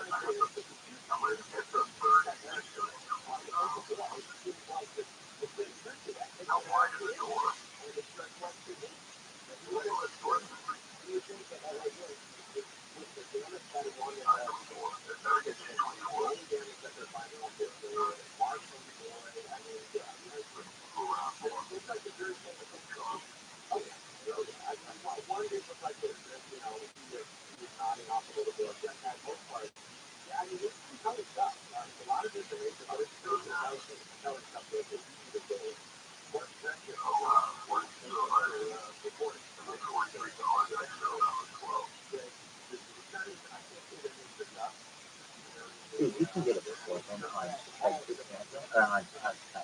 Craigslist, on the other one, Amazon.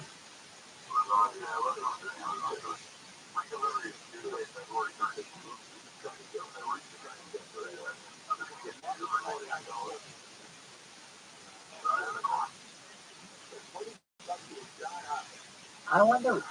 I wonder what I said that I, what why I can't post it. I mean, it was up for like a long time. It is crazy. I think that.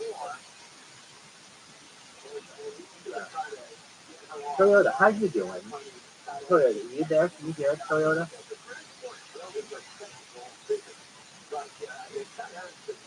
I hope you can hear us, Toyota. Oh, damn it, I like your dog. What's your dog's name again?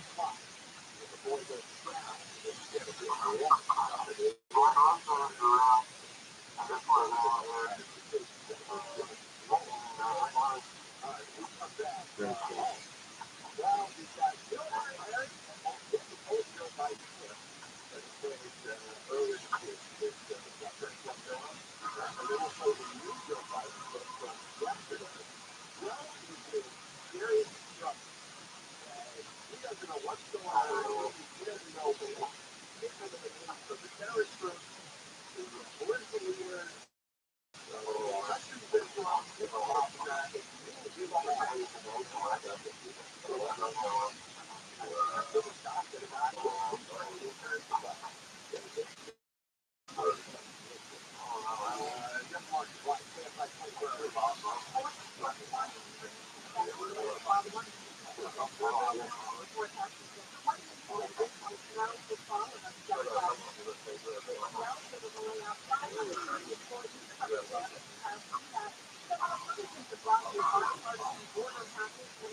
Move in the West.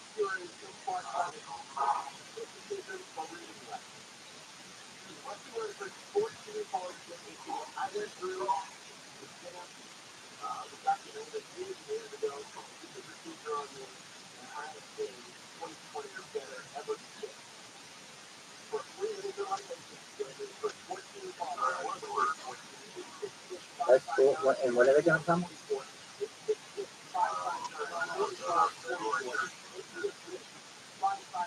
That way?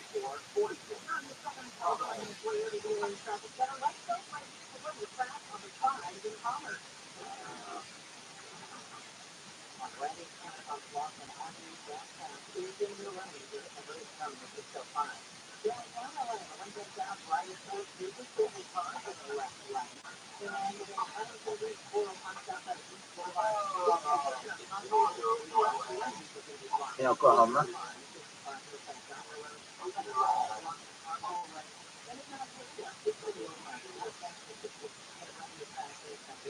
You're going to Oklahoma?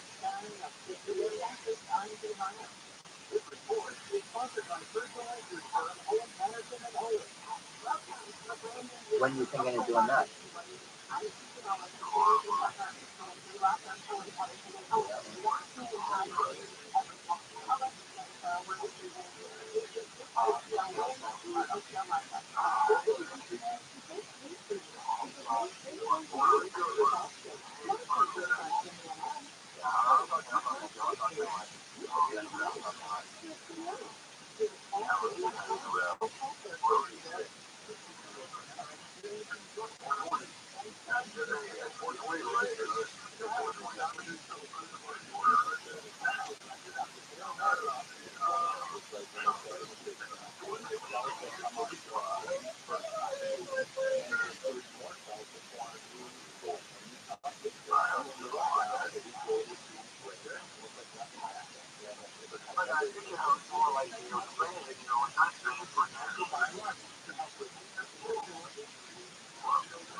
I asked the same thing. He was not. He gave us a plan. He gave us a plan, but I wanted him to be like, oh yeah, dude, I have a floor, I got a mattress, you can stay as long as you want. There's none of that.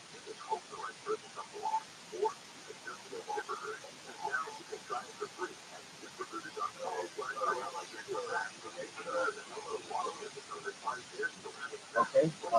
Of what?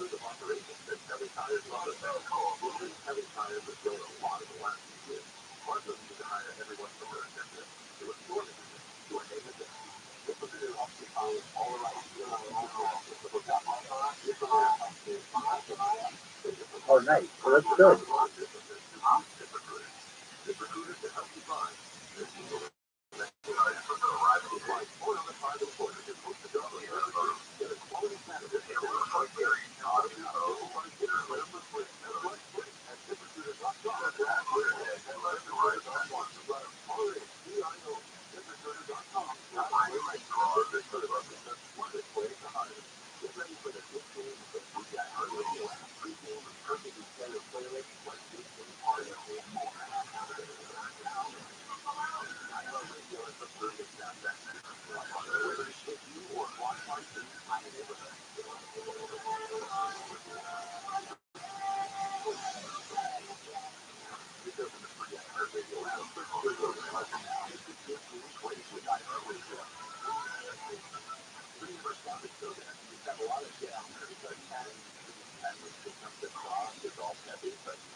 Like Tom.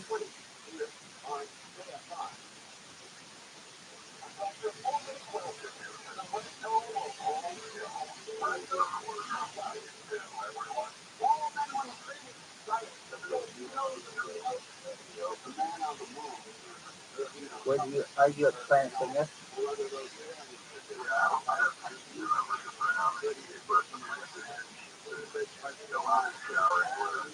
Right. Do you ever get that hydro massage? It's amazing. I love it. It's amazing. Do you ever tan there?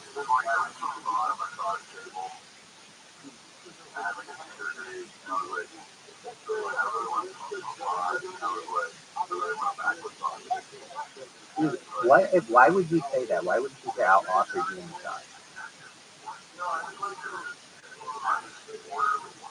No, you're a taker.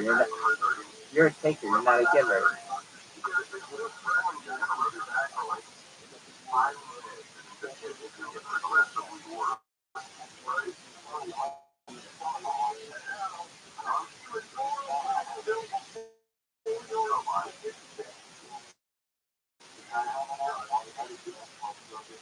You're right. It's been like that for an hour.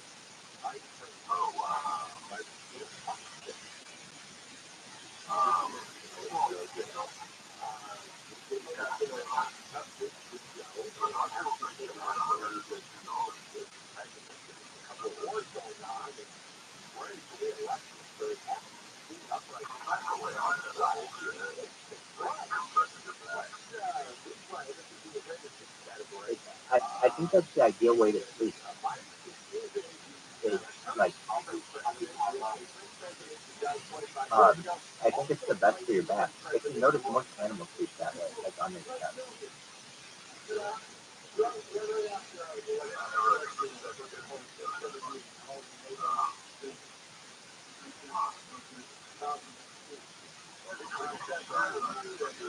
I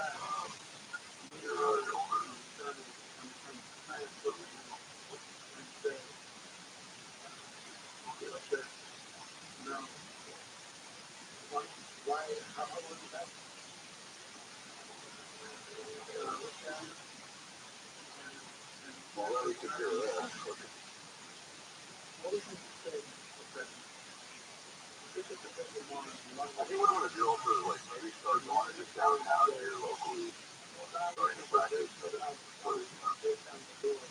work on things pretty locally, doing the Rabbi, like exercise, you know, like I'll or something like that, or just like open like what an hour, It depends where you are in the country. 15 is not good in LA, but might work where you are. 15 is not minimum wage in LA.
Man, what is that behind you? Is it like, what is that?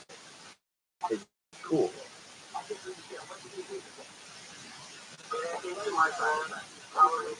Take a name. How you doing, ladies?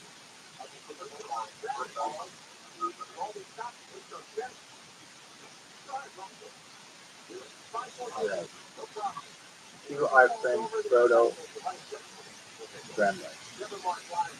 Frodo, the other one, is no more, so hopefully we won't confuse you guys as much. Um, Frodo, no, it's Frodo Grimm. Frodo Grimm is Mammoth Queen, right? Wait, maybe Mammoth. Mammoth Queen, aren't you Frodo Grimm?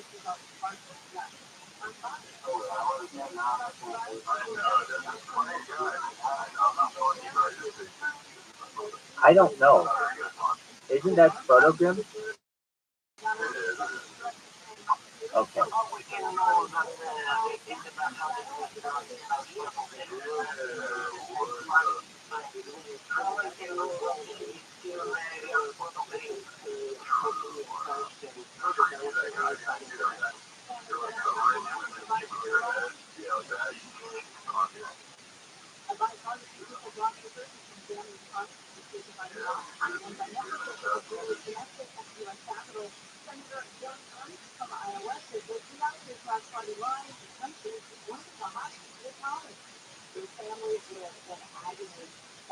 How are things in Greece?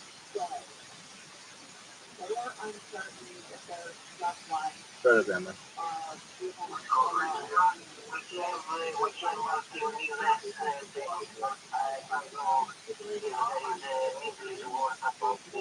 What do you?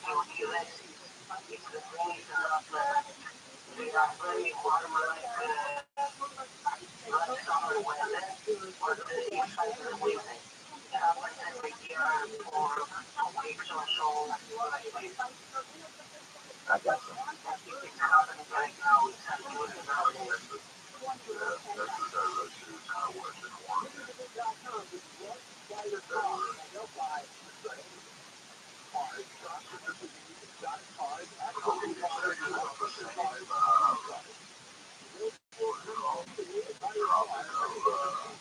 Latitude.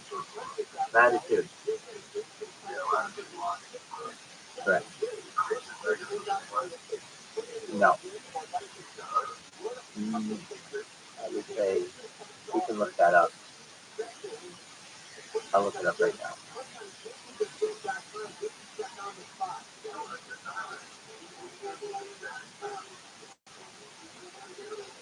I mean, as you know, it depends on the climate, but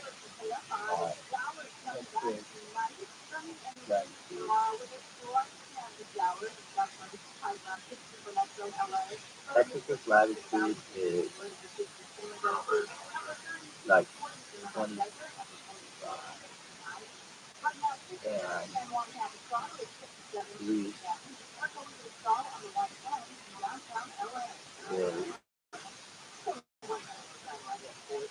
is 31. Now, if you ask me if it's further south,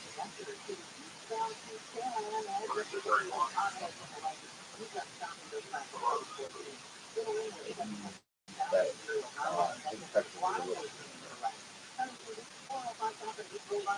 we'll look at that. We'll look at that.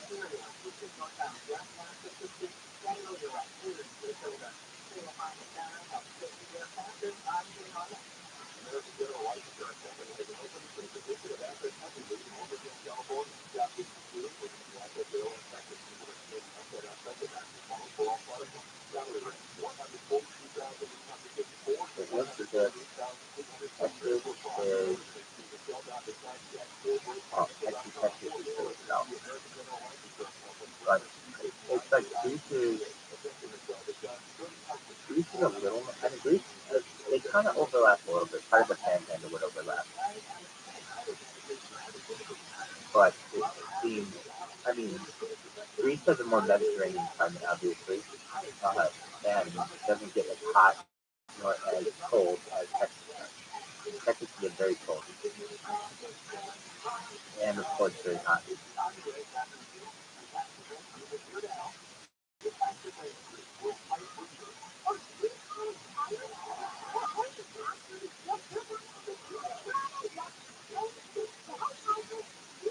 What's the hottest you've been?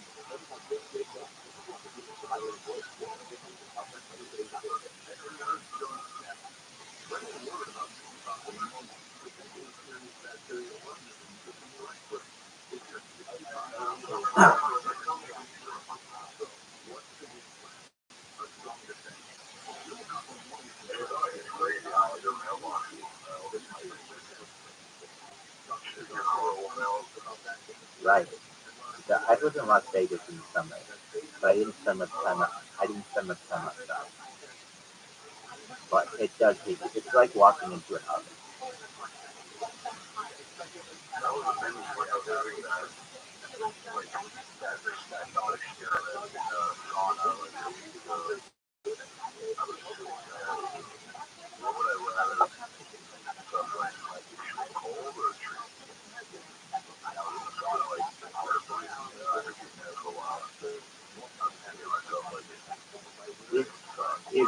You'd rather be too cold than too hot.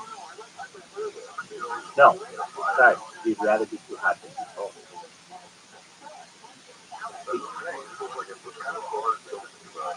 Both suck. I mean, it's relative, but basically, I think it's more painful to be too cold than too hot. Because all your appendages will freeze. It's very painful, and it happens very slowly. Like if you're gonna die from heat, I mean, it depends, but there's a chance that you might just pass out too.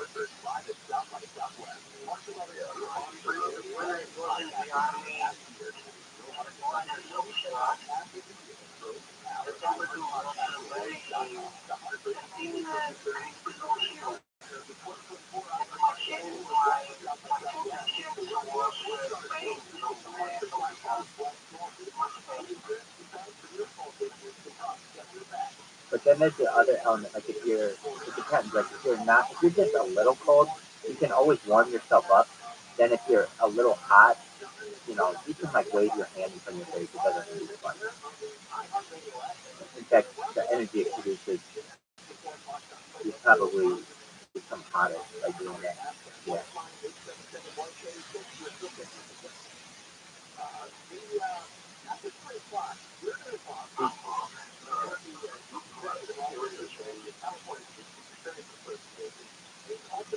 If you're wondering what I'm doing, I'm setting up these robots. You're like, wow, it is taking you a long time to set this up. Um, I know a lot of them, a lot of the accounts that I've used are all fake. I just followed so many people. So that's a good thing and a bad thing. Meaning, a good thing because it's like 5,000 people you followed, but that's a bad thing because I got a good one. So it's just, it is what it is.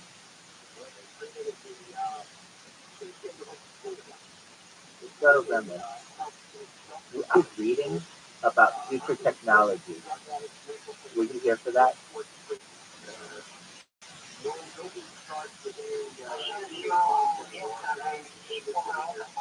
Yeah, yeah, but no.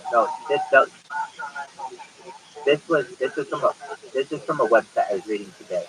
So I'm going to continue doing that in a second. I just want to get this thing going. I'm almost done. Um,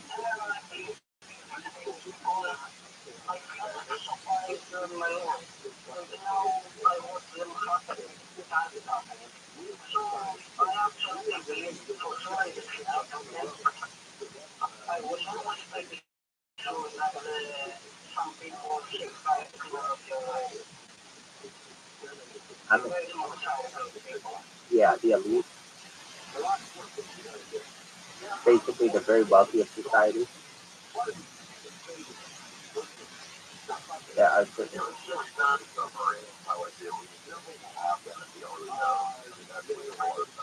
absolutely right. And they almost like mock us.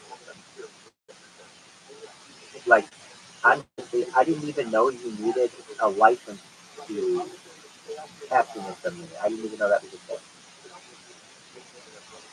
I would imagine it would be, but I didn't know that they were a service to it. I would imagine there would be, but I don't know. I don't know how that works. If you want to see what I do, and like, okay, so why does it take so long? Right? So, um, basically, you should be seeing my screen right now on my computer screen. It says that I'm following people, or I'm unable to follow people right now.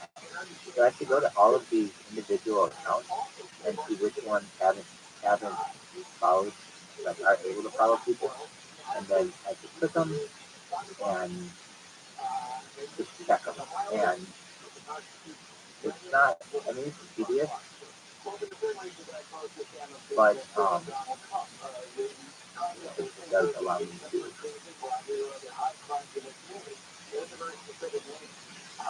get a lot. Here's what I want to do. We temporarily limited some of your account features, 3 days. Okay, so you can't follow anybody with that account. So I go to the next one. And watch. I thought I did it again. Yep, temporary. So then I have to go to the next one. And And once I get, I have 1, 2, 3, 4, 5, 6, 7. I just need one more, and then I'm going to continue reading that website.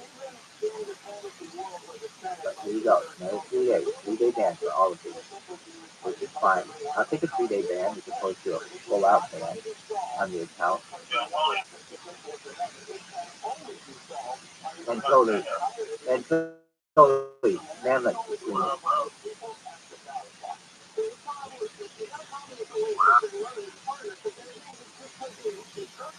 Go ahead, man, please.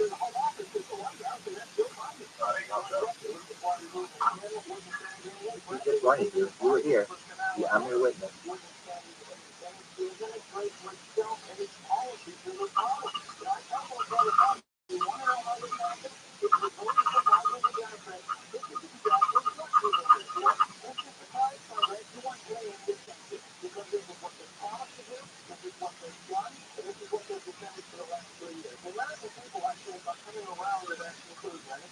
All right, come on, boy. Easy on the boy.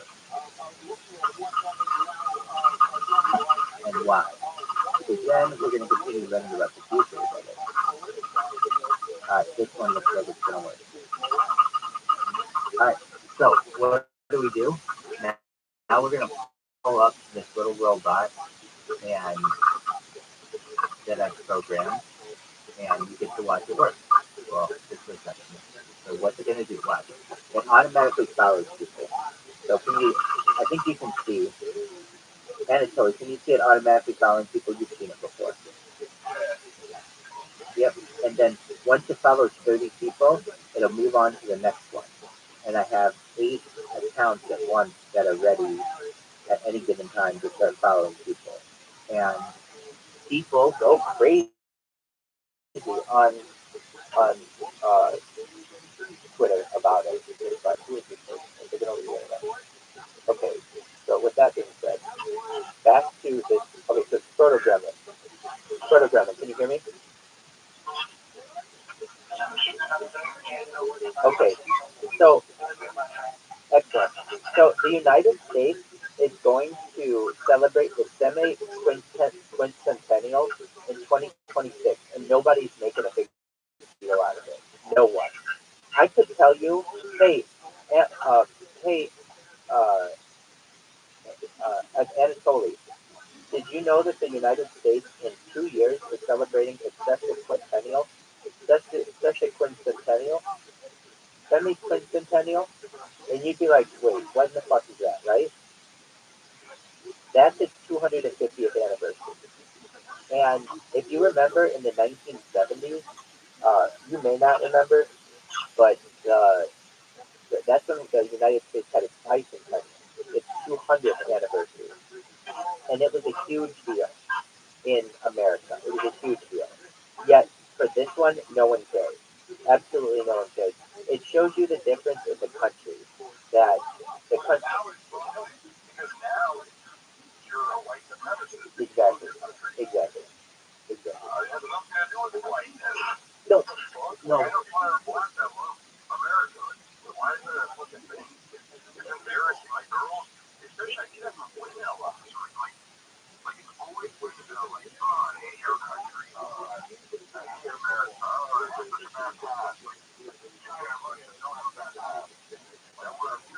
Yeah. No. So, I just think that's very good. Okay. So what else are we gonna have? The March 9th laboratory is just done. Completion of the gas shift tunnel, and then 50 terabyte hard drive. Now, if you were with us earlier, I was looking up all of these things, like what is this gas shift tunnel? It's a shift tunnel. Obviously, I would look up all of the things that we don't know, but it takes me too long. I'm just going to keep going. So in 2027, we should see the Artemis 3 cruise mission to the moon. The EU will end all energy imports from Russia. Light-duty hydrogen fuel cell vehicles reach 1 million in annual sales. And if you want to know the future of technology when it comes to the car, it has to do with light-duty hydrogen fuel cell. The hydrogen fuel cell is the future. It is not the electric car. Electric car's good, but hydrogen fuel is better. Tokyo and Nagoya will be connected via high-speed maglev trains. The Venera D mission will arrive at Mars. Launch of the Nancy Grace Roman Space Telescope. Then we have the asteroid 1999 AN10 makes a close approach. So that's important. That asteroid, they might use that as an event to scare the American public. The next one is the Square Kilometer Array begins science operations. User replaceable batteries are mandated in the EU. That's an important one. So no longer will you have this iPhone bullshit where your iPhone battery explodes and you can't replace it. In the EU at least. So there you go. So at least in the EU, user replaceable batteries will be mandated by 2027. Next up will be 2D barcodes that will be ubiquitous in retail. The autopsy report of Elvis Presley is going to be published in 2027. The opening of the new Central Coast Airport, Bougainville, becomes an independent country, and completion of the Australia Aegean Tower. Next up in 2028 to 2023, 2032, mRNA-based vaccine for cancer and pregnancy. Paradox mission agreement. The orbital reach is operational. In 2028, China's economy will officially surpass the United States by 1/3 of new cars are electric. Medical marijuana is legal in the majority of countries. The completion of the lunar gateway launches the European Arena X-ray gateway. China builds the world's largest particle accelerator. So remember we were learning about CERN, the European one? Well, China is going to build a bigger one. This newspaper starts going out of circulation in the year 2020. Launch of the atomic system. Any surveyor comes from the company hydrogen asteroid. A placement of the Greenwich Space Tunnel. 1.5 nanometer noise of mass daily because of becomes the most popular city in the world. Los Angeles will host the Summer Olympics. There's a total solar eclipse in Australia and New Zealand. Resurrection. Yep. Popular. Yeah. The resurrection of several extinct species has been achieved. So what are they going to be? I believe the Tasmanian tiger, the dodo bird, and have some others as well. So basically, these are species of animals that have gone extinct. Oh, and the saber-toothed tiger is a big one too. I don't think that comes up close, but that's up there. Then the 26 global combat ships entered service. The European extremely large telescope is operational, and the final Avatar movie is scheduled to be released. So that is 2022. In 2029 to 2052, there's the Da Vinci mission. 2029, human-like AI is really out. So we're talking like 5 years. That's not a long time. Romania adopted the euro. In-speed automation, coast-to-coast and near-coast asteroids of port. So that could be something that could be to scare the public as well. Mass application of G drives on the 40 megawatt floating system. Finland bans coal for energy use. Madagascar's radiated toilets is extinct in wild. Expansion of its London Airport. Massive spacecraft makes orbital insertion. Launching radio spacecraft. The giant Magellan telescope is now fully operational. This is a great red spot disappearing. The rest of the Titanic is closed. Starlab is fully operational, and the number of satellites in the orbit has grown exponentially. Alright, so then it goes, I mean, that's just one decade, and it names a lot of ways. A lot of ways. What's actually interesting also is like how they don't really plan so far ahead, and a lot of us don't, really pay attention to what's planned, and it just shows you like how the older and how the rich class really don't think, 1 year ahead, they think decades ahead, right? So what else is like on their agenda, right? That we just don't know. It just makes us wonder. Right. So I was explaining yesterday this it's really a festival that took place for press conference, the press conference at the National Press Club took place May 9th, 2001, the Disclosure Project. And within that, there's a doctor working at the Dr. Carolyn Rose. And she also worked for Werner von Braun in the that he was the father of rocketry for the Nazi for Hitler. And then that came under operating with the United States. Well, she said that, and all of this is true, if you see that one, she said the upcoming enemy will be seen as terrorists. Now, this was 3 months before 9/11. She said then from there, after terrorism, global terrorism is here, there will be an event. She said this is what Werner von Braun told her that he had planned. That after terrorism, the world would have to be very scared of a near Earth accident like basically we would all have to come together as one thing. But the big one that is going to be all to come together again is like where there was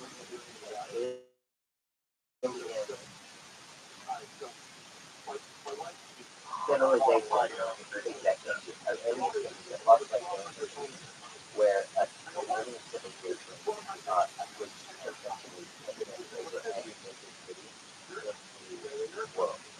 And from what I know, this is like Rabbi, when is it going to happen? 2050. 2050, why then? If you know anything about the number 23, there's like number 32, it has a lot of particular really, it's an important number when it comes to because it's basically one third of something, and a lot of other numbers are like the first one to allow you to like it is third. Um, but additionally, it has more and some other things. So,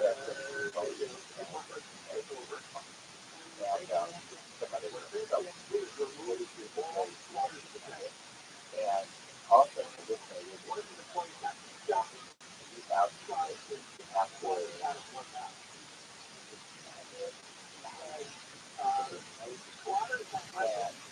after so understand that the 26 was a lot of for the power that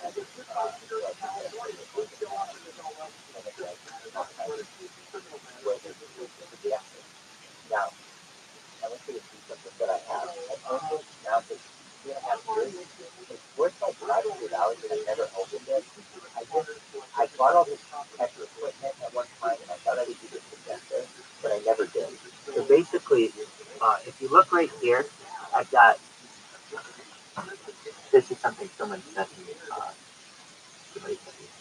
There's this little projector here. I don't know if you can see that, but basically, it's a projector. What up, baby? It's a projector that will fit in your pocket, and that's the future of technology. Like basically, the next type of phone that people will have a projector that shoots out of it that they can display on a board or on a table. Well, these type of projectors are being used more and more, and essentially, what we're going to have is this. No one knows. Very few people have seen it. In the year 2021, in Seattle, Washington, they had an augmented reality, like almost, I would say, a preparation as to what this is going to look like. So Seattle, 2021, New Year, or maybe it's 2020. 2020, I think it's 2020, New Year. This was wild. Has anyone seen this? This augmented reality special that they had. It was, to this day, this is what it's going to look like with projectors over the city. So everyone knows what the Seattle Space Needle looks like, or I hope. Okay. I know this is annoying, but I want to make sure you can see it. Can you see what I'm seeing? It should be like a countdown on the Space Needle. I'm seeing it. Excellent, thank you.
So at this point, they're going to make it look like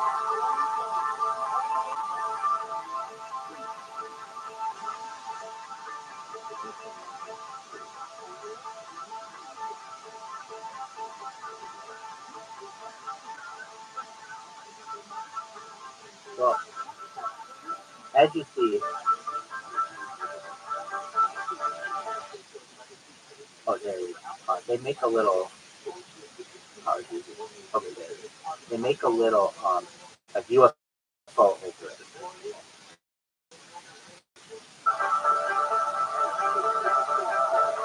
There it is. And it becomes like a lotus flower. Like all of this is the elite signaling to you what they're gonna do. So basically, I mean that's like 11 minutes. You can watch it. That's just same stuff.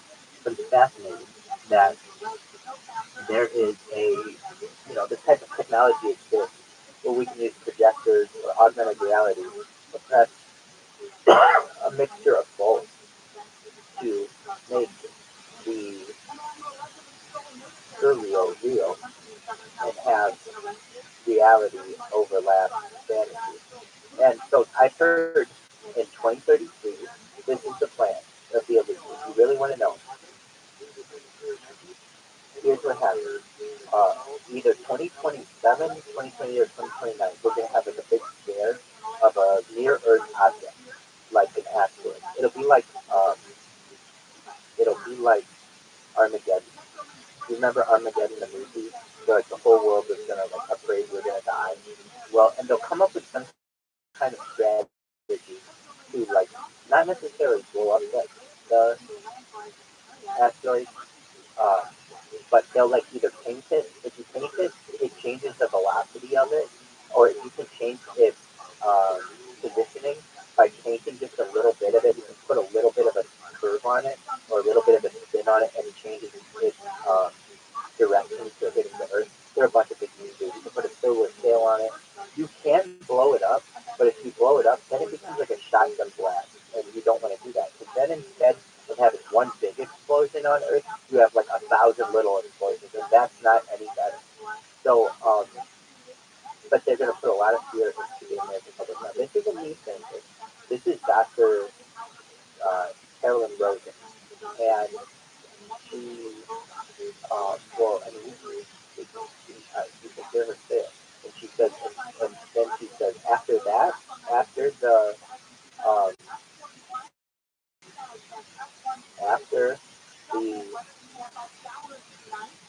asteroid, there's going to be an alien invasion. So that would be Dr. Rosen. Um, and I could be wrong on her first name. I know it's Rosen. Sometimes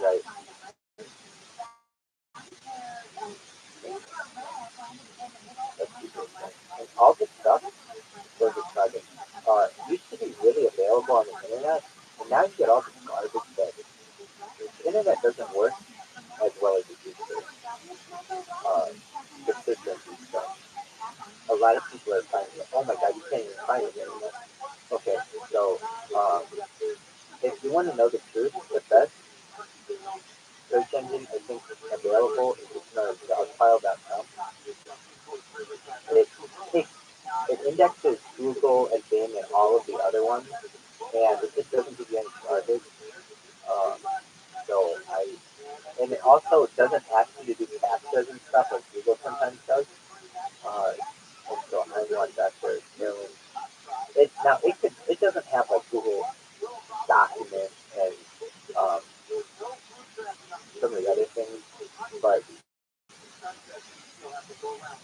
basically it is a search engine that is it's been around before Google. It's an older Google, a little older. It's been around for almost 30 years, but it's never been really used that much. So it still has a lot of the old results that we used get out of Google. Oh, her name is Carol Rosen. Wait, no, that's a different lady. No, it's the same lady. Okay, Carol Rosen. Here we go. So not Carolyn Rosen, Carol Rosen. Apologies. This lady. Hold on a second. I know I do this. Can you hear this? I'm gonna play it. Somebody just say you can.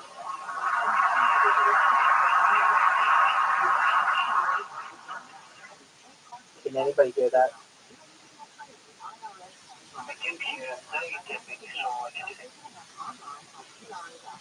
Good morning. My name is Carol Robin.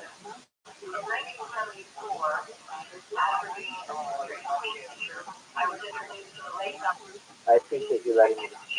I appreciate you letting me know. Let me see if I can change that. And that's okay. Basically, this lady, she says she works for Dr. Werner von Braun, and she, so that's the lady who I get this information, and she says that we're going to have, after terrorism, everybody's got to be afraid of terrorism, and then you have to be afraid of an asteroid, and then you have to be afraid of an alien invasion, Project Ruby. And then in the year 2033, we're all going to be under the one world government, the United Nations, which is already set up. So that's less than 10 years.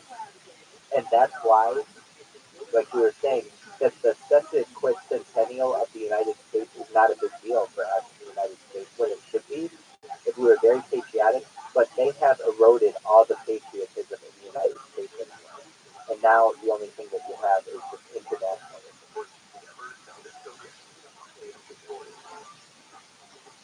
Anyway, I hope that makes sense.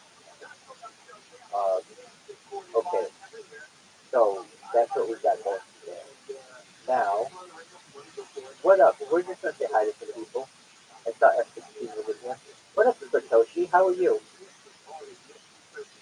Squirrely Crypto, welcome. How are you? And Toyota.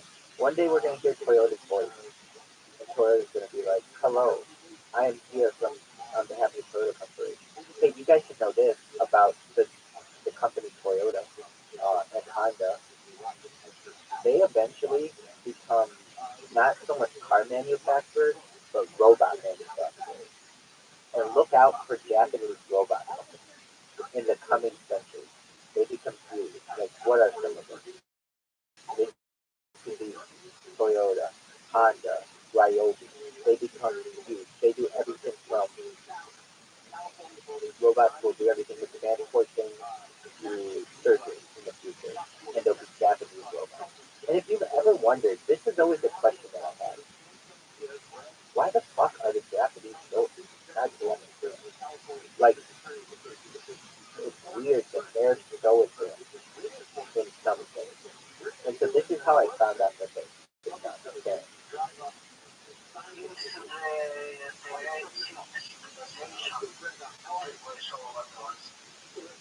On some things, but other things they weren't. Like, they're not known for gunpowder, the Chinese are. They're not known for paper, the Chinese are. They're known for, like, their empire, their imperialistic ways, and some technology, but I'm talking like they're robots. Right now, a Japanese robot is like the best kind of. If you had to name a country to get a robot, Japan's the country. I always wondered why this was, and it's been like this since World War II. So essentially, after Roswell, 1948, 1947 is Roswell, but around 1948, we have these defense contractors who start reverse engineering alien technology. And the way that I think this was done was it was given to some defense contractors in the West, but this is what the plan was. Essentially, to uh, slowly dilute the uh, technology through different corporations, and Japan was seen as one that was a perfect market because it's very confusing to the Westerners, and it's very inclusive, and it doesn't allow for a lot of immigration.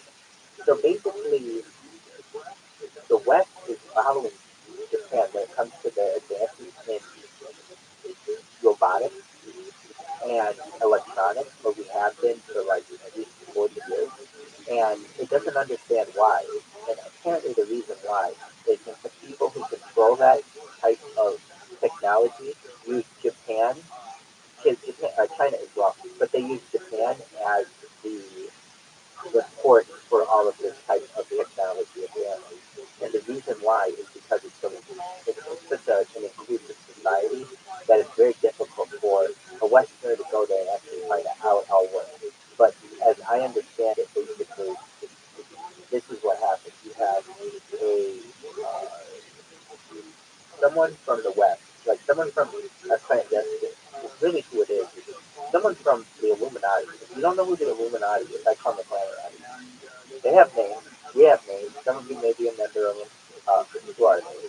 The Astor bloodline, the Bundy bloodline, the Collins bloodline, the Carnegie bloodline, the DuPont bloodline, the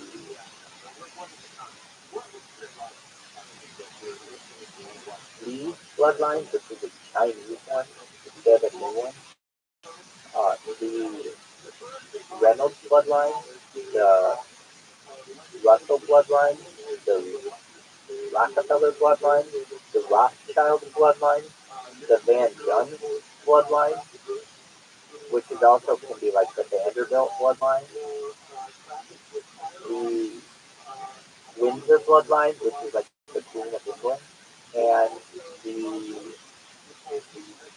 Merovingian bloodline, which is like the bloodline of the European nobility. If you're wondering, like the people who live in like San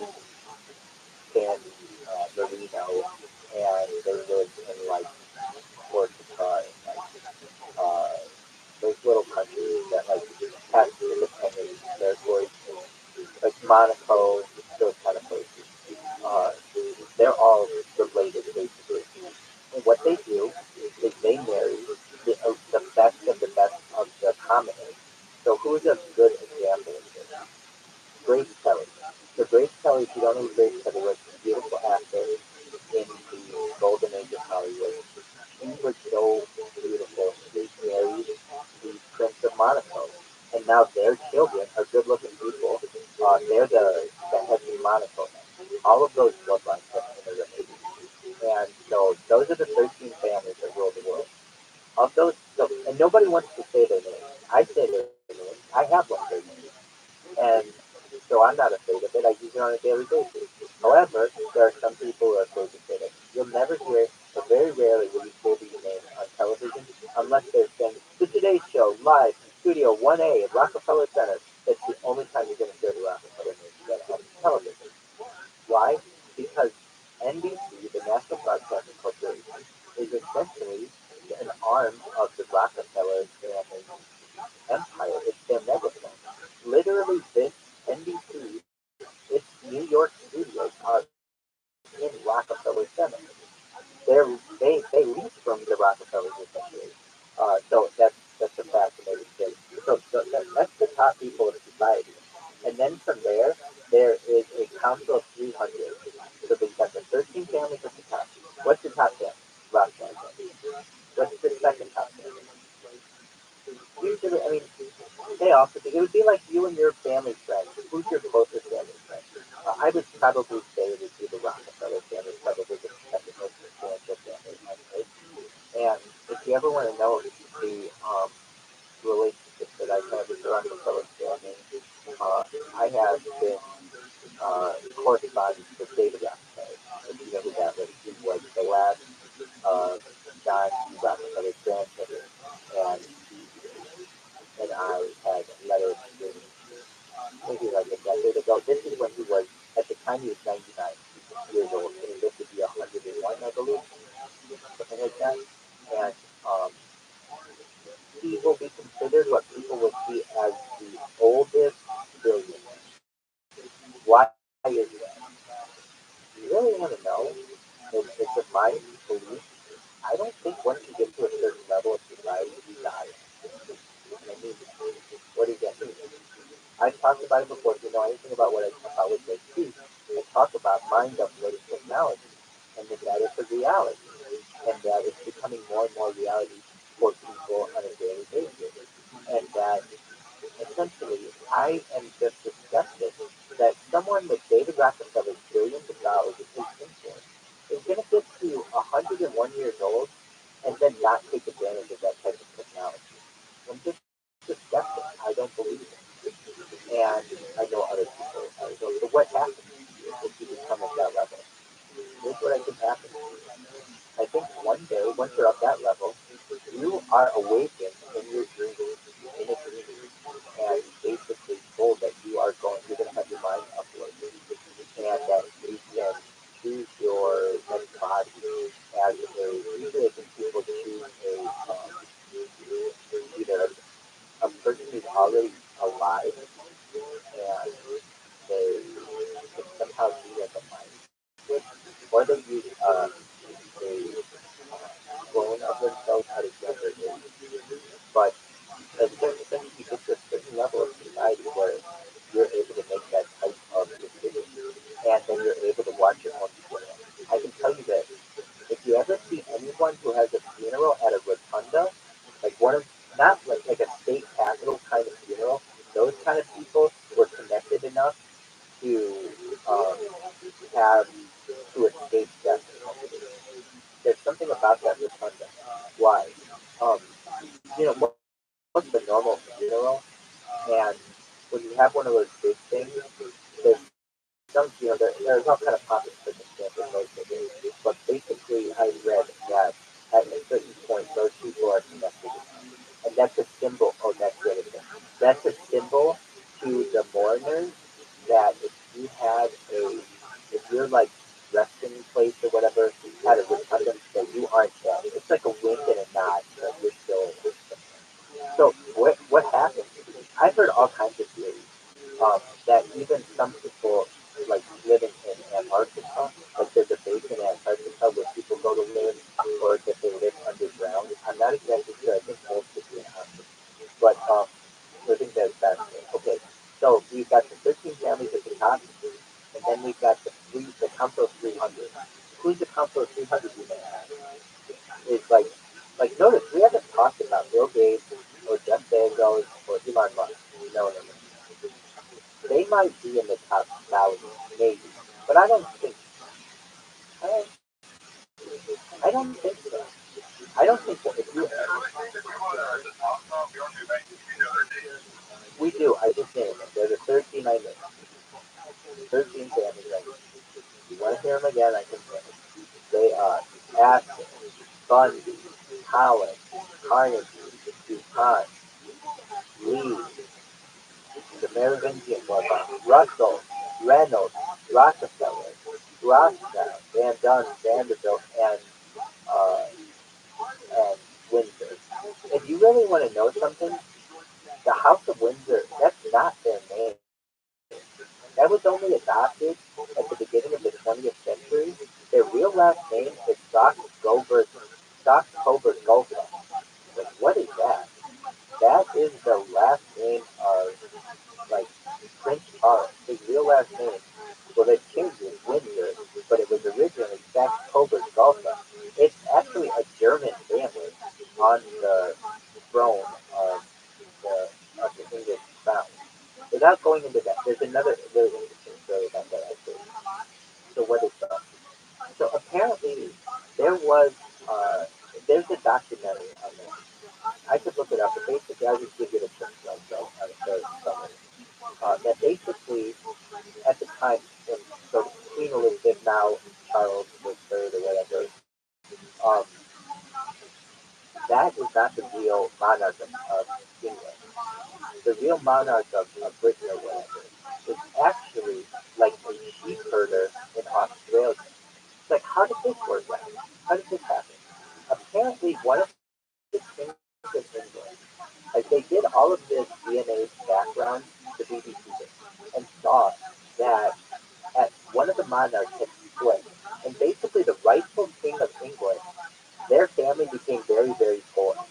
And this family here is like an imposter family, apparently.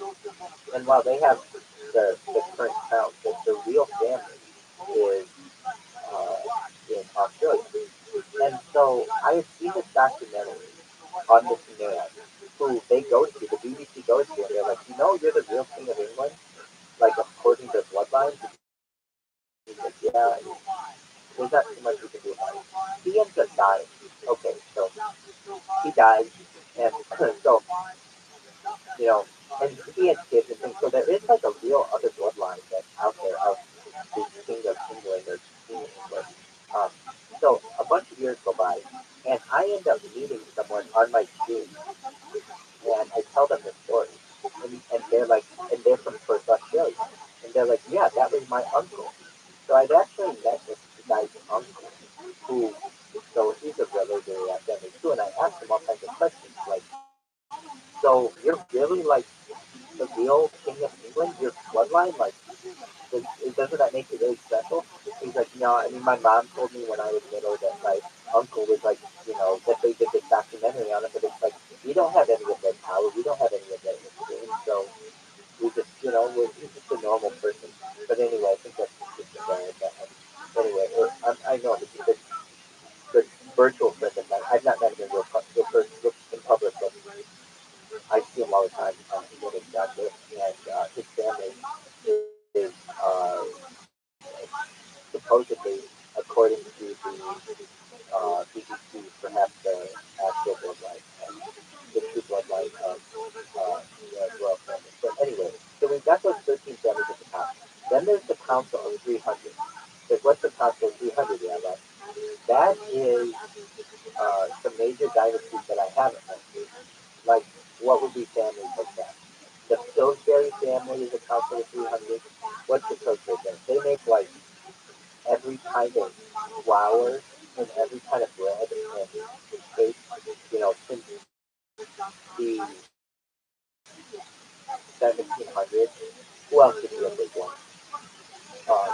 The Guggenheim family. Who are the Guggenheim? They're Ashkenazi Jewish family that basically got really big into real estate and like textiles, mercantile. What's another one? The Onassis family. What is that? Well, I think we have someone who might be able to talk on that. Proto Kremlin. Do you know about the Onassis family? Aristotle Onassis and his empire?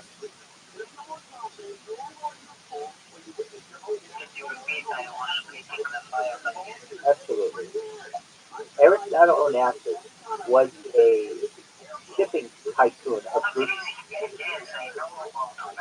Yes, exactly. So Proto Gremlin knows about it because he's basically the Greek mafia, if you really know. I watched the documentary. It's actually a really interesting story how he really came from nothing. That's right.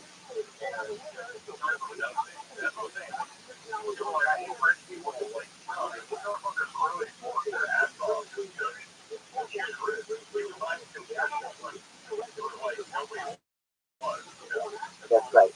So that's kind of the level of the Council of 300. And when I say the Council of 300, these are people. So you've got the top 13 families. They don't want you to mention their names except for the Windsor family.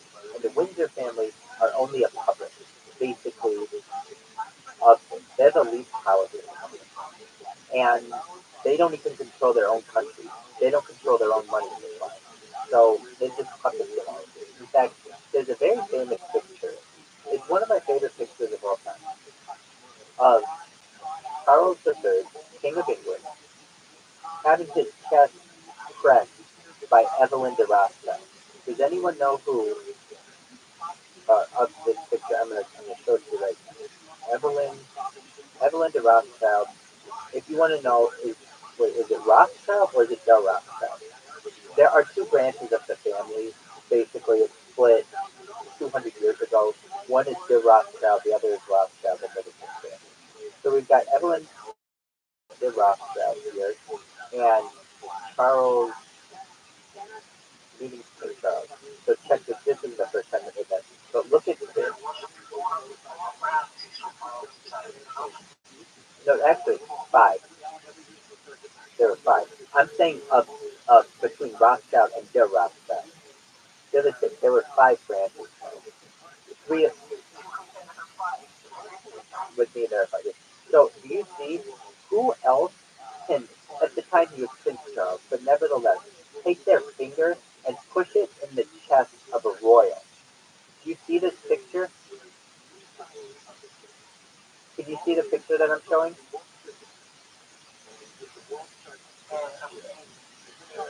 So just to kind of show you the kind of power that there is. So King Charles's family is only the 13th strongest family in the world. So then who else are the family of the 300? Um, it is not necessarily Bill Gates and Jeff Bezos. They're probably in the top 1,000 maybe. But you have to understand, if you're counting individuals, if I say the Rockefeller family, that's 35 individuals at least. More than that, hundreds of individuals. But the Rothschild family is hundreds of individuals. So that's a lot of people at the top. But then you go to the top, it's called the Council of 300. And then from there, that's all you need to control the world. If you can see, this is what people learn. If the small people at the top control the 300 most influential families in the world, everybody does what they say. That's all you have to do. You don't have to control any more than the top 300. And so that's what's done. And that's why everyone does what people say. And um, if you want to know, like, okay, so how rich are like the Saudis? The Saudis are in the Council of 300, but they're not at the top. And um, it would be like, if you know of them as a publicly known billionaire, then they are outside of the top 1,000 richest individuals on earth, probably. If they were once known as a billionaire, but then became very quiet, or they lost a lot of their money as a billionaire, those are the ones you can think of as very wealthy individuals. Like David Rockefeller was always known as only having $1 billion or $2 billion his whole life. You don't think that that motherfucker increased his net worth a billion fucking times over the course of his life, especially when he was watching all these other people make all kinds of money? Of course he did. He was the chairman of J.P. Morgan Chase Manhattan Bank, the chairman of the board. You don't think that he doubled his wealth over the course of his life? That it was just never publicly acknowledged. If anyone knows anything about the Forbes list, the first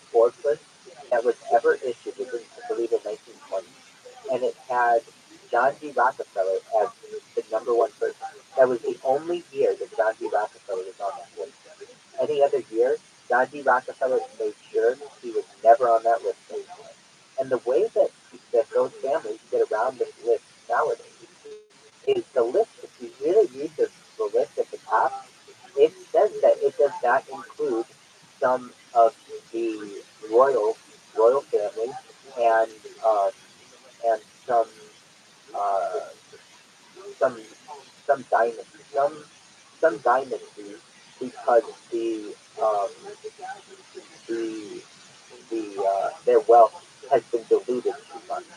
So we could take a family like say the Rockefeller family. Let's say that has 1,000 people in it. Well, if all 1,000 people have $1 billion, that's $1 trillion of influence, which is a huge amount of influence on global society.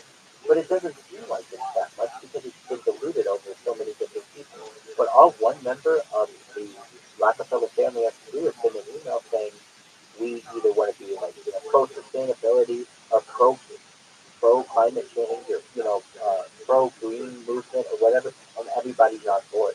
That's how quickly it works. So on top of all of this, there is the kefila, which is another element of it. There's the Jewish element of it, which is never discussed. But basically, it comes from the Rothschild element, but when it was established, you can say, you can go back ancient years.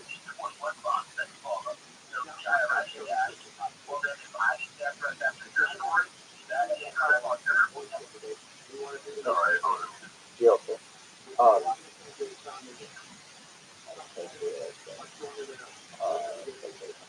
oh, the tequila.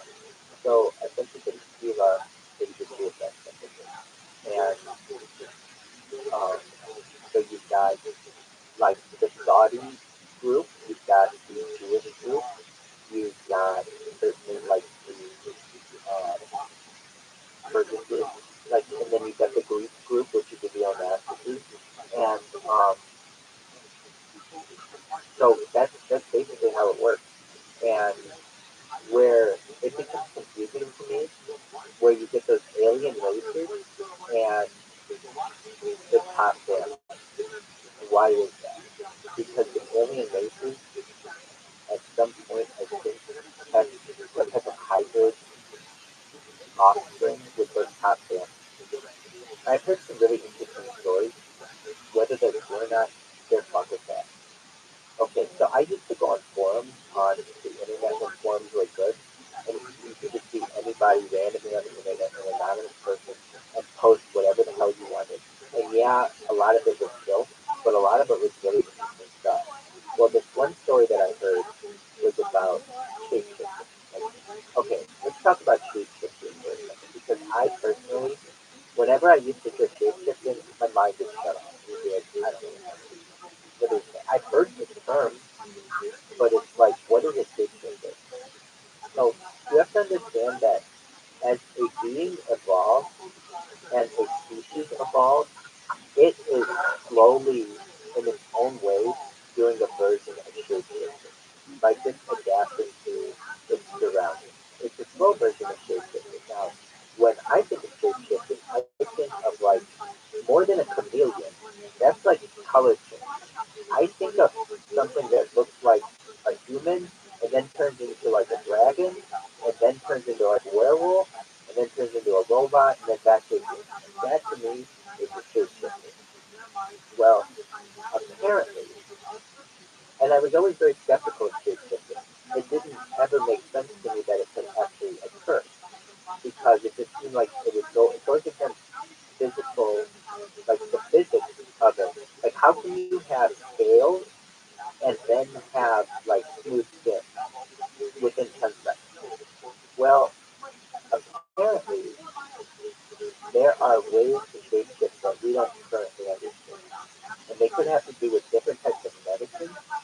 And I'm not saying you like take a pill and all of a sudden your hand turns to stone or scales or something like that. But basically, go ahead, man. Yeah, or that, yeah, or you, well, in a similar way, yeah, exactly, though, that kind of effect, where you turn to stone, that kind of shape shifting. But you should understand that, like, when we look at as a futurist, and we look at timeline, 1,000 years is like a blink of an eye. So humans could potentially get to the point by using machines and by using uh, medicine that we can shapeshift. So that gets us to this story that I heard about the singer Adele.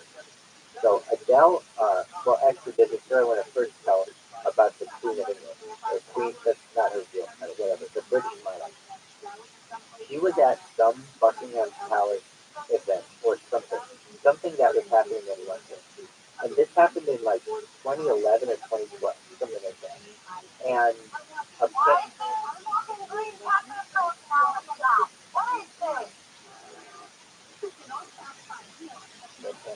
so the Queen of England, or whatever, the British monarch, was in front of the British Commonwealth and doing some kind of speech when she started to shapeshift. Now, I'm not the only person to say that the British monarchy has these rumors of being reported shapeshifters. That's pretty mainstream nowadays that people say this. But this was an event that I remember occurring, and it played out on Twitter. And what was it? Basically, that there were dozens of Twitter accounts, not like my Twitter account, like real people's Twitter accounts. This was a long time ago, where a bunch of people said that they were with the Queen and they saw her shape shift in front of their eyes. Now, what did that mean? That meant that they said that they saw her with a tail and that her face started to look like a reptile.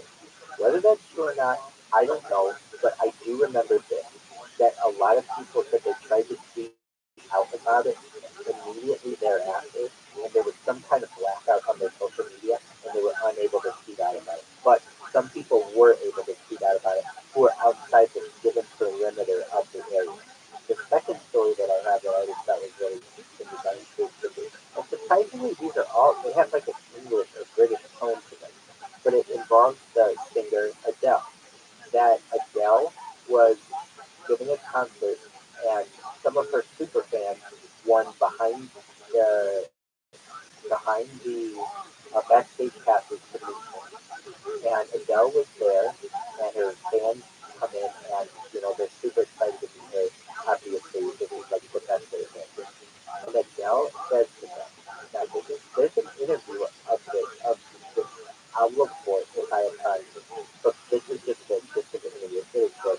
But these girls say that they were sitting with Adele, and Adele says to them, I have something that I didn't like. But you guys are my really good fans, right? They're like, yeah, we are best fans. We love this content. And she's like, well, I have something that I want to show you.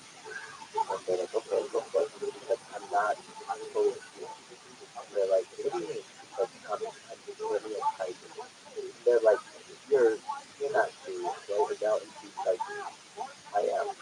And they said that they could see in her eyes that like she could shape shift in her eyes, have like a trillion eyes, and really scared them. The person ran out of the Now they were meeting their hero, their idol, and they ran out of the and there's an interview of these people, and I believe they tweeted about it as well. Those are the two stories that I've heard of like famous people shape shifting, and there's the one at Buckingham House, and there's the one with Adele.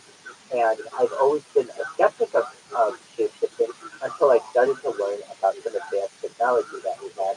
And then if you really think about it, people have been shapeshifting a little bit slowly. Arguably, you could say that Michael Jackson had manipulated himself in a slow way to look like a different species of person. It was slow first, and those types of technologies or that type of cosmetic opportunity will be more available to the common person in the future. I can tell you, yeah,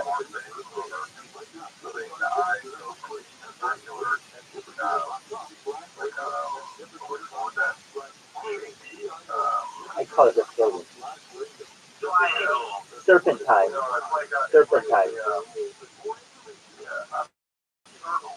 No, serpentine, like a serpent, like a snake, serpentine.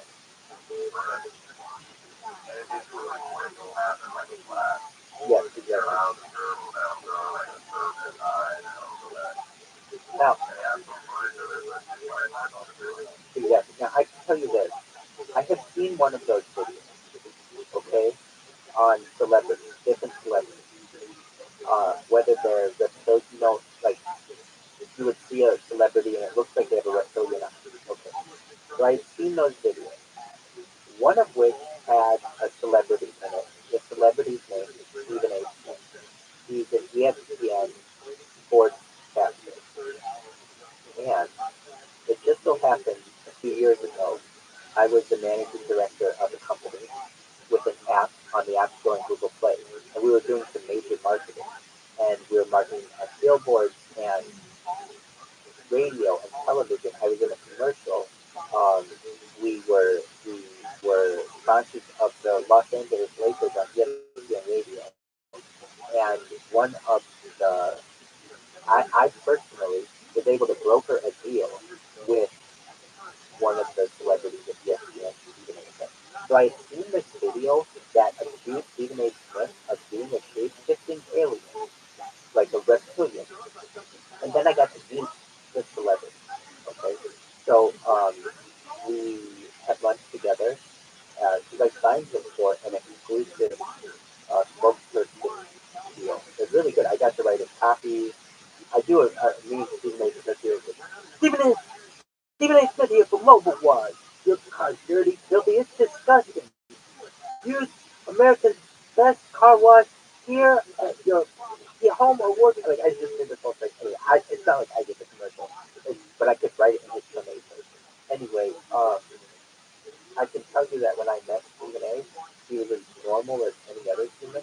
So I don't know what to think on it. Honestly, you see these things that are like, this person is a member of the Illuminati, or this person is a member of the reptilian race, and maybe that could be, but then at least when I met him, he was completely normal, and he's just like you see him on TV. So I don't, I can tell you that I really wanted it to be like, oh yeah, that video was right. Like I saw the surgeon serpentine, like weird thing in his eye. That did not happen. But has anyone else seen those videos where they're like, this celebrity is really a shapeshifter? I think Anatoly, you've seen those, and they look really close in the person's eye, and it does kind of look like something's happened. You know what I mean? Exactly.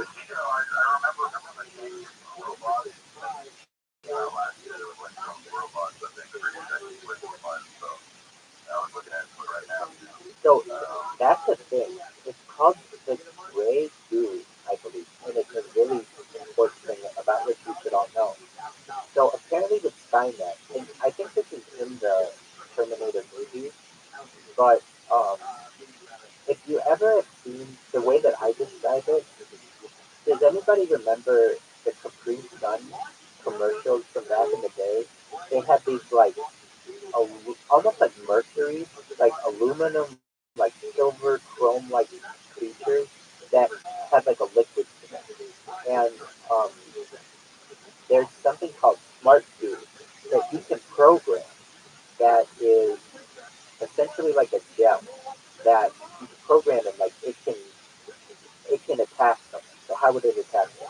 Basically, it starts out as like a clay square, a blob, but it can sneak in underneath your door and then climb up the stairs. It has all kinds of kinetic properties, meaning it can move wherever you want it to move. And it's smart as well, meaning it can connect to the internet or you can control it using Bluetooth, all kinds of different things. We're going to look that up right now because there's enough on it, on this information, that there's a Wikipedia article. If you haven't learned, I love Wikipedia to the point where I have donated to Wikipedia. Has anyone else ever donated to Wikipedia?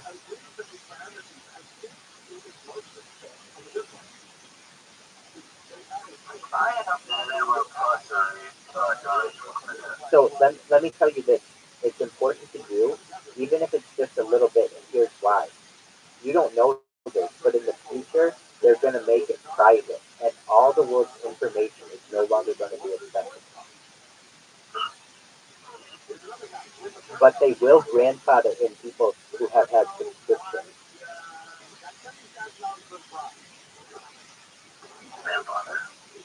Exactly. So basically, you will have been seen as someone who has contributed to society and not a consumer. So you will be rewarded with the world's information. I've heard that is the strategy. So Or even my grandfather. I could be everybody. So here's Grey Goo. It's a hypothetical catastrophic scenario involving molecular and nanotechnology in which out-of-control self-replicating machines consume all biomass and perhaps also everything else on Earth while building many more of themselves. A scenario that has been called autophagy, the literal consumption of the ecosystem. The original idea assumed machines were designed to have this capability, while popularization had assumed that machines might somehow gain this capability by accident. Self-replicating machines of the macroscopic variety were originally described by mathematician John van Neumann and are sometimes referred to as von Neumann machines or Plankton replicators. The term Grey Goo was coined by nanotechnology pioneer K. Eric Drexler in his 1986 book Engines of Creation. In 2014, David, I wish I had never used the term Grey Goo. Engines of Creation used Grey Goo as a thought experiment in 2 paragraphs and a note, and the popularized idea of Grey Goo was first publicized in the mass circulation magazine Omni in November 1986. So what is this? It's basically this idea that this Grey Goo, or I hate to use this term, can take over the world. And some even say that it may be an inevitability that eventually, unless even still, like eventually all machines will rebel against their creators perhaps. It's a wild thought, but it's the idea of breakthrough. And uh, and it's totally, you were talking about that somewhat, weren't you? That you were saying that there was some kind of being that was able to like turn itself into a shell or something. No, so they, let's see, the researchers have created a miniature robot that can help transform back into its original shape, allowing it to complete tasks in tight spaces or even escape from the outdoors. So it's kind of like what you're talking about, but it's like beginning, I guess. Exactly. Wow, I just want to say we have 11 people in here. I've been streaming my life in here for 8 months, and I can tell, people are interested. We're talking about really cool things, and I appreciate you guys being here. Anybody who wants to jump in, please do. Um, you should know though, in the future, Grey Goo will be certainly something that people be discussing more and more in the future, because it is the idea of a type of runaway technology. Uh, okay, Yeah. so I like the shapes that they put. The idea of existing as golden or almost as close as you can go to shamanism. yes, You know, it's right? ancient. But it's very super small. You can think of Gilgamesh as the blue as concept of Area. shaman, like Marvin, look at big golden. Exactly. And as I understand it, now I don't know the epic of Gilgamesh well. Honestly, even as a rabbi, I stand the Bible better, but I know it better than most people. I think we have different epics of society. The epic of Gilgamesh was one epic of like 6,000 years of time, and then the Bible is another one of like 6,000 years of time, and we're starting a new one because we're becoming a different kind of species. What do I mean by that? We have the ability now to upload our minds and download them into a clone, into a, an, uh, an avatar, into a cybernetic being, into anything that we want on Earth. And at a certain point, we're no longer human. We're transhuman. That's what the whole trans movement is about, if you didn't know that. If you really didn't know what trans movement is about, it's not so much about transgenderism as it is transhumanism. And uh, believe it or not, when I was just in jail, I was in the transgender part of the jail, and I would say that in some ways I was treated a lot better, in other ways I was treated a lot worse. But that's why was I in the transgender part? I consider myself a transhuman. I love fucking chicks, and I love chicks. I don't like dudes. I don't want to have sex with dudes. But I would tell you, if I had to, I would. Meaning, like if there's a gun to my head, or I'm on a desert island and bored after 50 years. But aside from that, I love chicks. But nevertheless, I want to live forever.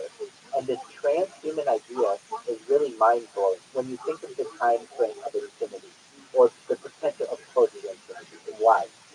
Here's the thing. If we can upload our mind into a computer and later download them into another person, well, you have to understand, and if time is infinite, it's not. Time is finite.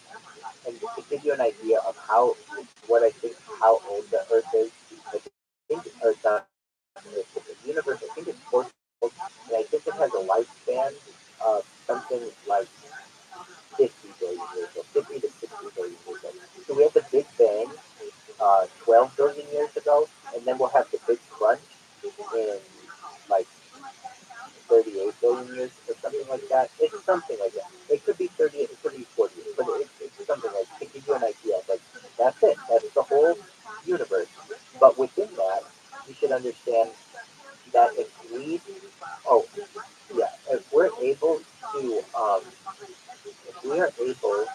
to replicate ourselves and create beings of ourselves that can live forever, well, you have to understand that some things have to change about society. What are they? Lifetime warranties need to go away. Why? Because what is a lifetime? It's a good question. When before we could all agree that a lifetime warranty is like 100 years, when people start living to be 400, 500, 600, 1,000 years old, lifetime warranties are gone. What else becomes gone? The marriage contract for life becomes gone. Now, there are some people who are going to say, I love my spouse and I want to be married to them forever. And that's fine. No one wants to take that away from you. But in the future society will want to pair up still, but only for a given amount of time. And what is that amount of time? Psychologically, it's 7 years. Why? There's something called the 7 year itch. Psychologically, when you are with a partner, no matter how much you love them, the eye starts to wander after 7 years. So if you've been in a relationship for 7 years, you may love your spouse or your partner, but you know that at certain points you may grow out of love with them, or you may be attracted to other people. That doesn't mean necessarily that you can't fall back in love with them. It's just psychologically after 7 years, people fall a little bit out of love with their spouse. Now, my parents, unfortunately, they were married at almost 50 years. And but even they, well, and I never heard them even like joke about being anyone else or anything like that. But not everybody has that type of relationship. In the future, what people will have is the ability to marry. But you get married on a temporary basis. And you get married for 7 years. And if you love the person, you get married for another 7 years. And another 7 years. And another 7 years. You can go ahead and be my parent. Or be someone to be married 100 years if you want. But it shouldn't be seen as something that you only sign the contract one time and that's it for life. Because in reality, that's a punishment if you can upload your mind into a computer. Why? Because at a certain point, people will bore of each other. And even if you've been with your spouse for 50 years, another 500 years together, you'll bore of that person. Additionally, their bodies will start to become, uh, uh, will, will frankly just not be as physically appealing, as opposed to perhaps other people. And your mind will wander. So the ultimate, what people will want in the future is the ability to marry for 7 years and then perhaps have other relationships with other people, but then come back to their original love, perhaps later in life. That will be seen as very attractive to people. there will be cycles of people who will go on like, I'm just letting you know, once people are able to upload their mind into a computer, the idea of marriage forever becomes so depressing thing. Because people don't want to be married to their partner for 1,000 years. That seems almost like a punishment. And you'll be able to have that. In the future, you'll probably be able to have your marriage agreement grandfathered, but new marriage agreements would just be on a temporary 7-year basis, but you could always get it renewed. So you could have what you have right now, you just keep getting it renewed. And that's only under a certain set of conditions when you can upload your mind into a computer. That seems very advanced. I mean, it's basically what I'm saying is we've got some bigger issues to address before then, but once that becomes a thing, lifetime guarantees, marriage contracts, anything that is seen as potentially infinite changes.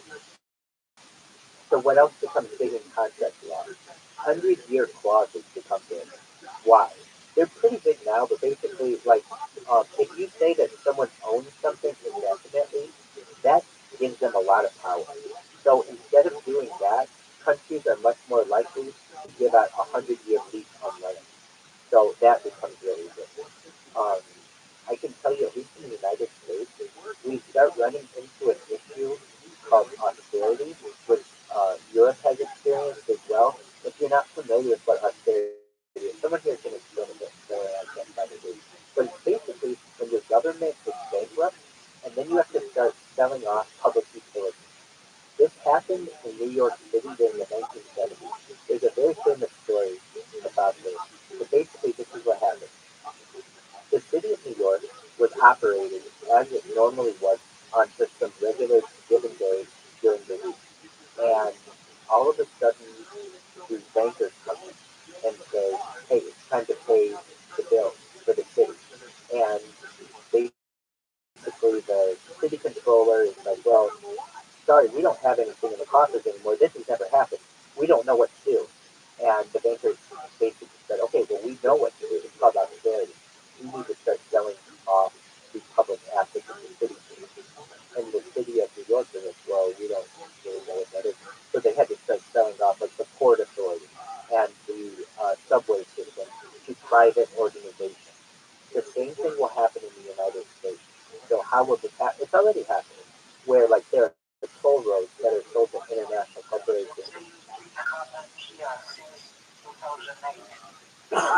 And as most people should know, Greece was the catalyst for the global collapse, if anybody recalls that. Probably, I mean, you had massive economic in, issues in 2008. And so, how is that going to happen in the United States?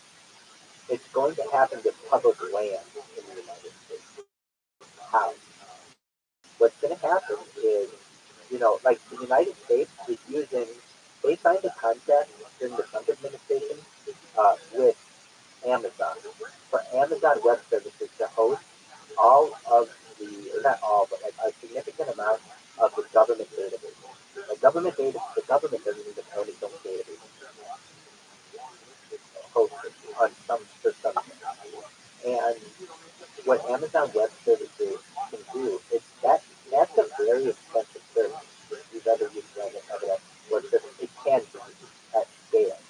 And what a company like Amazon can do, or what a company like JP Morgan Chase can do, or what a company like Microsoft can do, is pay the American government, hey, it's time to pay your bills.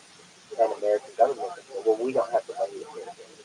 And then the private companies that you need to start selling off the public land. And so massive areas, particularly of the western United States, I think are going to be bought out privately by corporations and only sold to corporations because of the indebtedness of the United States. Some other things that we're going to see in the United States are uh, the addition of at least 3 states, Puerto Rico, Guam, or American Samoa, and we're going to see some other states become eventually, they will separate and they will become their own state, their own country. those would be California, and those would be New York State. And if you know anything about California, if you know anything about New York State, we already think of ourselves as living in another country. And the, the state of New York is known as the Empire State. It is itself its own empire.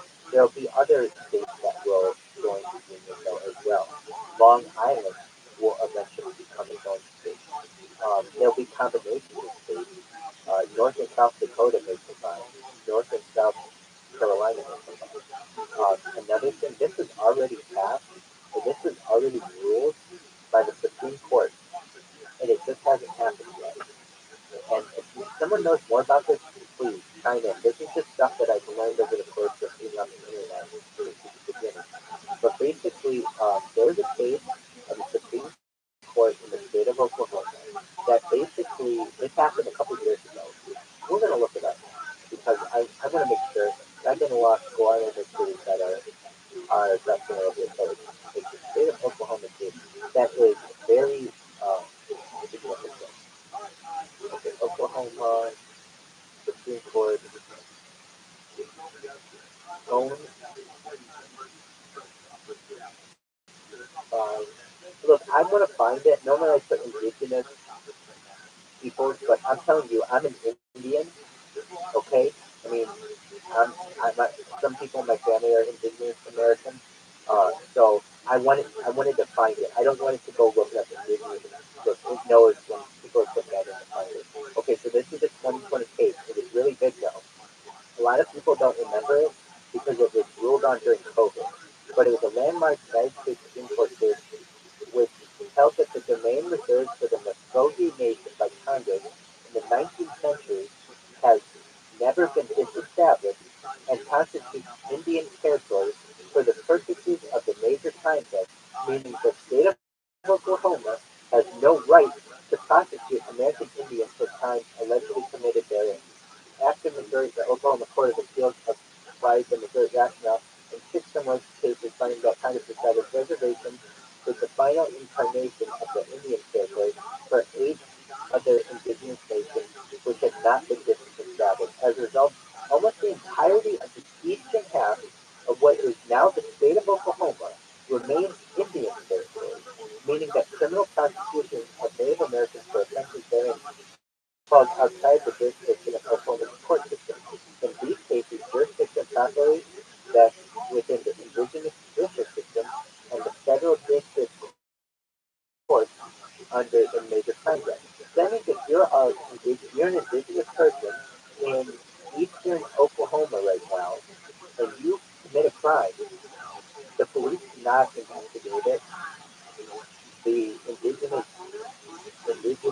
um, the indigenous tribunals. Now let's talk about that for a second. That sets an important precedent. That's basically the United States saying that we didn't have the right to do this back a century ago. That's such a dangerous precedent. That precedent will show in the future that about half of Oklahoma does not belong to the United States. It belongs to the indigenous people. We've already said that American law does not apply to these people in the heartland of America. And you watch, that's what's going to happen. So part of Oklahoma, you'll have like the United States will be like a big donut in the future, where we'll have this little area that is literally like its own country, uh, because the American laws do not govern it. Now, as of right now, that's just laws of the state of Oklahoma. But in the future, that case will have an important precedent. Just you watch. What else are we going to see? So exactly. What else are we going to see? So if you really want to know what the cryptocurrency market will look like in the future, I mean this.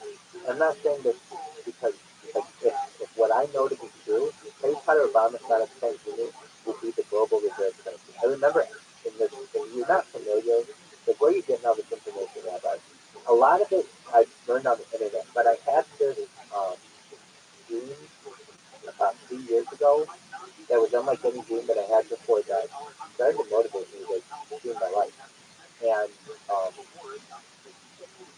at least everything in the dream has taken place. And I really think it had to do with the Israeli defense contractor. You have to understand, my friends in my synagogue work for defense contractors. They work for Lockheed Martin. They work for Boeing. They're like really, they're in advanced uh, aerospace. And so some of the rabbis that I know have worked for Mossad. And I think that they have some type of connection to a company named Raphael Advanced Defense Systems. And if you haven't heard of this company, you're not alone. But they're the company of Israel that developed the Iron Dome and David's Sling and all this super advanced Israeli technology. And so I don't know. It's just like in this dream I had, it was a very long dream, and my rabbi, the one who basically told me that I was going to be very famous and that there would be a cryptocurrency, all these things. All right, so what happens with cryptocurrency? Once this goes viral, Harry Potter Obama sound of 10 really becomes huge, absolutely huge. Um, I'm wearing Harry Potter Obama sound of 10 here when I get arrested. So I mean that that that video goes viral when like that's released by the city of Irvine, and it becomes like it becomes massive. Now, what does that mean for all of you? I know I look to this community, and I would right now if I went viral, I would look to all of you and I'd say, hey, I need help.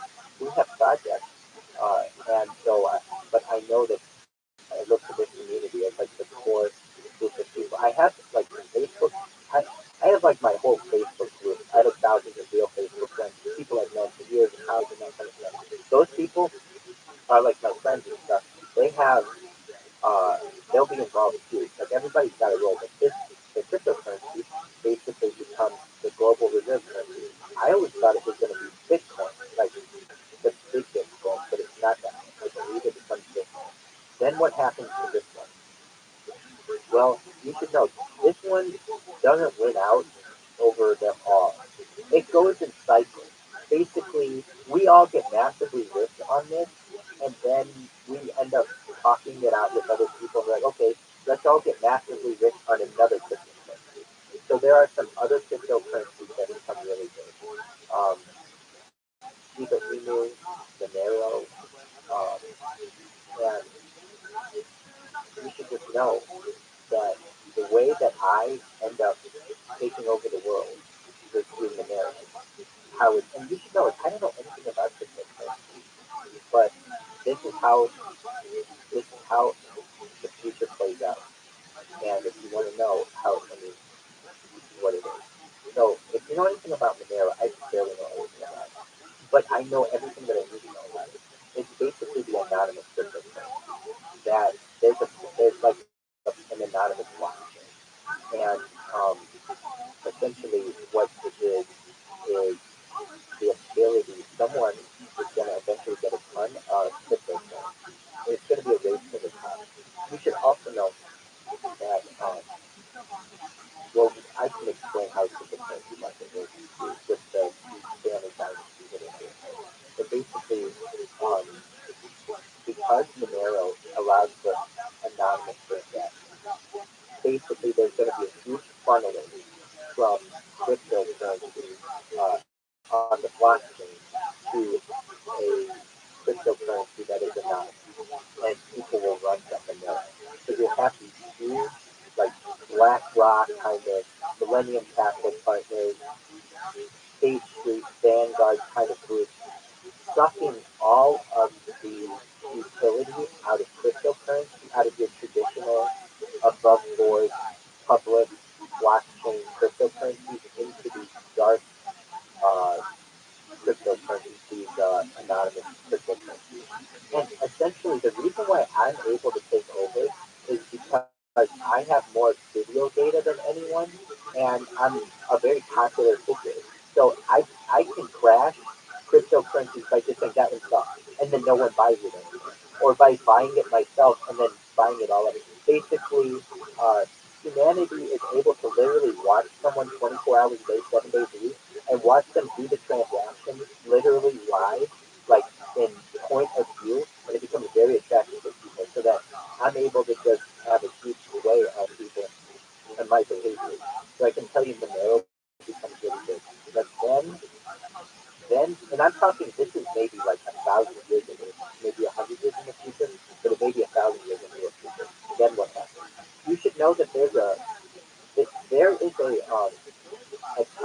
timeline.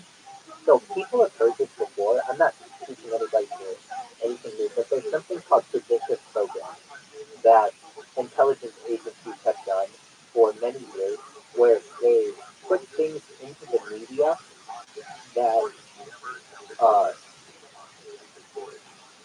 they put things into the media that that then make things not seem like they would be so crazy to happen in real life. Like what would they be? Like a movie like Outbreak would make you think that something like the COVID-19 pandemic isn't that crazy. So there's this movie timeline here. Hey, Robert, Go ahead. have you ever read the Dune books from Frank Herbert, the sci-fi novel? Dune? Yeah. Yes, that's exactly what I was about what I was going to talk. It's at the very bottom here. Yes, I'm getting to that. It's your unpredictable. It's a predictive future. It's like the Mission Unpredictable. So what we're referencing is this movie at the very bottom here. Can you see this timeline that I'm showing the screen?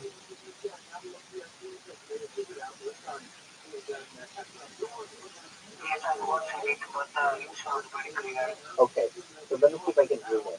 So basically, this was made a couple years ago, but basically, we are in the year 2024. So these, they have these movies and when they took place, basically like Back to the Future 2 took place in 2015. And what's something that happened in Back to the Future 2? The Cubs won the World Series in 2016. That really happened. So, like, basically, we're on this rough timeline. There's this theory, but if you wanted to know what life will look like in the future, this is an accurate timeline of the future of society. And it all moves towards doom, which is what we're referencing. So the next is Soylent Green. I don't know much about this movie, but it's from the 1970s, and basically, I with the silent pain is very, very good. You and should definitely watch it. and basically, Soylent Green is a type of gel that is made of humans that they feed to other humans, and that is currently allegedly being done in some areas of society. In fact, it's allegedly been done for a lot of years.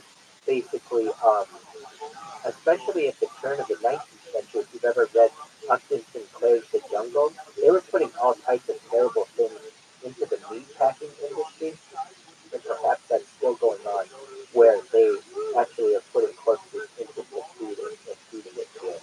Then we have the next movie is Children of Men, then 12 Monkeys, then Demolition Man, then V for Vendetta, then Event Horizon, then Minority Report. So Minority Report, like that one sticks out to me if you've ever seen it. Basically, like here are some things that I remember about it that we will see in the near future. When you walk by, like you'll be in a mall, and you'll walk by one of those directories, and the directory will be able to read your face using facial recognition software, and immediately know that who you are and have a targeted ad for you. That kind of future is what we will have. We have Total Recall, AI, Aliens, The Black Hole, Sleeper, The Matrix. So The Matrix is supposedly going to be true, and it will happen in about 170 years. That kind of future. The next one, I believe, is Forbidden Planet. Then The Fifth Element. Then Zardos. If you're wondering, like, how far in the future will Star Trek be, it's 2387. So that's not that far away. That's really only like, 350 years. Then we have Logan's Run. Then we have Idiocracy, which is the big one. If you've ever seen the movie Idiocracy, you know it's this crazy dystopian future, and you should know we're moving towards that on Earth. What do you mean? I mean that the ruling class will eventually have left Earth to go terraform other planets and will leave this group of people here on Earth in this dystopian nightmare of stupidity. And that is going to be the future of Earth. Then you have Barbarella. Planet of the Apes, and then eventually Dune.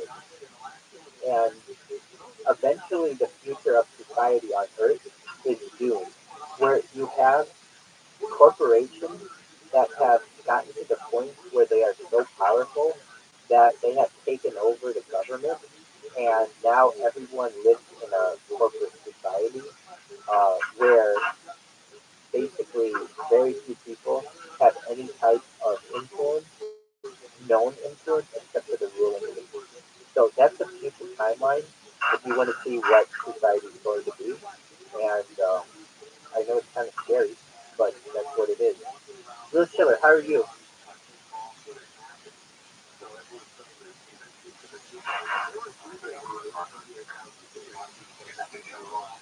Excellent, I appreciate it. Um, so you should know Africa, the continent, is going to be really big in the 21st century. I would say that the 21st century is the century of Africa. Why is that? Well, obviously, Africa has a lot of natural resources. It's the second biggest continent, but also um, the there's a good thing and a bad thing about Africa. The the good thing is that personally I think the future. I love African people. They're just wonderful people. The culture is really great. All of that. Um, and the natural resources and the beauty and the animals. It's an amazing continent. What isn't good about it though is colonialism and the influence of other countries manipulate Africa. And that is only going to continue over the course of the 21st century. And the big country that is already manipulating Africa but will only continue is China. Real Sugar X, do you know any Chinese people?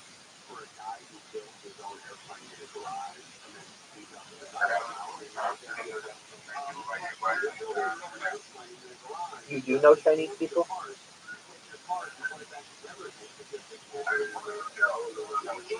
They're all over Nigeria. Yes, make friends with them.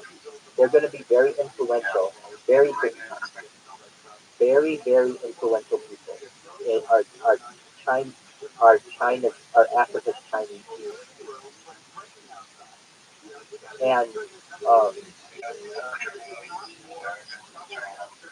what did you say?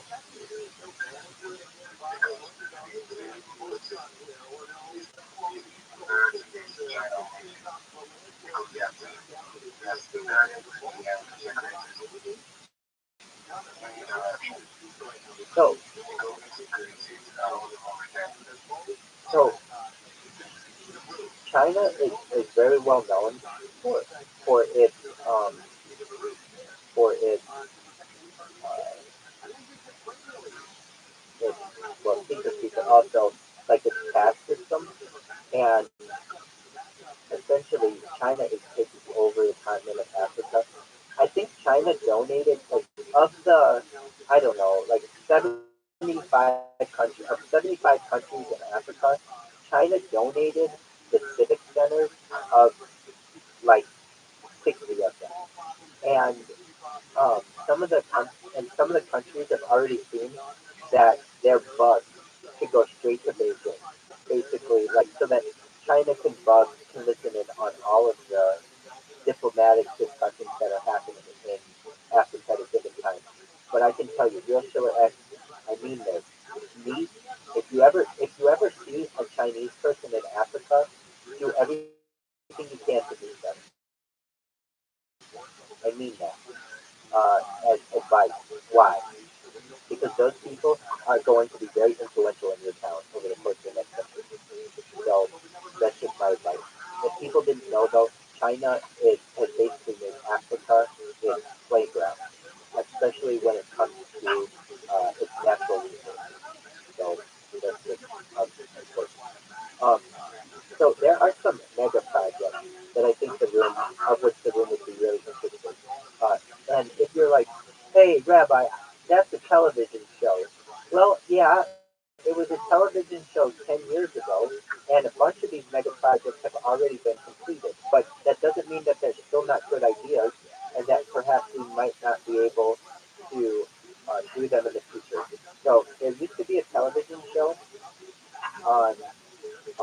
um, Discovery Channel, at least in the United States, called Mega Project or something like that.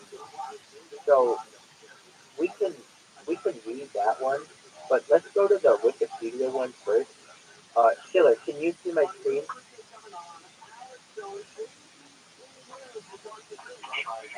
Okay, okay, good. So some of these have already been completed, but let's just review them because there are some that haven't been done. Um, well, there are a bunch of planes. I mean, okay, great that the 747 was finished in 2022. Great. Um, let's go to actually this isn't as interesting.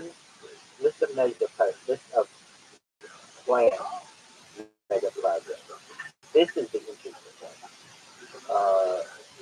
You know what? This one isn't even, I think, that good of either. Discovery Channel. Mega Project Discovery Channel. Let's look at this one. This is the one that was really cool, where they have like a space elevator. Oh yeah, Wikipedia has that one too. Oh, it's called Mega Structure. Okay, so this ran for 5 years in the United States, but and some of these were already done. So like the USS Ronald Reagan is one of them, which was a huge aircraft carrier. The Autobahn was one. So Vamp, I don't know if you're in here, but that was the two one. The Channel Tunnel, the tunnel is one. The Sears Tower, now the Willis Tower is one. The Kansai International Airport is one. The Akashi Calcolo Bridge was one. The world's most powerful dam between Brazil and Paraguay, that one was done. Uh, the Petronas Towers, that was done. And then they did one inside the Super Casino and a money factory. Then the Golden Gate Bridge, Alcatraz, they had the Pentagon, the world's busiest port, Talatona, a city of gold, the world's deepest mining operations. They had, let's see, North Sea Wall, the world's most extreme island. They had the Port of Rotterdam. They had a high-tech prison. They had the USS Virginia. They had Ultimate Roller Coaster NORAD. They had the Big Dig oil rig. They had the Baltimore Cosmodome. They had Grand Central. They had the Milan Bridge. They had the Mega Ship. They had the Berlin Wall. They had the Hoover Dam. They had Super Tanker, Panama Canal, Smart Tunnel, South Pole Station, Beijing Water Cube, Bridge, uh, let's see here, Super Tower.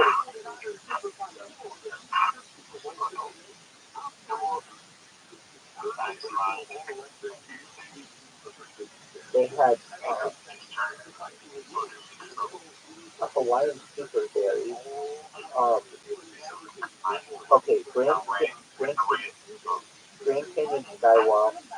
Okay, um, so the Leaning Tower of Abu Dhabi, Time Bomb Tunnel, Korean Super Tank. Okay, so they had a Bridge of Mostar, London Olympic Stadium, World's Tallest Skyscraper, a second Chang'an Bridge. Okay, this actually spin off. What were the spin off?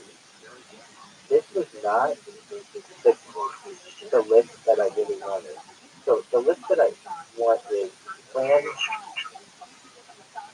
plans for the original project. Okay. Uh, so energy project. There is the Australia Asia Power Link between in the Australian territories. There's the Bada Solar Park. There are a bunch of solar parks, a bunch of nuclear plants.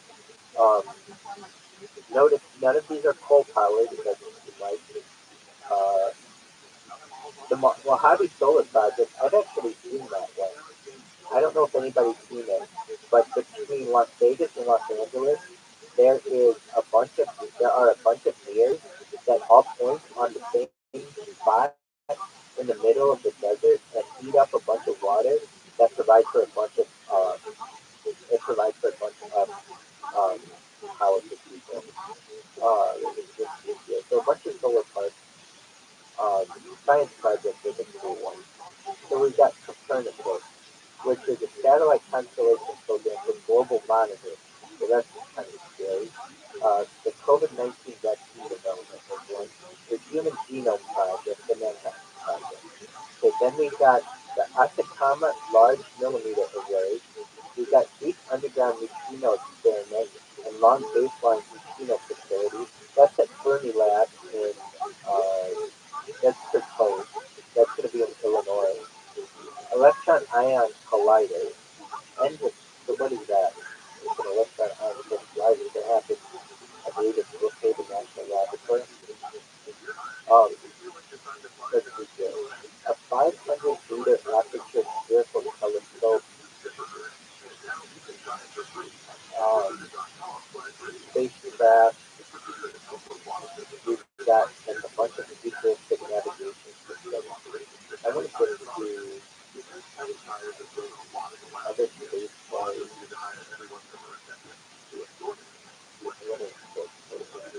So, I mean, like a bunch of modern sports complexes are considered like really progress technology on that. Water related. So here's one. A new Suez Canal um, is one. I guess it's in Africa. In Asia, we have, well, they didn't do this. I'm going to show you a new Suez Canal. It's going to happen. Okay. So,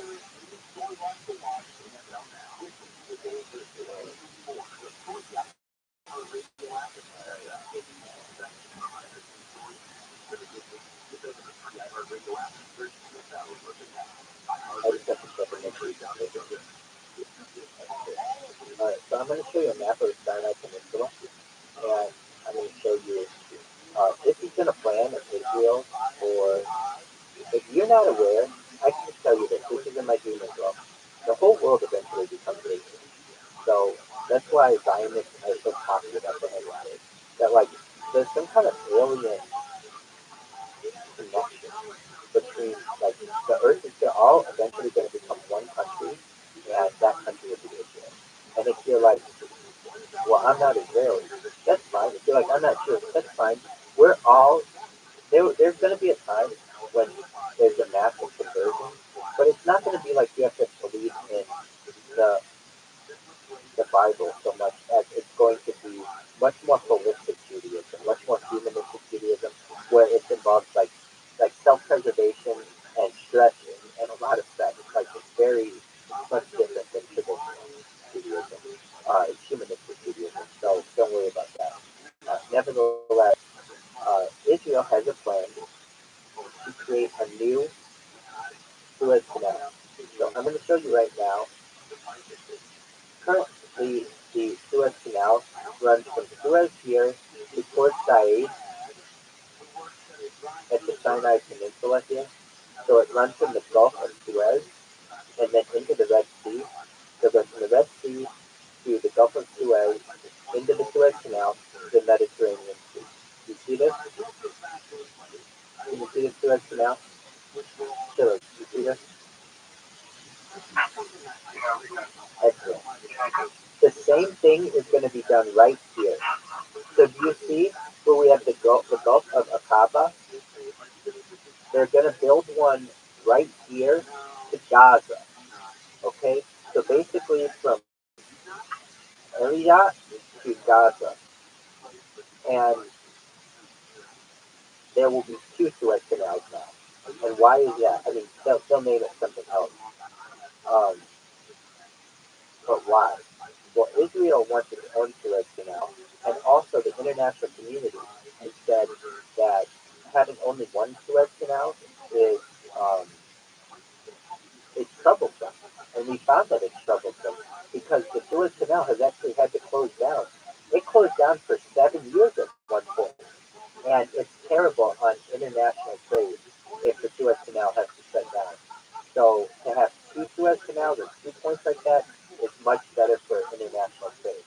There are going to be some other canals over the course of the next century that are going to be really important to society. There's going to be a different kind of Panama Canal. So let's just get a map of Central America. And and believe it or not, this was proposed first. There was going to be, I believe, a map. I mean, a Panama Canal in other places. When I say Panama Canal, I mean a canal of the Americas, whatever. Something that's linking the Panama. Yeah, go ahead. Go ahead. Did you just say my name?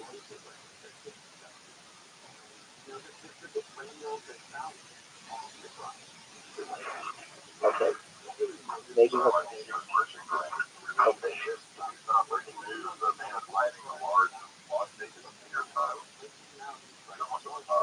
That thing is tight. Is it live streamed? We're gonna watch it. Just a moment. I'll pull it up. Oh, tight. I'll pull it up on Twitter. What are you doing here? I'm over here teaching you about a new Panama Canal, and you got some yoo-hoo from basically last week climbing on the world's biggest thing. All right, no, you're good. That happens. Okay, so basically, the Panama Canal right now also is not that efficient. Okay, the Suez Canal right now, um, Panama Canal. So I love gifts. Oh, I can also tell you how people say gifts in the future. So I used to say GIF, GIF, like the peanut butter. And why? Because I love the uh, the website Imager, IMGUR, and it's pronounced like Imager. So I always thought it was like GIF. And also the guy who invented the file type, is, he called it GIF. But it's actually graphical image format, and so in the future people call it GIF. If you weren't aware, though, there is a set of blocks, and there's a GIF right now of this boat. I don't know if you can see it, but it's going through the different locks of the Panama Canal. So it actually isn't a straight shot from the from the Pacific Ocean to the Atlantic Ocean. You have to go through a bunch of locks. Well, in the future, people won't want to have to do that because for global trade, they'll want a faster way to um, travel the system. So there was a proposed canal system in Central America, new canal, Central America. The new canal, okay, so here it is. And if you're wondering where it is, okay, currently the Panama Canal, by the way, also, Panama becomes a very important country in the future. Panama City, in fact, becomes very important in Judaism. Like, why Judaism? Panama City has a very large Orthodox population for um, for a Central American country. So currently, the Panama Canal runs like this. And if you don't know anything about it, it was created like 120 years ago during American colonialism. And actually, America, or the United States, I should say, owned this as a territory. It's called the Panama Canal Zone, and we owned it until basically the year 1999, and then gave it over to Canada. Now, the other one that is proposed is through Nicaragua, and here it is through Lake Nicaragua. So basically, there's just a little strip that you have to do through Brito, and then a little strip that you have to do through Punta Gorda. So basically, there will be another canal through the Americas at Lake Nicaragua, which will change global transport as well, because that one I think has been proposed to. That one I think also has locks. There's a proposal to make another Panama Canal that is just without locks. So how does that happen? Basically, you have to cut into the earth, and then there are huge walls on the side that are like just absolutely giant. That was the original plan when they originally built the Panama Canal, was just literally to link the ocean via one canal. But in reality, that was too difficult to do because of all the land that you would have to remove. But nowadays, that's much more of an opportunity. So I just think that that's really interesting. These mega projects are very interesting to me because they are um,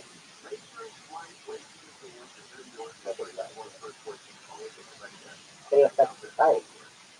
This, um, mega project. Well, you know what? Here's another one too. Um, Kuala Lumpur. So if you don't know what Kuala Lumpur is, a lot of us don't. I'm just going to show you. It's in Malaysia,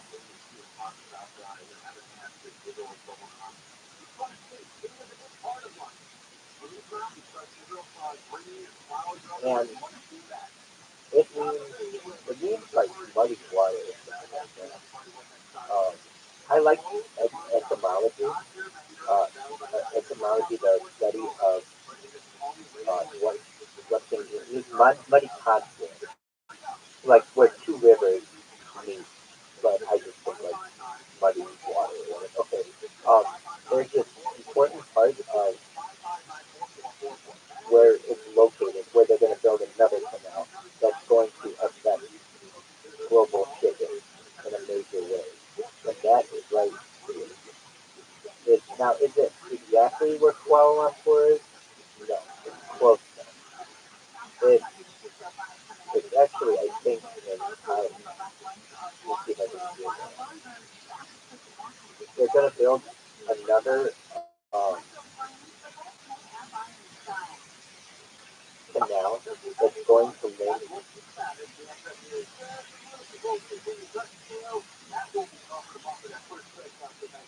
Thailand, Thailand,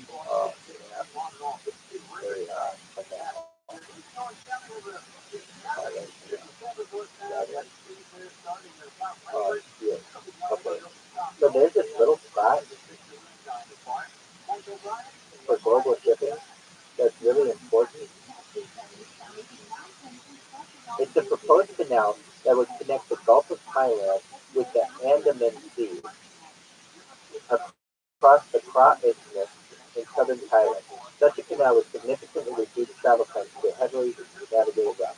So basically what we're talking about, see these like little purple things? These are proposed canals that would, you know, improve global shipping. And so, I just want you guys to know that these are things that I look forward to seeing over the course of my lifetime, and I think you should as well. The building of these canals, they should make things in society at least faster and improve. Um, and they're mega projects, and mega projects are very interesting to me, and they should be to you as well. So, what are some other mega projects, Rabbi, that are important? Well, we're going to show you right now. Uh, there's like some really big ones. The Space Needle, I'm sorry, not the Space Needle, the Space Elevator. Like, what's a space elevator, Rabbi? A space elevator is a way to travel to space not using any kind of rocket. It's a very efficient way to get exactly. And you basically, it's really ingenious how you do it. You put a weight basically in Earth orbit and you connect a chain to it essentially, and then you run a tube up it. So a space elevator is conceived is a proposed planet-to-space transportation system, often depicted in science fiction. The main component would be a cable, also known as a tether, anchored to the surface and extending into space. So here's a picture of it. counterweight, but basically it's a very efficient way to get to space without needing a rocket. And a space elevator is something that is uh, something that is definitely a potential in the upcoming future of a way to get to space in a in an efficient manner. So there's a space elevator, then there's a space slingshot. There's this amazing thing on Wikipedia that I'm trying to find of it's like a list of upcoming technologies or something like that, upcoming of proposed technology or futuristic technology, and I've never heard anyone uh, discuss it, but I always go to it when I'm interested in this kind of stuff. List of proposed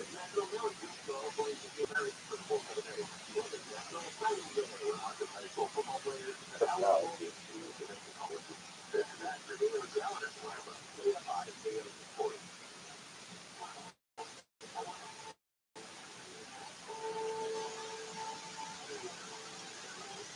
There it is, emerging technology. This, okay, this is a really important one.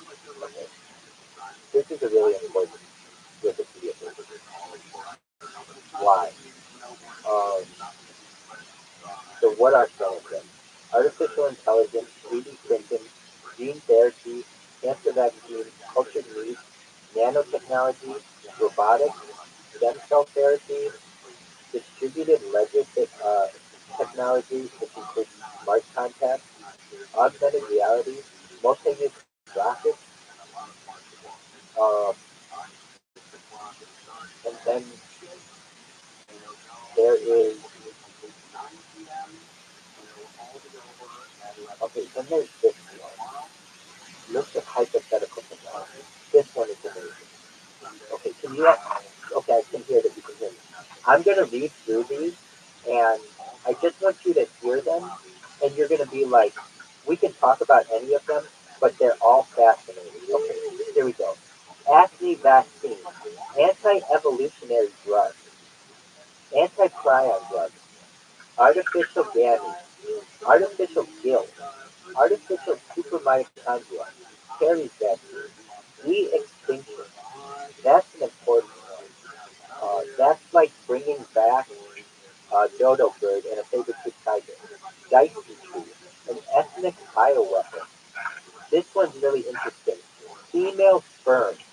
And when I talk about being a transhuman, I mean that. Like when we're getting into the discussion of female sperm and male egg, that's transhuman. I don't even know what we're at that point. A flying syringe, hair cloning, HIV vaccine, a humanity, like a human chimpanzee primate hybrid, life extension, liquid breathing, a male egg, nano Rabbi, when is this? these are just hypothetical technologies. So there's no timeline on these. Mitochondria, no outropic, time editing, respirocytes, universal flu vaccine, synthetic epigenetics, universal snakebite antidote, uh, then biogel refrigerator, diamond tree, chitlin cellulose composites, exoskeleton engines, microfactors, mesoelectronics, a tiger, a tectonic weapon, a vertical zoo, wearable generator. Now when it comes to computing, a Dentrix robot, a hypercomputer, inferential programming, plant-based digital data storage, quantum memory, quantum money, the Robotoid, roll-away computer, F-money, universal memory. Then there's megastructures. There's Cloud9, which is a pentagravity sphere. There's a globus castor. There's a sea scraper, a shell world, and a vertical city. And I want to show you all of these right now because they're very cool. Cloud9 is the name Buckminster Fuller gave to his proposed airborne habitat created from giant geodesic spheres, which might be made to levitate by slightly heating the air inside above the the ambient temperature. So basically, if you create a sphere and heat the air inside of it to a certain degree, it will levitate in the air. People can fly above, like live in basically, you can live in what would be considered something like a blip. The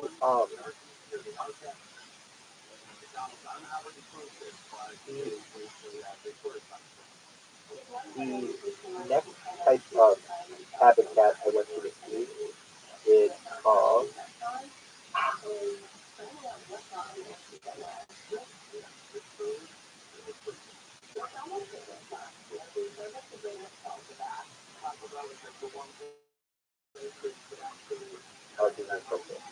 globus captive.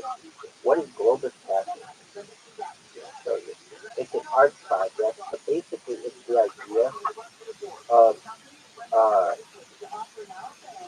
it is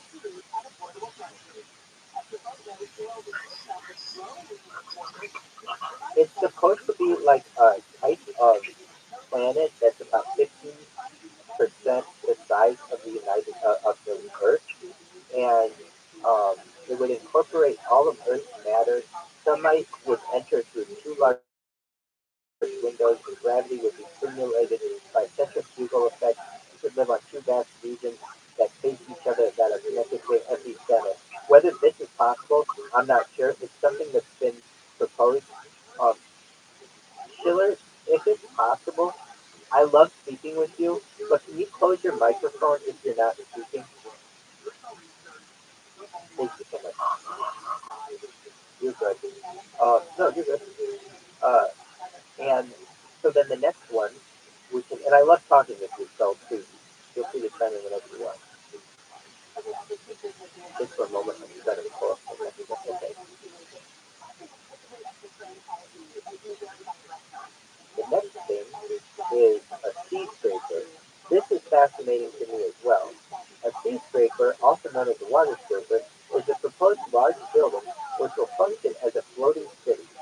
It would generate its own energy through wave, wind, current, solar, etc., and produce its own food through farming, aquaculture, hydroponics, etc. The term sea scraper is an analogous derivative of skyscraper. So basically, it's a floating city, and that is fascinating. The other things that they have is a shell world and a vertical city. We don't have to go into those right now. Then when it comes to nanotechnology, we have the bush robot and gray goo. We already learned about gray goo. I think I learned about gray goo from this Wikipedia page, and it just stuck out in my mind because it was like such a weird name. We got Cytronic, we got mechanosynthesis, molecular assembler, nanocomputer, programmable matter, the Santa Claus machine. This one's my favorite. Of all the stuff about which we're going to talk, my favorite thing of all of them is the Santa Claus machine. Why? What is it? A Santa Claus machine is a hypothetical machine that is capable of creating any required object or structure out of any given material. So what is that? You can just, whatever you want, you think it up or you type it up and it creates it for you. So the term was coined by Theodore Taylor in 1978. It's possible to imagine a machine that could scoop up rocks from the moon or rocks from asteroids, process them inside, and produce just about any product, washing machines, teacups, automobiles, and smartphones.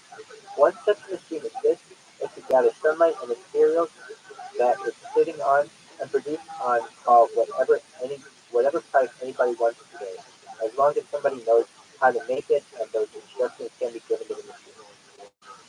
So uh, that's like I've never heard of the Santa Claus machine, but that is fascinating to me. The idea that we can take elements of the periodic table and put them into a machine and it spits out anything. So the Santa Claus machine is a hypothetical machine that is definitely doable. Okay, back to the type of technology. The Santa Claus machine, that's exciting. Utility fog, wet nanotechnology, Zettasfield machine. What is Zettasfield? Is that really big? big or really small? Um, it is a measure of a supercomputer's performance. So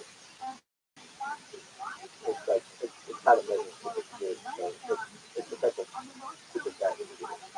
Okay, this one is really important. Bearing straight crossing. As everyone knows, and I've said a bunch of times, this one's really important. A bearing straight crossing is a hypothetical bridge or tunnel that would span the relatively narrow and shallow Bering Strait between Chakotay Peninsula in Russia and Seward Peninsula in the U.S. United States state of Alaska. The crossing will provide a connection linking the Americas and Afro-Eurasia. And if you don't know what we're referencing, it's this little area of land right here that we're trying to link. And once you're able to do that, you're able to drive from London or Cape Town, London, England, or Cape Town, South Africa, all the way to New York City. And if there's a little part the of Central America known as the Darien Gap that we need to bridge, or actually that we need to create a road, and then you're going to be able to drive from Cape Town, South Africa to to Buenos Aires, Argentina. The next is the GPC3 Global Alliance, is an open consortium of evacuated food transport technology. Basically, they have a goal of establishing a global transport system of car-sized cargo and passenger capsules using superconductive maglev. Now, I can tell you the future,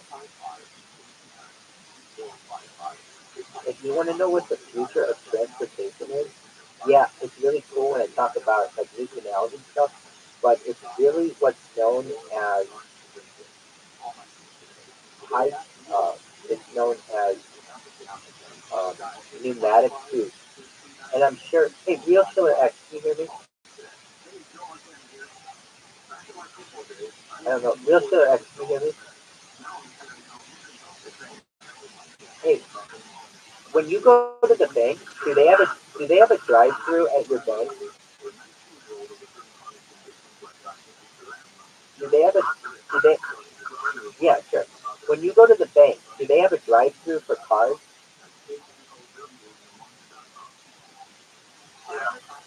Okay, do they have a tube system that like sucks up the tube that shoots it to your cars? Is that how it works?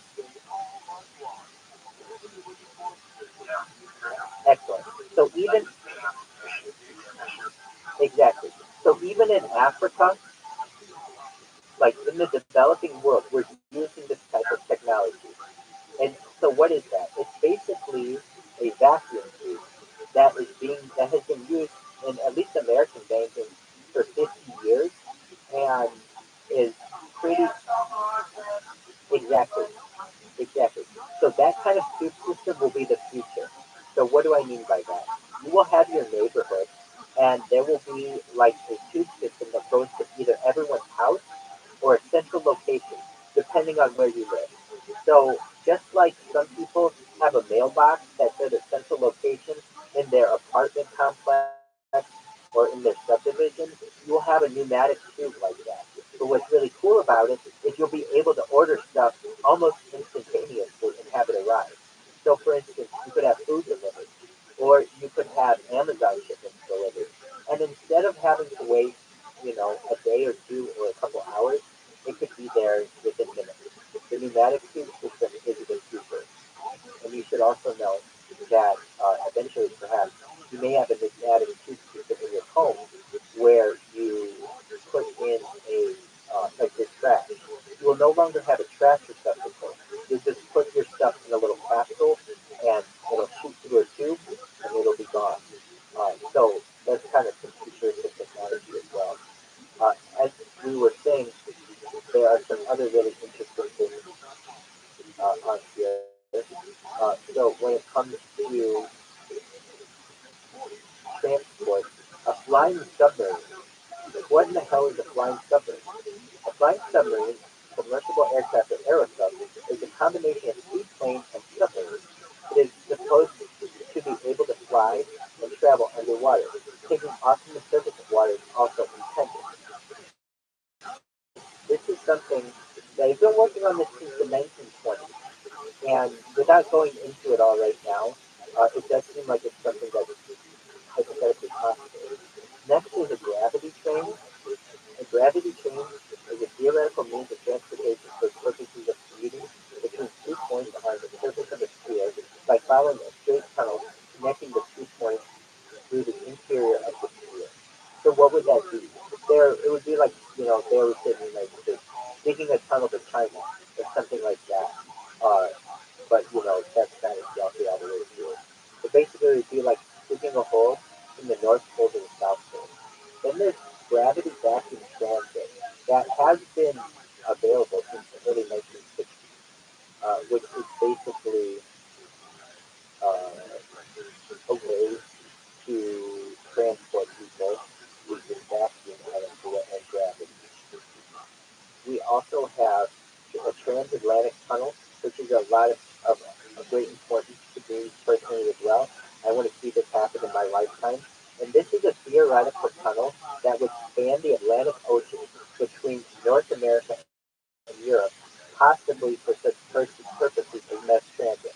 Some proposals envision technologically advancing trains reaching speeds of 500 to 8,000 kilometers per hour.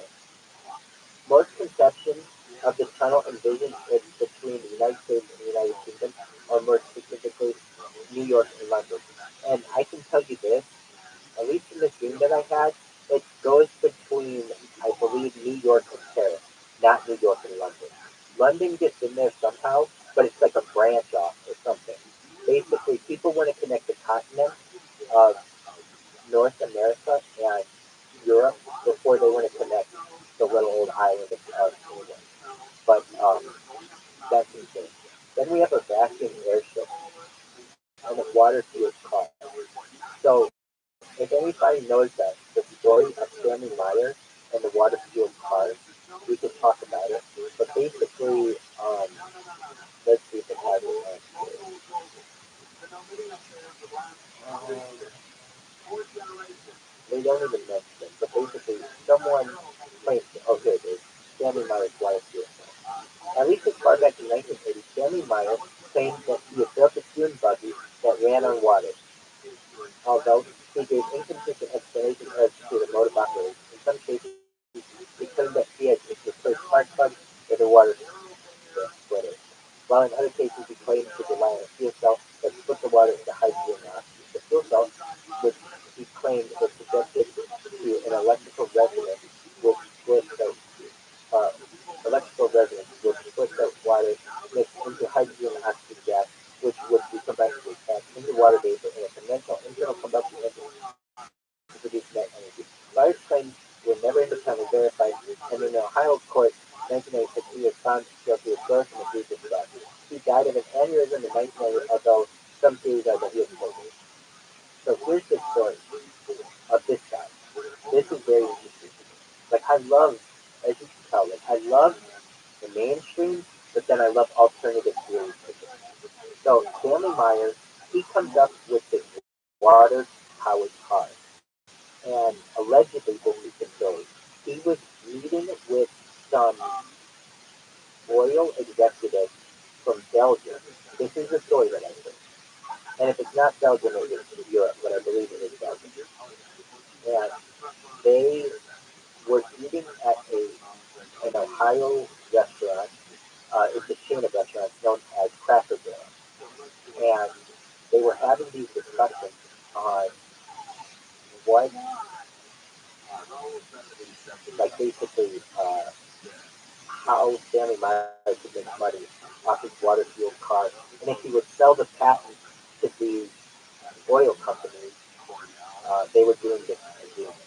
And allegedly, he was, these oil executives weren't oil executives. They were assassins, and they poisoned him. And he realized it like halfway through his lunch they were having at a cracker barrel in Ohio, and went running out of the cracker barrel and they poisoned him, and he died of a heart attack. That's the story that is told by people in Ohio that actually happened. But that is a possibility of the water fueled cars within our lifetime. And then some other things. Artificial general intelligence. What is that? That's basically artificial intelligence that is as smart as humans. What we really want to get to is artificial super intelligence. What's artificial super intelligence, Rabbi?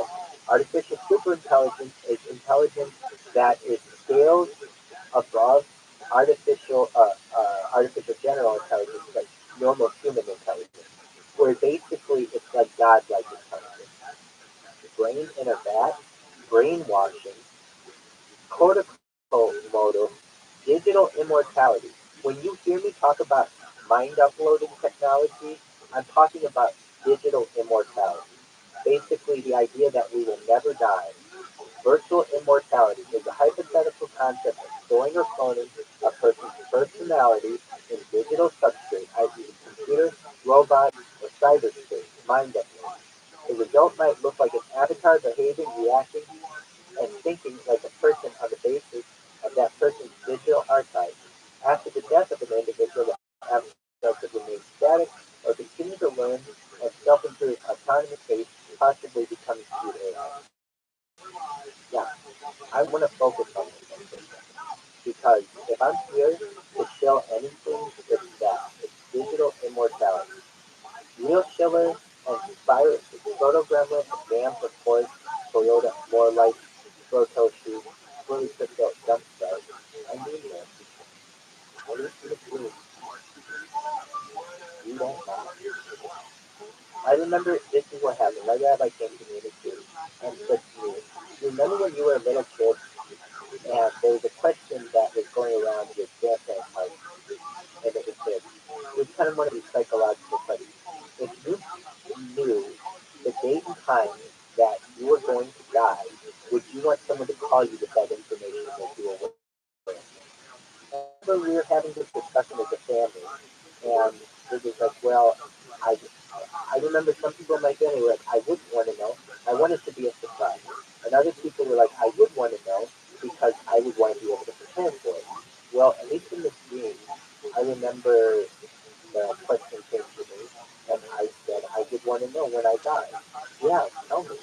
And it was, you don't know. And there's digital immortality, which is very interesting. And I mean this to all of you. I'm telling you how you're going to make your money is through cryptocurrency. It's through, it's through PayPal on the penitentiary, and you will have, well, no. I'm not saying no one ever dies. I'm saying that there are certain levels of society that become so wealthy that they're able to afford digital immortality. There are people that die. You should know what happened. So eventually in the future, there's a certain segment of society that has all the money and all the power that they start wanting to privatize dead and bring back all the people who have ever lived, ever, in society and basically go through generations and remake those people. That becomes someone's project in the future. Because, you know, we have like centuries to experiment and do whatever. And it actually doesn't end up being that many people. It's like there are more people alive today than have ever been born ever. So it's like 8 billion people, or maybe 16 billion people in total of all the people alive today. With other, not that many people. And somebody makes it their goal to remembrify all of those people as a human project. What else becomes something? Uh, I can tell you what the future looks like. It looks like Cyberpunk 2077, if you're familiar with what Cyberpunk is. And you should also know that uh, there will be a tower. It's called Illinois, like the state of Illinois. It was proposed by Frank Lloyd Wright, the architect, almost a century ago. But it's a mile tall tower that is going to be attempted. Schiller, what are you showing? Super, super, super rabbi, super simple rabbi. I don't know what you're saying, but I'll take it again. Um, What else becomes big? Some major company mergers. What does it say? Super what?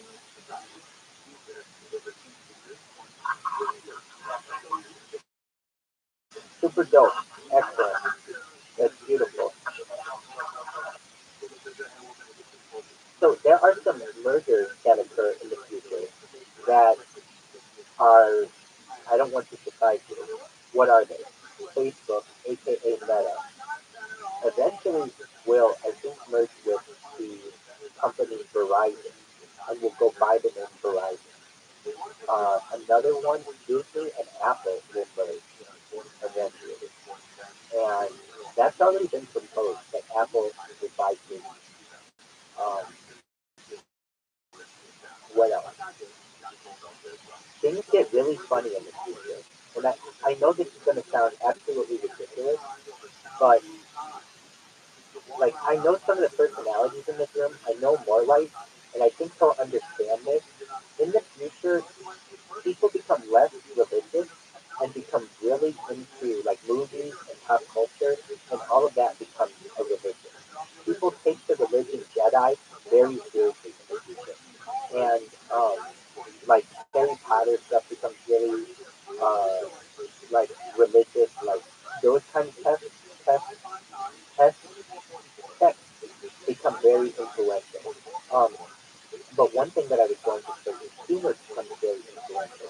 And it is seen as very influential because uh, comedians will be seen as some of the last people to utilize free speech before it's made illegal. And one of the things, like, for instance, I can tell you some companies that will be, this is just going to sound incredibly crazy to you, but one of the major financial companies of the future, it'll be like a BlackRock or a Goldman Sachs, will be known as Wu-Tang Financial. Like Wu-Tang Financial, what is that? That sounds like either an Asian company or a rap group. There was a Dave Chappelle skit on his show, Chappelle Show, from 2000 to 2004. And one of the skits involved the Wu-Tang Clan, which is a rap group, starting their own financial security company. And basically, this was seen as such a joke. But you have to understand how society will view that in the future. And it will be seen as, oh, the people of yesteryear used to think of that as a joke. We are now going to make it very serious. I can tell you, Wu-Tang Financial will be a very, it will be a major financial institution. What else would be there? Well, there's some other things I can tell you. Like, In and Out goes national and then goes international. Uh, I can tell you that the eventual goal of the McDonald's Corporation is to feed 99% of all humans. So I can tell you this. Um, McDonald's also, I can tell you when my stream goes viral, McDonald's goes kosher in several places in the United States. They have kosher McDonald's in some places in Israel and some places in Argentina, but there aren't generally kosher McDonald's in anywhere in the United States. But it's such a big deal for McDonald's, in my opinion, to go kosher. I actually uh, camp outside of the McDonald's. I can tell you they put it on Sunset Boulevard, and um, and it's really not that hard to kosher a lot of these establishments. People just don't necessarily know how to do it.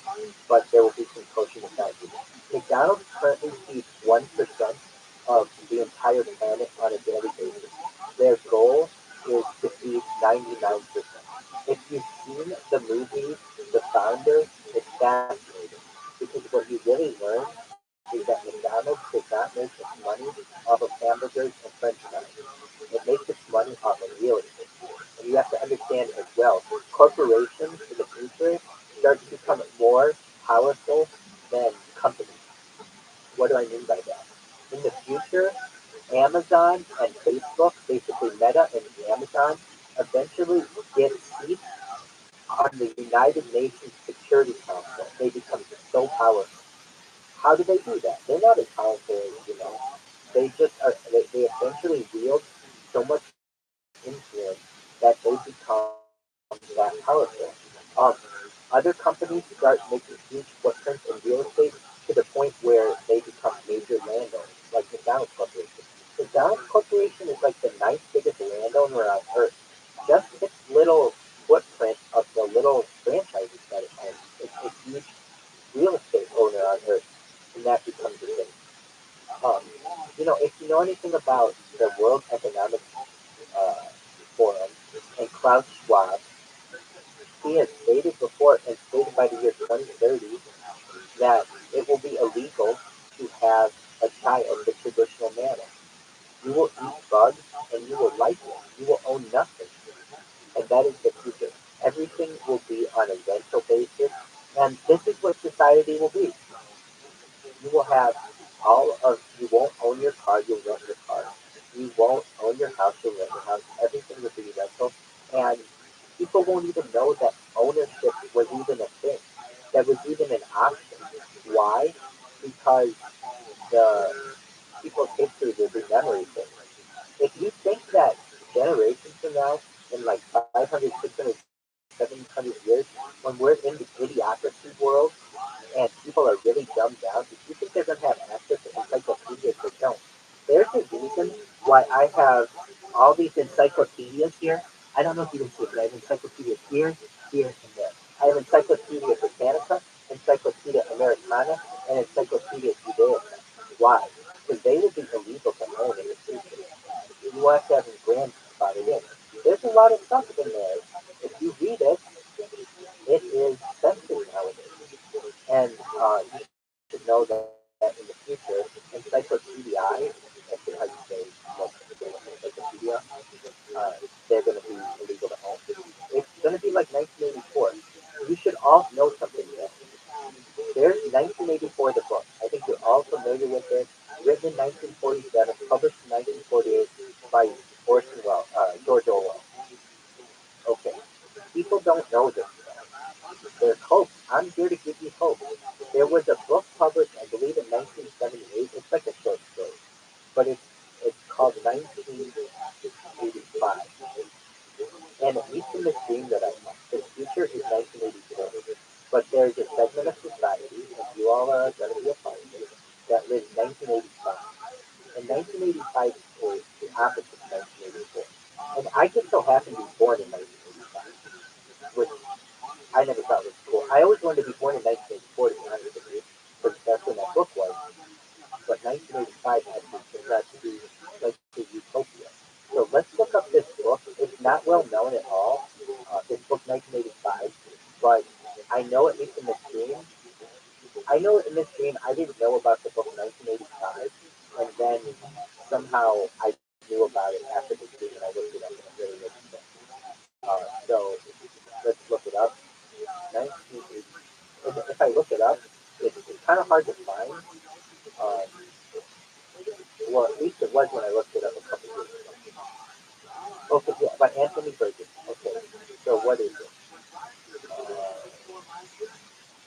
Well, firstly, I bet I bet most everyone in here has heard about 1984, but maybe no one in here has heard of 1985.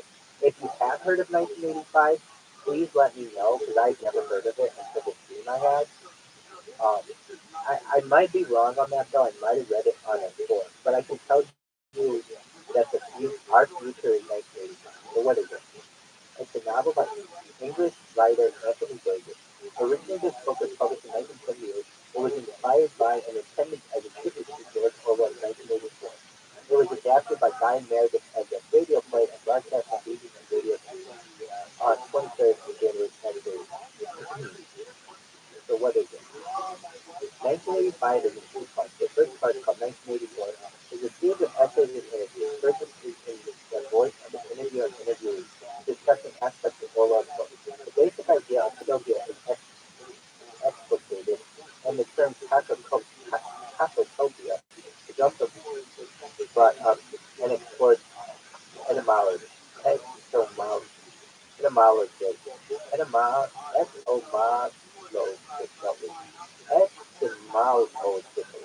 The etymology of the word utopia is also deconstructed. Burgess treats Orwell as being somewhat bound by the times. Orwell is seen somewhat as a war exhausted bit during the Soviet threat, along with the specter of atomic war.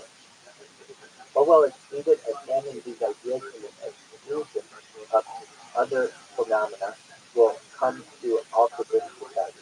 Burgess very well explicates the distinction between Orwell's in, Insoft and the more mundane English socialism, as Burgess sees this actuality in the first of his time. The second part is a novella set in 1985, 7 years in the future at the time of the novel being written.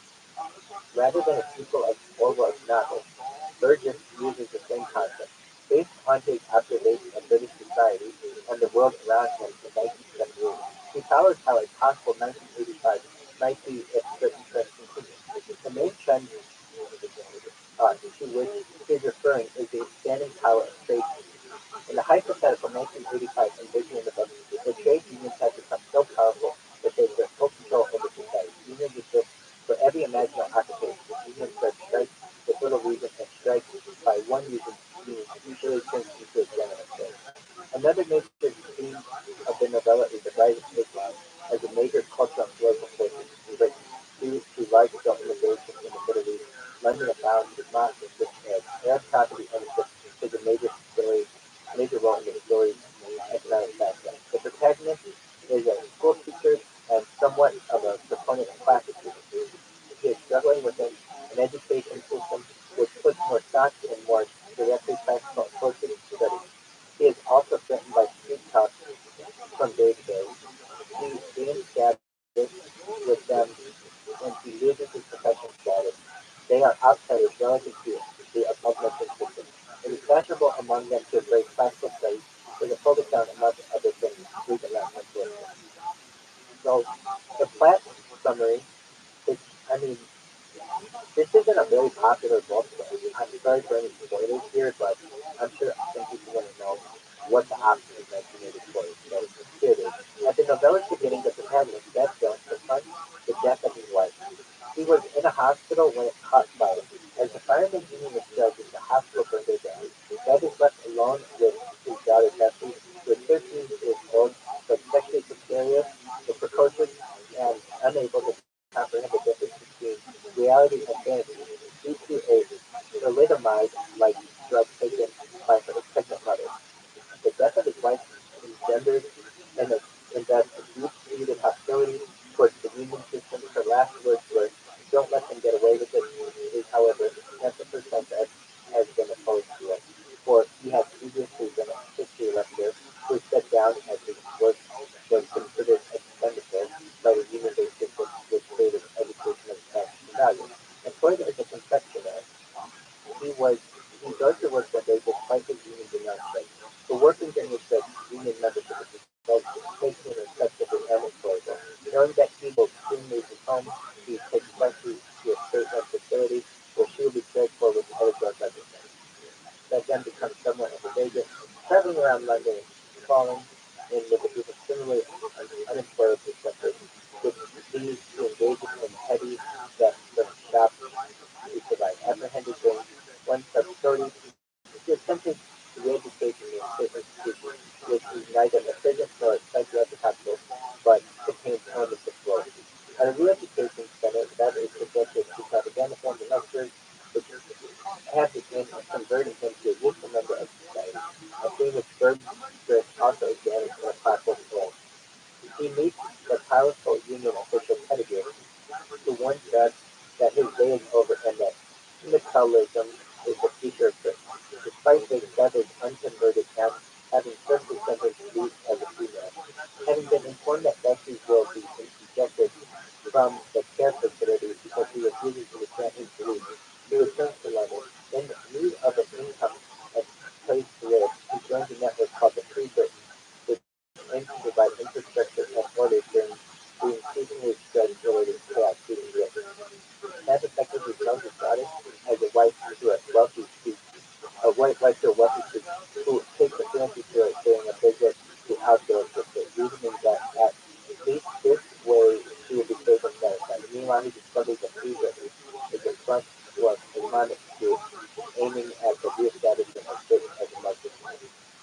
But because of his education, is employed as the mouthpiece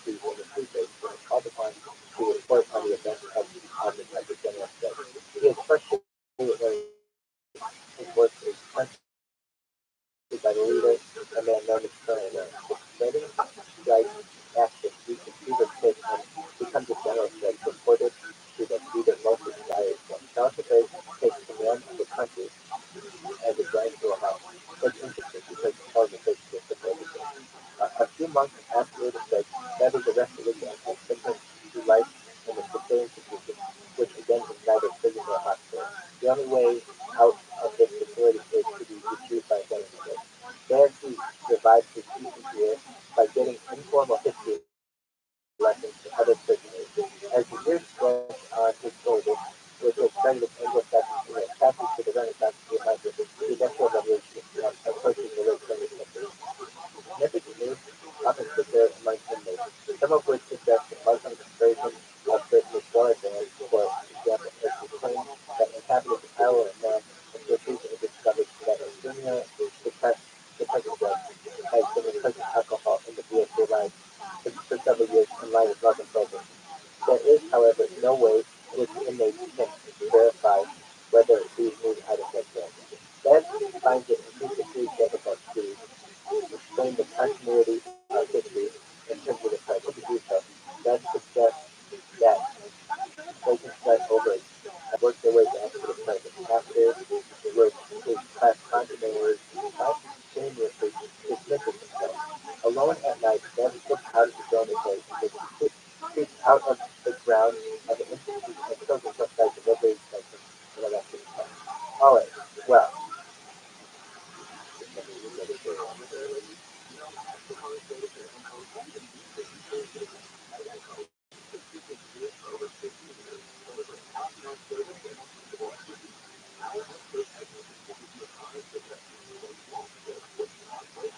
So that doesn't sound like a utopia, but I can tell you that at least our timeline is not 1984, 1985, which is apparently better than that gorgeous necessary for some reason. Has anyone here ever heard of the of something called Project Circle? That's Frodo, Circle, SERPO. If you have, please make me aware. If you haven't, this is maybe the most famous, most fascinating story I know, and this is fun. We have the whole room here, and I'm just telling stories about stuff I read on the internet. So let's talk about Project Circle. I'm going to tell you what I know about it, and then we're going to read more about it. So Project Circle was allegedly this. So if you remember me saying in 1954 there was an agreement at Haldeman Air Force Base between Dwight D. Eisenhower and uh, an alien civilization, and in exchange for humans to be able to reverse engineer alien technology, aliens would be able to continue doing the abduction phenomenon, and humans would just have to be okay with that. Well, there was another agreement that was allegedly made in the early 1960s called Project Circle. Yeah, that's Project Circle. Okay. Now my numbers may be off here a little bit, so we'll get all the specific stuff.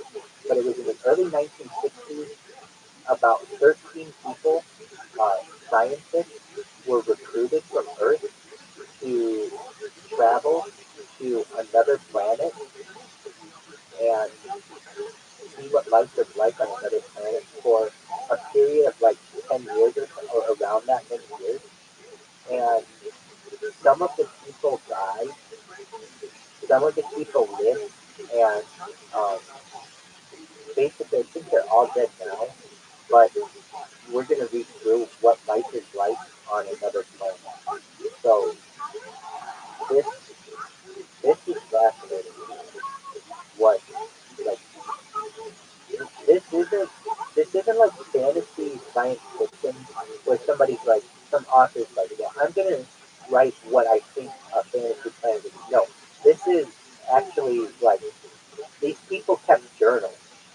That it's called Project Circle, and um, and these people were also recruited because they were very accomplished people in society, and the they were like the first people to not only travel uh, intergalactically.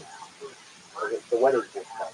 Project Circle, a path to the human experience program. Now there are a bunch of books for it. It isn't publicly acknowledged usually on Wikipedia or anything, but there might be something like a similar kind of wiki. Uh, maybe something similar. Okay, so Project Circle has had some discussion in Wikipedia, but it keeps saying planetary objects proposed in religion, astrology, and pseudoscience. That's not what we want. So here we go. Project Rational Wiki is really good for this stuff. Alright, so Project Circle is a science fiction fantasy. I don't know if that's really good. Well, let's see. As long as the gun is useful, it's over like that. I don't know if that's good. Hold on, because there's a lot more to this. The spinning program, how would I hold it?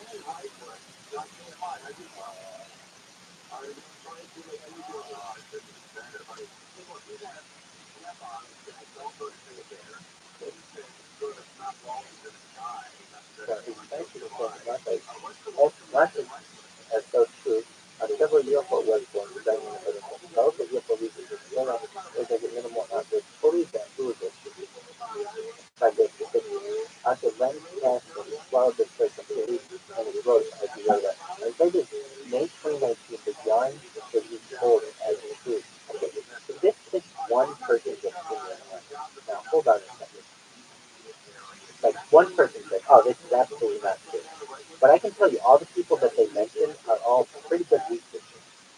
And I'm telling you from my perspective, this is something that the story has not been um, settled on. Okay, so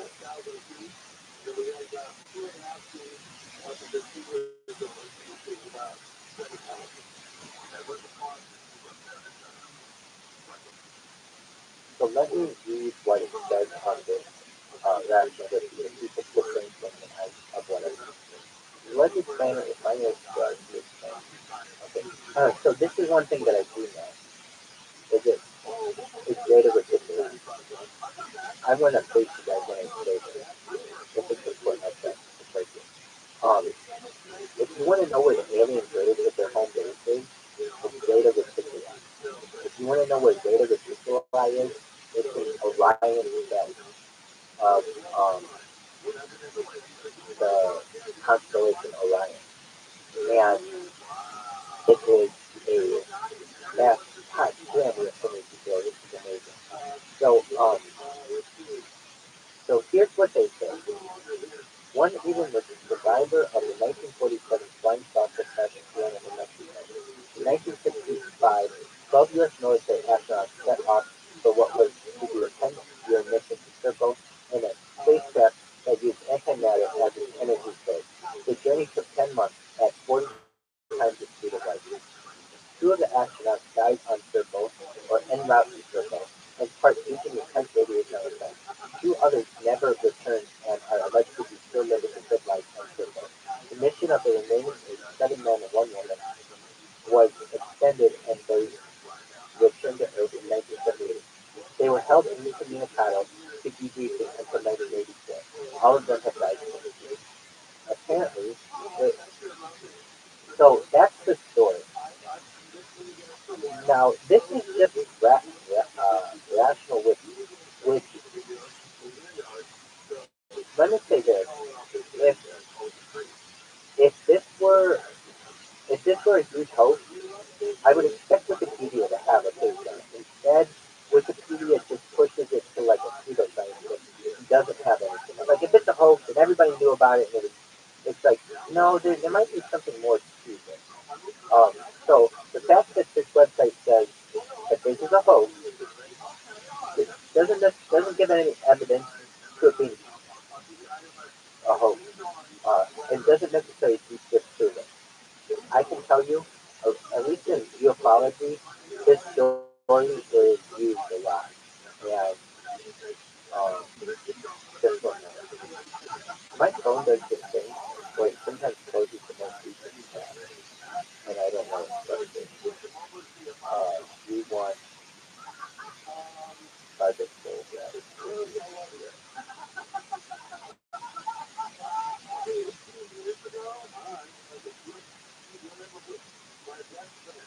So, um, the story of Project Circle, well, let's read what they say about how it's being done. And again, anybody can control the internet. Like, so, I'm not saying that it didn't necessarily happen. We just have to doubt there are people who found things.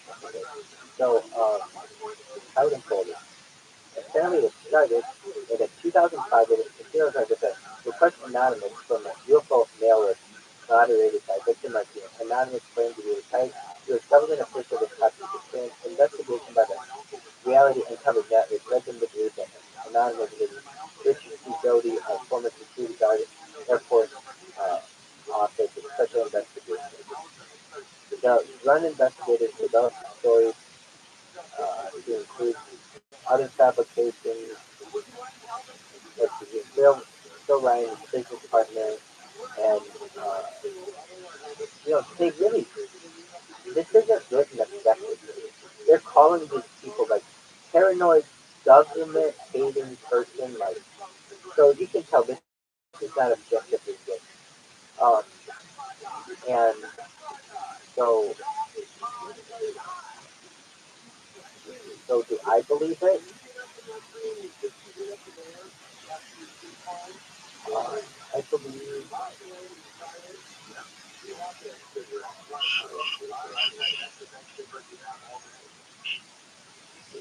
I believe that if we do have communication with alien entities, of course that there would have been some kind of plan to do some kind of um, foreign exchange student program, so to speak, for lack of a better term. So, to send a group of humans to another planet. So here's the story of what happened with those people on that planet.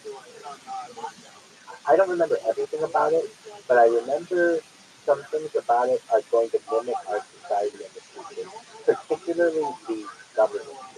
Okay. So these people get to, the story is this, the scientists get on a spaceship and they take with them like 15 years worth of supply of like human food. But they also take with them some weird stuff. They took with them like 5G and like a bunch of other stuff. But anyway, it takes them 10 years to get to, or 10 months to get to this planet in, uh, it's called Circle. It's in Zeta Reticuli. I can tell you, Zeta Reticuli is very famous as a constellation within Orion's belt because if you've ever heard of Burning and Barney Hill, Betty and Barney Hill, the Betty and Barney Hill story, it was the first major alien abduction story in global history. It happened in the 1960s, and these, it was an interracial couple, which also made it very interesting, because in a lot of places, interracial couples were not allowed. They were interracial married couples, and they were abducted on the highway in New Hampshire, and they had all this different times. But one of the things that they were able to recount, it was a very famous story that they recounted, is that their abductees were from a planet associated with the data visualized structure. And they were able to, what gives their story a lot of credibility, is they were able to create a star map. Betty Hill was able to create a star map that was very, very accurate. We would have no idea where all those stars were until we had better telescopes later in in history. So basically, this lady was able to say all these stars are going to be in these areas and not in these other areas, and that also turned out to be very accurate. Well, anyway, the story of Project Circle is that these people made it to this planet. They're there for 10 years. They were really sad because some of their friends died on the way over. And I remember not a whole lot of things, but I remember there was this fruit that the aliens ate there that the people, the humans tried to eat it, and it was disgusting. And then this was surprising to me that this this alien civilization did some kind of hunting. They would hunt some kind of animal, and when they would cook that animal, the animal didn't taste very good in humans. So humans realized very early on they were going to have to keep using their all of the supplies that they had. Now, what was very interesting to me about this planet was the caste system. It basically was a two caste system that the humans had. There was an elite, or that the alien caste. There was an elite class, and the humans didn't have any interaction with them, or very little. Meaning, I think the elite lived in a special part of the planet, in like the special building, and the humans only traveled to see the building, but never had any interaction with them. They only interacted with like the worker class, and it's over the 10 years that they were there. And the other thing was that the worker class, just they weren't very social people, or they didn't really interact with each other. They were very drone-like, and I can tell you that there was maybe like one intermediary class, like a class that would interact on behalf of the elite class with the worker class, and that class had some interaction with the humans, and they said some of the things these people had, they had some kind of weapon on them that basically could shoot a particle beam at someone and like freeze them or stun them or burn them, and that these people were the main people with whom they had interaction. There were some other things about the planet that caused the humans some uh, discomfort. It wasn't exactly the size of Earth. The planet, I think, was a little smaller than Earth or a little larger than Earth, so that the gravity was just a little bit different. But it was enough that it didn't affect them too much. Also, if I recall, this planet had multiple suns. It was a binary star system, so there was a lot more light, and the people weren't used to that. They lived in a special, the humans lived in a special, like, apartment complex that was built specifically for humans. And um, I can also say that at the end, just like they said in that chapter, the people came back to Earth. They weren't allowed to talk about it with anyone, and they all just died. And from what I guess, they died of uh, uh, radiation because of all of the double suns that they saw. But whether or not that story is true, I don't know. I just think it's a fascinating story to actually hear about humans living on another planet alongside other aliens, or alongside aliens, and so that's one of the classic stories of the geophology of microscope. Whether it's true or not, I don't know. Whether any of it's true or not, I don't know. With that being said, I've been talking and talking and talking. Would anyone else like to talk or say anything? I'm just gonna take a sip of water for a second quickly while I'm in the deep.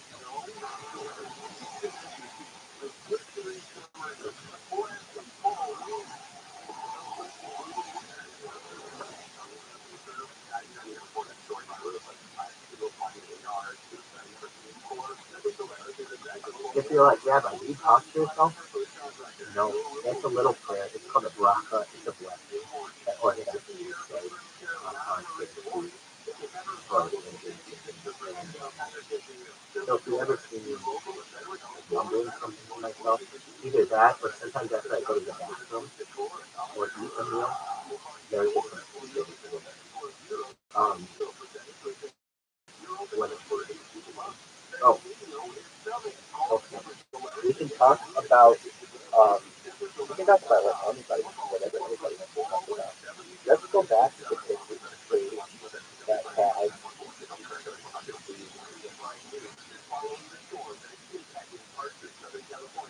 future, future.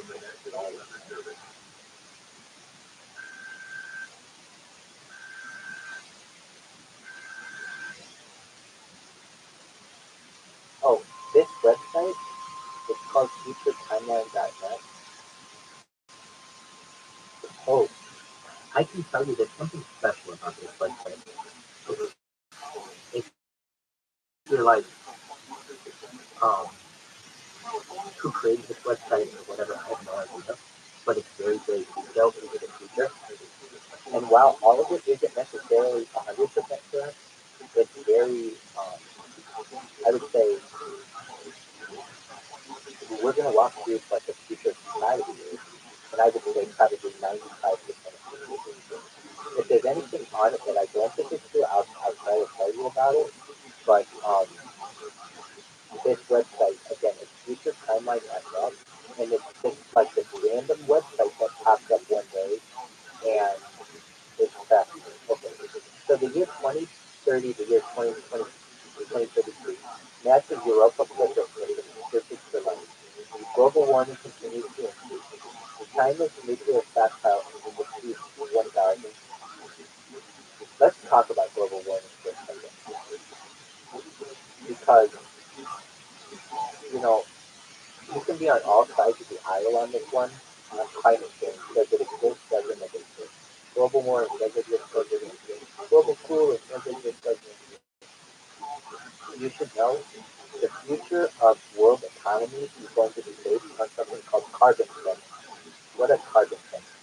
Well, if you want my super correct way of the corporatocracy to pollute and basically do so in what they consider to be a moral fact. So what are the carbon credits? Basically, when companies, let's say like Chevron Oil or British Petroleum Oil or Siemens or whatever, they put out a certain amount of pollution. Well, they there's a theory that if they're able to reduce their carbon footprint, so to speak, uh, below what their company should be exerting, then they should be able to sell the excess amount of pollution that they should have been producing to other companies. And those other companies can then pollute more by buying another company's medicine. Now, Al Gore talked about this in and has been talking about it for 25 years.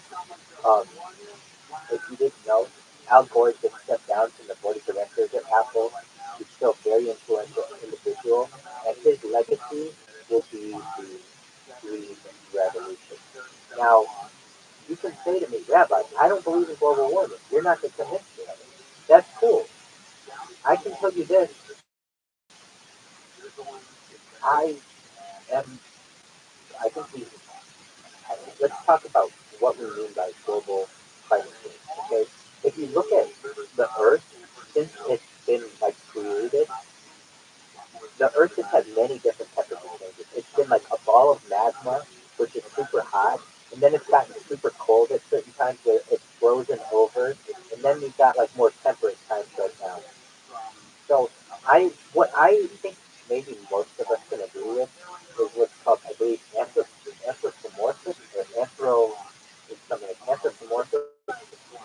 That's like changing the DNA, but like, or where it takes on human characteristics, but it's called anthropomorphic climate change or something.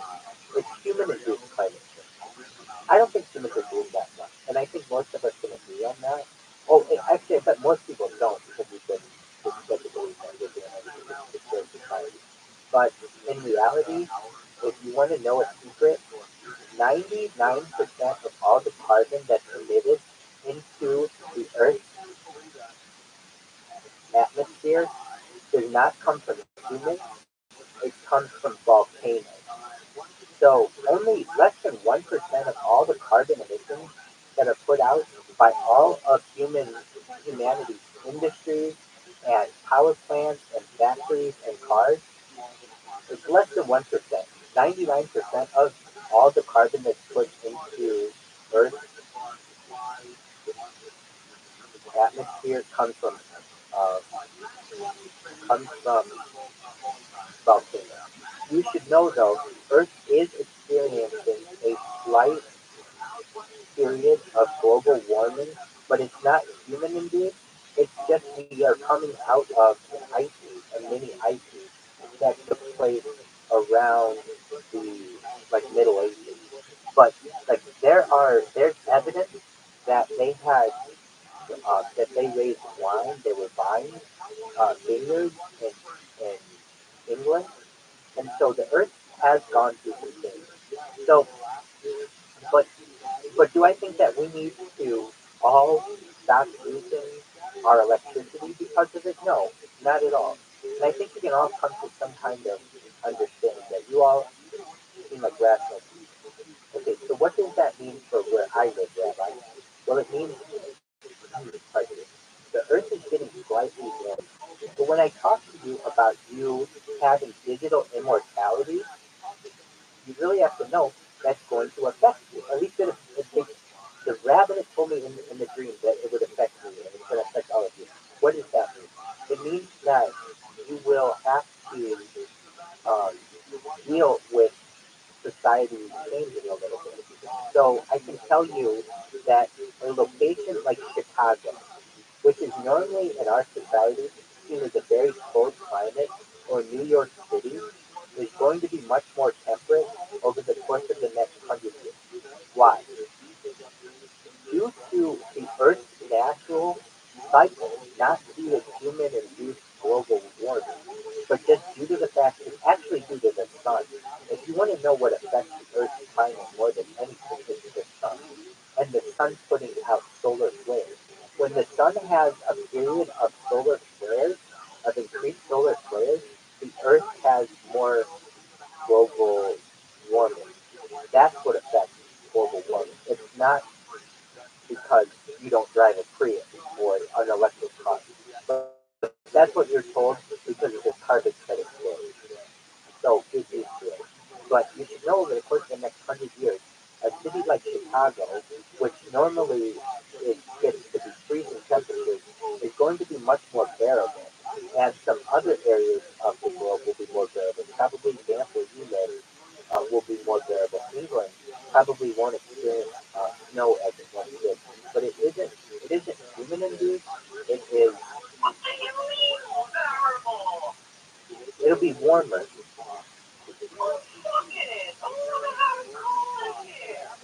Well, you can enjoy it too. I'm not saying it'll be that significant. I'm saying over the course of 100 years, maybe the difference between 3 to 5 degrees.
You have less things now than you did when you were little.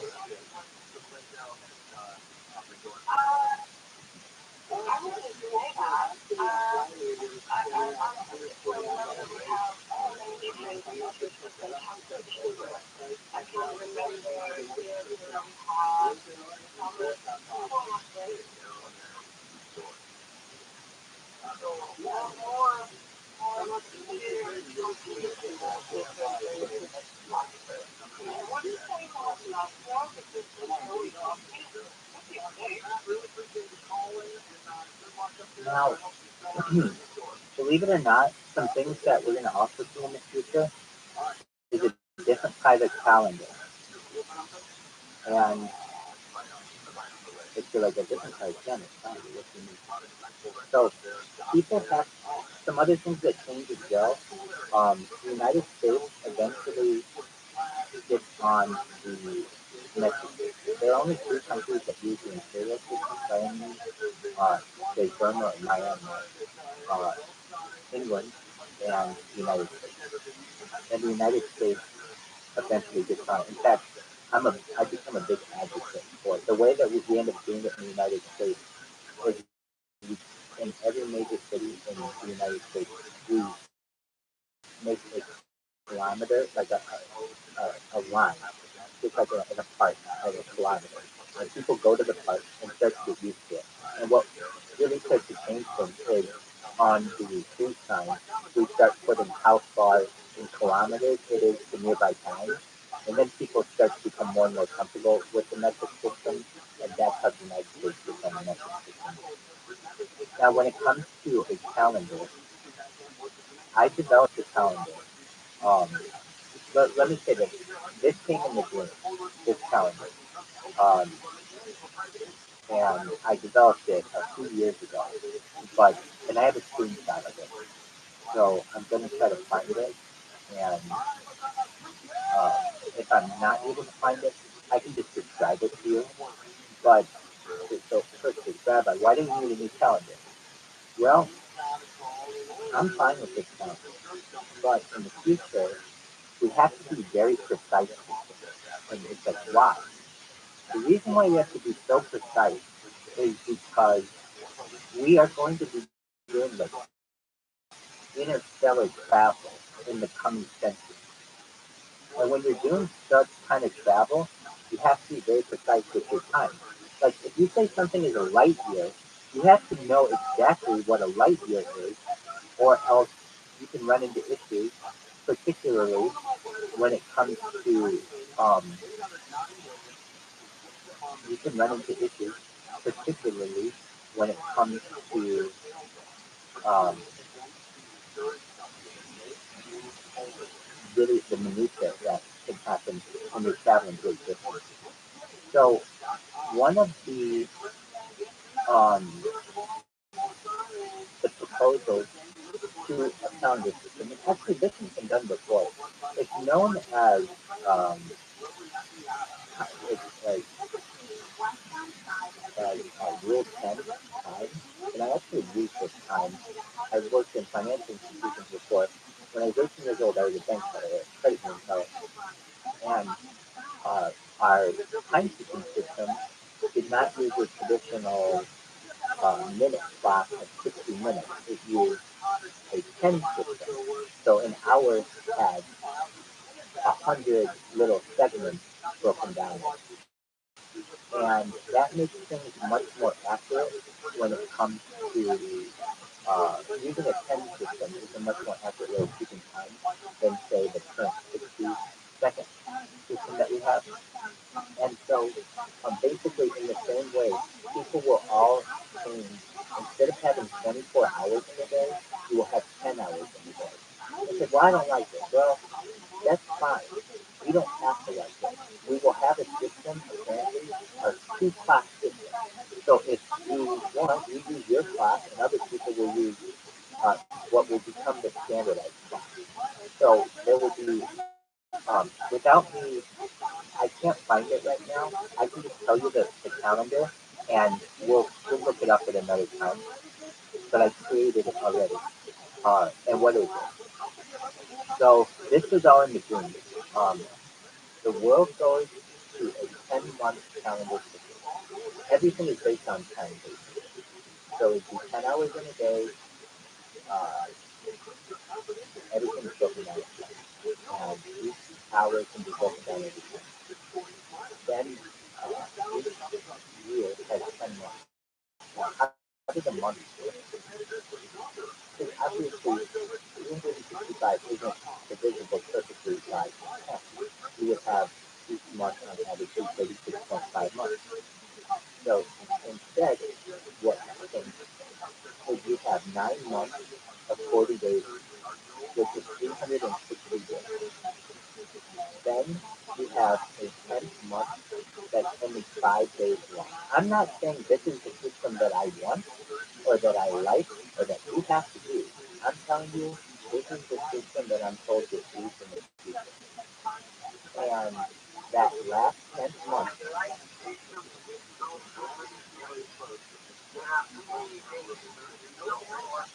wait, wait, so hold on. So hold on, hold on.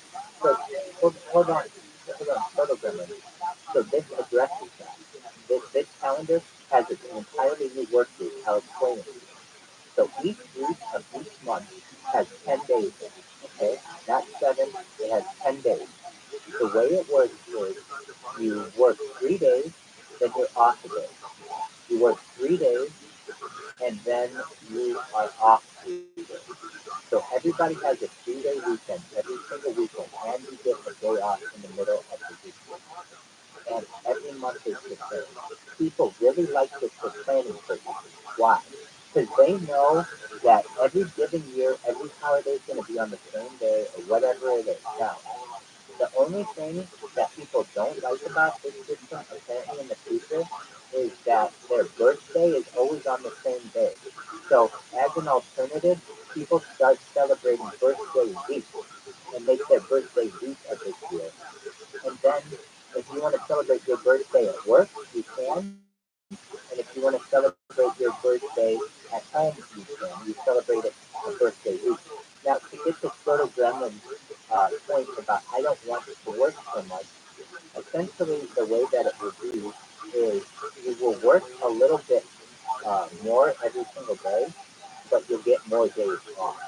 And apparently, the corporatocracy really likes this plan because it makes things much more standardized.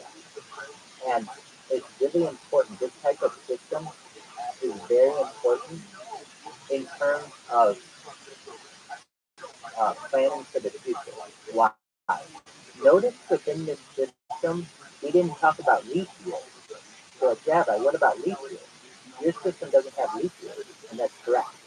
That last 5 days, the 10th month, I'm sorry, yeah, the 10th month can adjust to whatever it needs to be. So a real year is like 365.25000001 days, and that's fine. That is what you'll make that your year. Essentially, you won't have to deal with the leap year system anymore. People don't know this, but the leap year system isn't just every 4 years. It's every 4 years. It's a really complicated system. Uh, the leap year system is very. You're like, what's the complicated about? Like every 4 years, you have a leap year, and it just so happens we're talking about leap years during a leap month because we have a leap day, the 29th of this month. So it's very interesting. But it actually isn't that simple. A leap year actually has to take off. It's like it takes off a leap year every 300 years, but on the 400 years, it continues. And so here you go. Leap year. A leap year is a calendar year that contains an additional day, or in the case of a lunisolar calendar, compared to a common year. 366 days is added to keep the calendar year synchronized with astronomical year or seasonal year. Because astronomical events, yada yada yada. I want the one thing about it being uh, every 400 years. Okay, here you go. An astronomical year lasts slightly less than 365 and a quarter days. The historic Julian calendar has 3 common years of 365 days, followed by a leap year of 366 days, by extending February to 29 days rather than the common 28. The Gregorian calendar, the world's most widely used civil calendar, makes a further adjustment for the small error in the Julian algorithm. Each leap year has 366 days instead of 365. The extra leap day occurs in each year that is a multiple of 4, except for years evenly divisible by 100, but not by 400. So that's the really important part. Except for years evenly divisible by 100, but not 400. So what does that mean? It means that something like the year 2000, did the year 2000 have a leap day? Did year 2000 have leap day? I don't think it did. Oh yeah. Okay. Hold on. So which one did? Oh, because of how we started. So, um, the year 2100 is not a leap year. Wait, hold on. There was a leap year. Oh, here it is. Here it is. Here it is. So this is what the year 2000 was a leap year, but the years 1700, 1800, and 1900 were not. The next leap year will be skipped is the year 2100. So that isn't a leap year this coming end of the century. Well, why does this matter? Well, it's about time. When we're talking about advancing like starships and systems into the future, that's all really, advanced stuff. And if you're doing something like that, you have to be really accurate. So, in answer to your question, photogrammer, you're not alone when it comes to I don't want to work 5 days a week anymore. I want to work less time, and so you're going to have that opportunity. Um, and so the calendar is going to change. When will it change? I don't know. But I know that once people start to hear that I have this idea that it's a calendar without a leap year, they want to hear about it. And then they hear that every month has a simple acronym, has 40 days, and everything's always the same, meaning like every month is the same. It's like you don't have to worry, does this month have like 31 days or 29, and there are no leap years and everything that people are like, we want that system. And that system took me a little while to figure out. It came from the screen, but it took me a couple of days to like perfect. So basically, again, you work 3 days, you'll be off of it. You work another 3 days, and then you get a 3 day weekend every weekend. Now, Queen, how does that sound as a schedule for you? Now, Queen, how you doing, baby?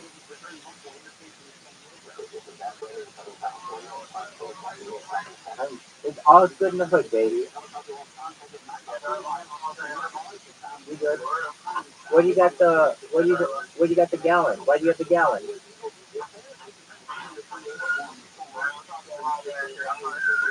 Oh hell yeah, that's good stuff. Here's something that's going to be coming out soon. It's called a water pill. Now there's already something called a water pill for like people who are diabetic. Now this is different. This is a pill that you take and it makes you thirsty.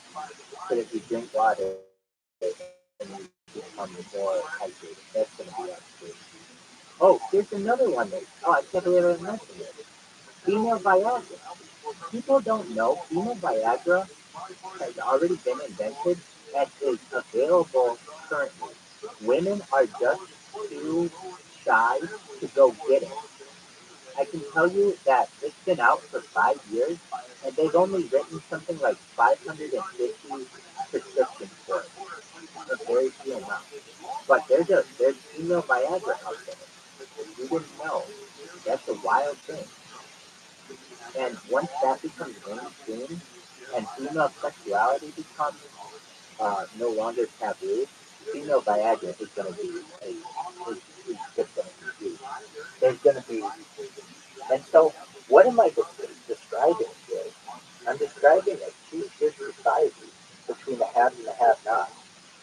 If you're hearing me right now, it may sound dystopian. I'm telling you, this is how it was described to me in the dream. I'm the fourth person on Earth. We interact with people all the time on from Africa, but they aren't as poor as I am. Like, what do you mean? Rabbi, you have a lot of phones and you have electricity. Look, as you all know, I may be evicted at the end of this month, and I've been to jail a whole bunch of times, so I feel I'm justified in all my actions, and I want the world to know what I have done, and innocent people must pay that. Um, and here's why I'm the poorest person on earth, though. Student loan debt. You may have heard me say I went to law school, but I am not a lawyer. I am a certified project management professional. So I have a ton of student loan debt. And that is apparently by design. Why? Because apparently when this goes viral, I'm going to be the world's richest person. And I'll be able to pay off all of that. Now, whether it's true or not, I don't know. But I can tell you that the amount of student loan debt I've had and the amount of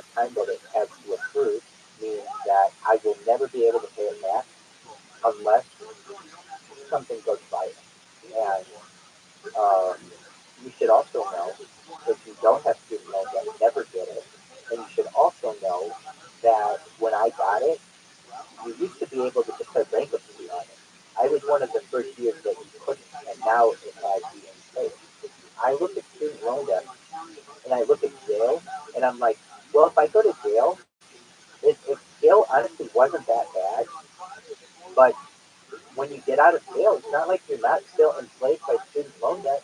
So if you're like, wow, but I'm telling you, don't feel sorry for me because you watch, I'm going to hit it big, and this is going to go viral. Feel sorry for the people who didn't have the courage to put themselves out there and have all this data online. You should also know this about the student loan system now. It's designed now to, of course, indebt people and enslave people. And normally people are like, okay, well, whatever. I'm not going to pay my student loan. As I was. Even though I was making six figures, why pay student loans if I'm already six figures in debt and it's like impossible to pay back? Here's what's going to change in society. People don't realize. I didn't realize it. And I was really scared, but apparently in the stream, look, I know I keep doing the stream, but no one else who goes through so much conflict can tell you, look, I'm facing jail time and I'm live streaming my life. I've been a fugitive on the run for the last 2 years apparently, and it's all live stream, so there's something to this. I can tell you that the debtor's prison will return, and that is a very scary thing. What do I mean by debtor's prison? Debtor's prison used to be a thing in Western society, well, in globally, and they were made illegal, particularly with the eradication of slavery. But essentially, you became so indebted to a person eventually, and you could no longer pay them back, that you had to go to a prison and pay back the debt over a course of a certain number of years. At least according to Jewish law, if you owe someone, you are there's perhaps an option, depending on the circumstances, to become enslaved to them or an indentured servant to them, but only for a maximum of 7 years. And that's why the bankruptcy laws used to be the way that they were. That you could declare bankruptcy for anything up to 7 years. It was biblical. It was based on that, but that was changed in 2007 for the student loan law. And so, with that being said, if if I didn't think I was going viral or I wasn't assured of it, allegedly, I mean, look, I'm telling you, this is a very poor person, and it's like, well, why did they choose you? Why did the rabbi choose you as the guinea pig for this? I have no idea, but I can tell you, I'm a very interesting bloodline. I'm what's known as an MC1R individual. Some of you may be as well. I'm not alone with it, but essentially, I know my genetic haplotype. Very few people on Earth know their genetic haplotype. And so, what is that? It's basically this group of individuals who were like basically Vikings, but also they have like red patches of hair. So if you ever see like ginger people, if you have red hair, you're probably a part of this. But what makes us special individuals is apparently we are less disposed to pain. So we can take like 20% more pain than the average person, which means like if we ever have any kind of anesthesia needed, we need more anesthesia and things like that. Um, so, I mean, there's more to it as well. Basically, I know in the stream there was a show called Do You Know Who You Are? I never watched this show, but apparently I'm related to all the people in that show, whether they're from Africa or Asia or South America. All the people have one common thing, and I'm that person. They might have multiple things, but what else? I can tell you. I don't want to tell you like things that. I mean, that all sounds very far-fetched to me. I can just tell you, at least that was in the stream. I can tell you, if you, I mean, this is going to sound really funny, but I'm telling you the truth. This is what happened in the dream. So just imagine I'm telling you what happened in the dream. Okay, so it told me who the upcoming presidents are going to be, and I already told you. Um, I called into Coast to Coast AM, and it said I would do that and make these predictions. So who are the upcoming presidents? Biden wins in 2024. He dies of natural causes in office. then Kamala Harris takes over. She takes over his presidency and then wins another 2 terms. Then Stacey Abrams takes over. After Stacey Abrams, it's going to be Alexandria Ocasio-Cortez. After Alexandria Ocasio-Cortez takes over, it's going to be um, Jeb Bush. After Jeb Bush takes over, it's going to be uh, Chelsea Clinton. After Chelsea Clinton takes over, it's going to be George Prescott Bush. And then, believe it or not, I know this is so funny. I'm just going to just pretend I mean, it was a dream. So I'm telling you, who takes over after George Prescott Bush? I do. I run for president with Dwayne the Rock Johnson, which isn't that crazy. And here's why. My family and Dwayne the Rock Johnson's family are very close. Um, Basically, my cousin is has been his and it's, they've been in my cousin is the Rock minister and has been for like 25 years. So I'm not saying he has to run for president together, no. The Rock also, Dwayne Johnson, has presidential aspirations. So here's what I'm told happens in this game. When I run for president and I win like 97%. And I don't want to run for president. It's like, honestly, before I become president, I become UN Secretary General and Prime Minister of Israel. So, like, presidency is actually later on the line. But uh, I stake my own death. It's in the same way that Kevin Spacey dies in, um, he takes his own death in House of Cards. Basically, I'll just be like walking in front of a crowd and get shot in my chest, and then Dwayne the Rock Johnson becomes the president. And that all lines up very much like the movie Idiocracy, where the guy's name is like Dwayne Camacho, who is a professional wrestler, becomes president. It's all very similar. Anyway, then what do I do with my life? Then I'm finally able to live my life normally, where I no longer have to be on camera, and I have a wife. I know who my wife is going to be. I don't want to tell you my wife's name, but I know who she's going to be. And that's why I don't really talk about my love life too much. I mean, I talk about smelling dick all day long. But this woman is going to become the most beautiful, I think, beautiful woman on earth. So I'm excited about that. Um, we have a bunch of kids, including 5 boys, just like the Rothschild, just like Maya Rothschild. And they like go to the major cities in Europe. So that's like my plan. About the world plan, eventually we move to a United Nations one world government, and I think that'll happen by the year 2033. You should also know there is a plan for Israel. If you've never heard of this plan, it's called Greater Israel. And so if you're like, Rabbi, uh, this sounds all cool and stuff that you know who you're going to marry and everything because you have experience or whatever, because that's what I would be thinking. But I'd also be like, um, you said something earlier that Israel is going to be the whole world. And how does that happen? So there's a plan. Okay, this is what they'll show you on Wikipedia of Greater Israel. This is what David's empire was. But it's really different. It's really, this is Greater Israel. From the Nile to the Euphrates. Now, if you've ever seen the Israeli flag, I have one right here. Can you see that two there are two blue stripes on it? Let's see here. Manlet Queen, can you see these two stripes?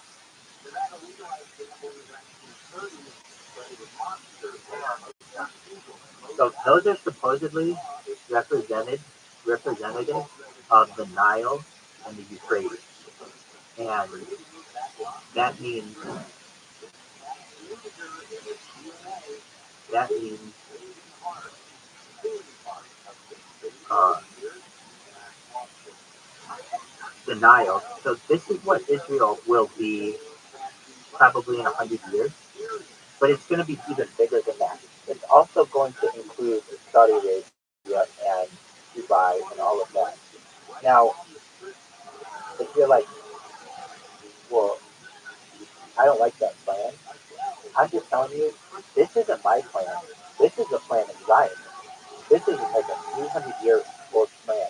However, one thing that they said in the stream is people are going to ask me, how is it that people, how is it that Jews knew about all of this stuff like almost earlier than other civilizations? And this is what I remember. This is what I'm supposed to say is that we talk about alien abduction. They would do alien abduction for millennia, and apparently there were alien abductions that happened in the Middle East like thousands of years ago, and these stories got out of what the future would be like on Earth.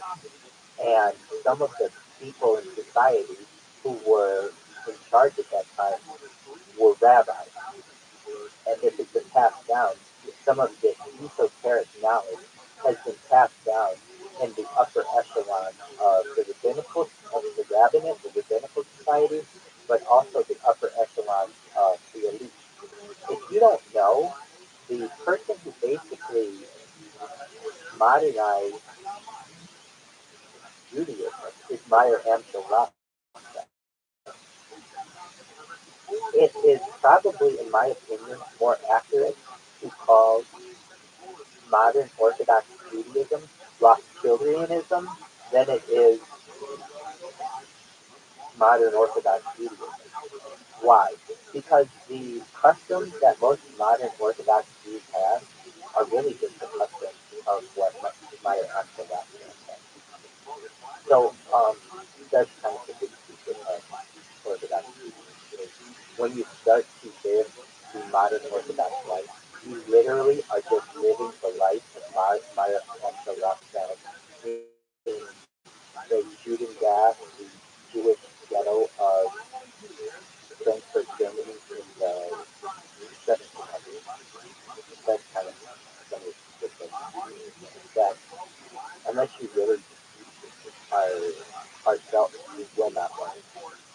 So that's an insight. What else can we talk about? Anybody else want to talk about any subject? Feel free to bring things up. Manly Queen, what's new in your neck of the woods?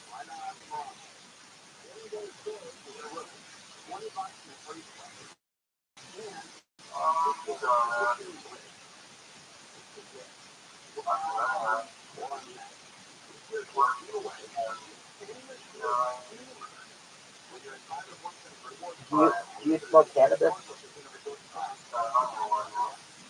What happened?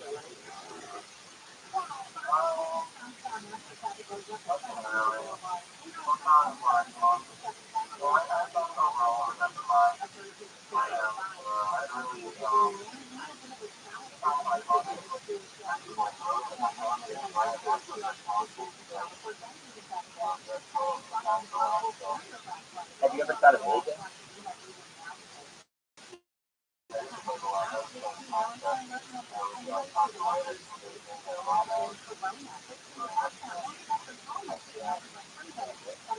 Did you ever bake tools?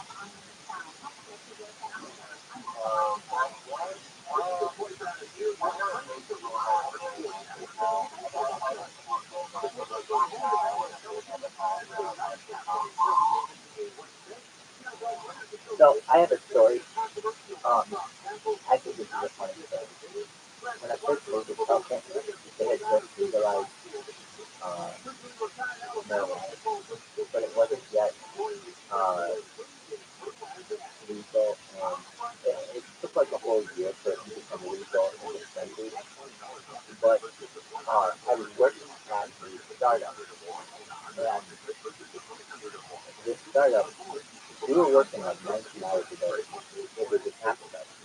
And we were launching, and we did launch them. It was probably like successful. The world's first unmanned car wash staff, and it became the largest car wash staff in global history.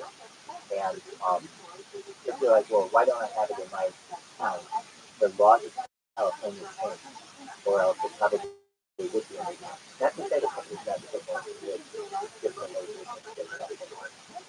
I personally made more from this startup than anyone at the company, so I'm really proud of that. And but one of the things when I first joined there, everybody was under a lot of stress, and everybody was vaping. And I, at the time, I didn't smoke at all for a long time. And then I started watching Mad Men, and smoking looked really attractive to me. And but I wondered, like, why is it that actors smoke on camera but look so nice, but when I smoke, I look like dog food? Well, I learned about herbal smoke. Have you ever heard of herbal smoke, Mammoth Queen? Marshmallow? So, herbal marshmallow, a lot of people think of as marshmallow as kind of candy confectionery.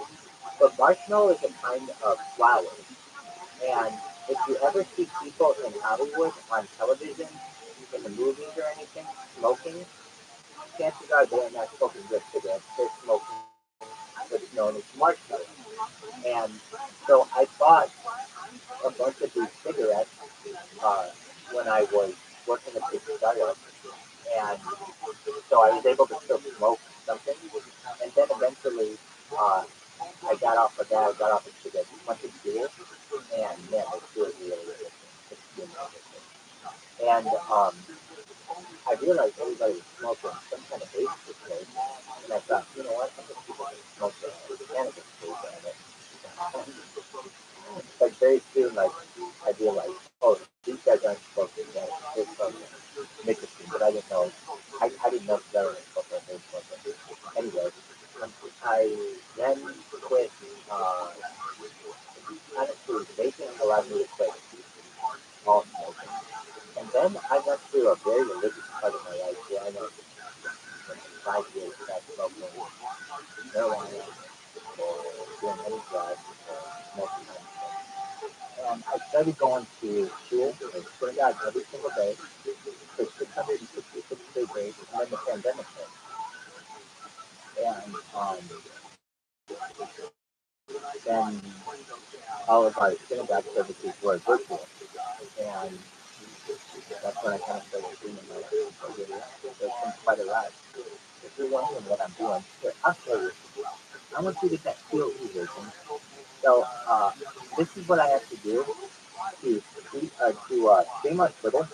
For some reason, Twitter on its Android device gets its memory cache filled up very quickly. When I say quickly, maybe like every 8 hours, just depending. And I know these aren't very good cell phones, so I'm sure if you have better cell phones, it would be better. But and of course I've got an extended account. But I have a bunch of accounts. If you weren't aware, I have 866 accounts right now, and I've been talking literally all fucking day. And if I wasn't talking all day, all I would be doing is making more accounts. Literally yesterday, like making accounts was so important to me. I brought a tablet to court with me yesterday to make accounts because I knew I would be bored.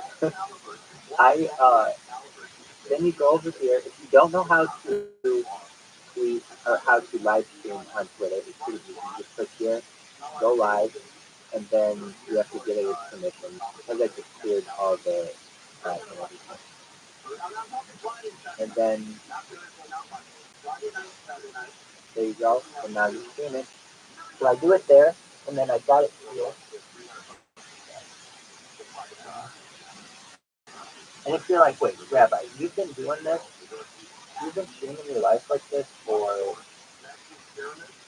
more than 2 years now, and you have to reset these things every time? Yeah. I'll do YouTube right now.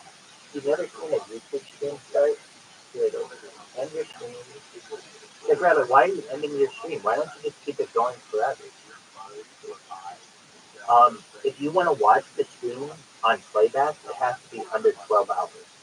Actually, under 11 hours and 55 minutes. and or else you get an error on it when you try to display them, or at least I do, and I've used every kind of device on many different accounts, and I've read that as well. The only time you can have like one video, a video that's any long, and then you just hit go live and it goes live, or it should. There you go. Um, so I go over here to this. I have to clear my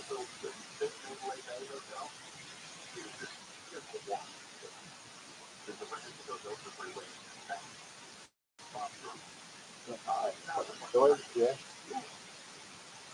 Now, here's the interesting thing about these apps. I'm an app developer, and I was talking about working at a startup, and I'm the person who actually presses the button to launch the app on the App Store and Google Play.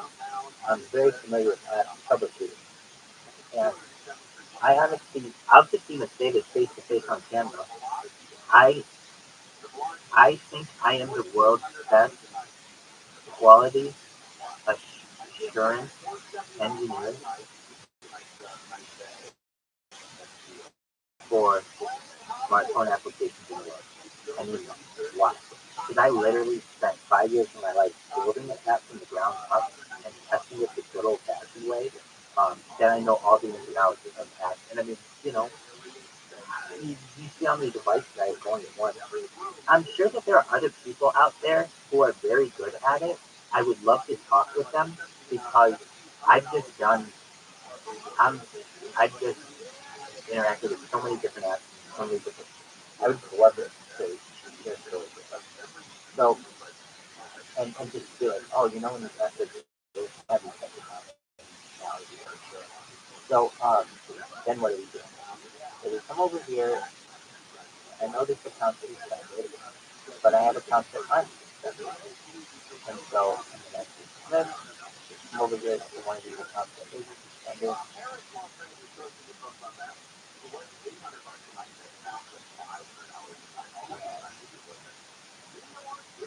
I got this one for like 420.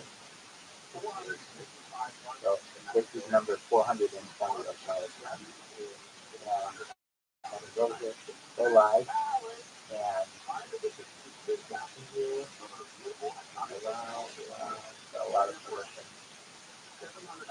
And if you're like, Rabbi, this isn't interesting to me.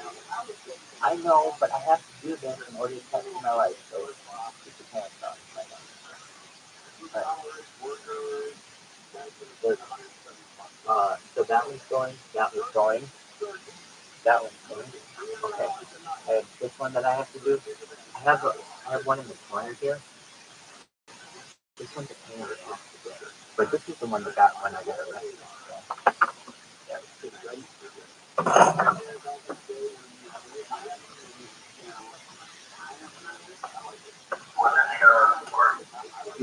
Allegedly, making threats using an electronic device 4 years ago. It took the DA a year and a half to bring charges. And let's just say I can't go into all of the intricacies of the case right now, but I wish I could because I could show that what I did was very honorable. One of the most honorable things I think that an individual can do. I can't go into all of the things right now though. So, with that being said, oh, and also sometimes people think that this has to do with a child. No, and this was with someone who was a man who was older than I am. So it has nothing to do with women, nothing to do with sex. No, nothing like that. Um, I'm very honestly, I'm very proud of my actions, and like I wish I could talk about it. That's all I can say. But hopefully one day I should be able to. So this one up here is in the corner, and if you're like, Rabbi, I've seen that one. That angle sucks. I know, but you have to understand that I can only like record myself from so many different places in here that I need some redundancy. So I come over here, I go live, press allow, and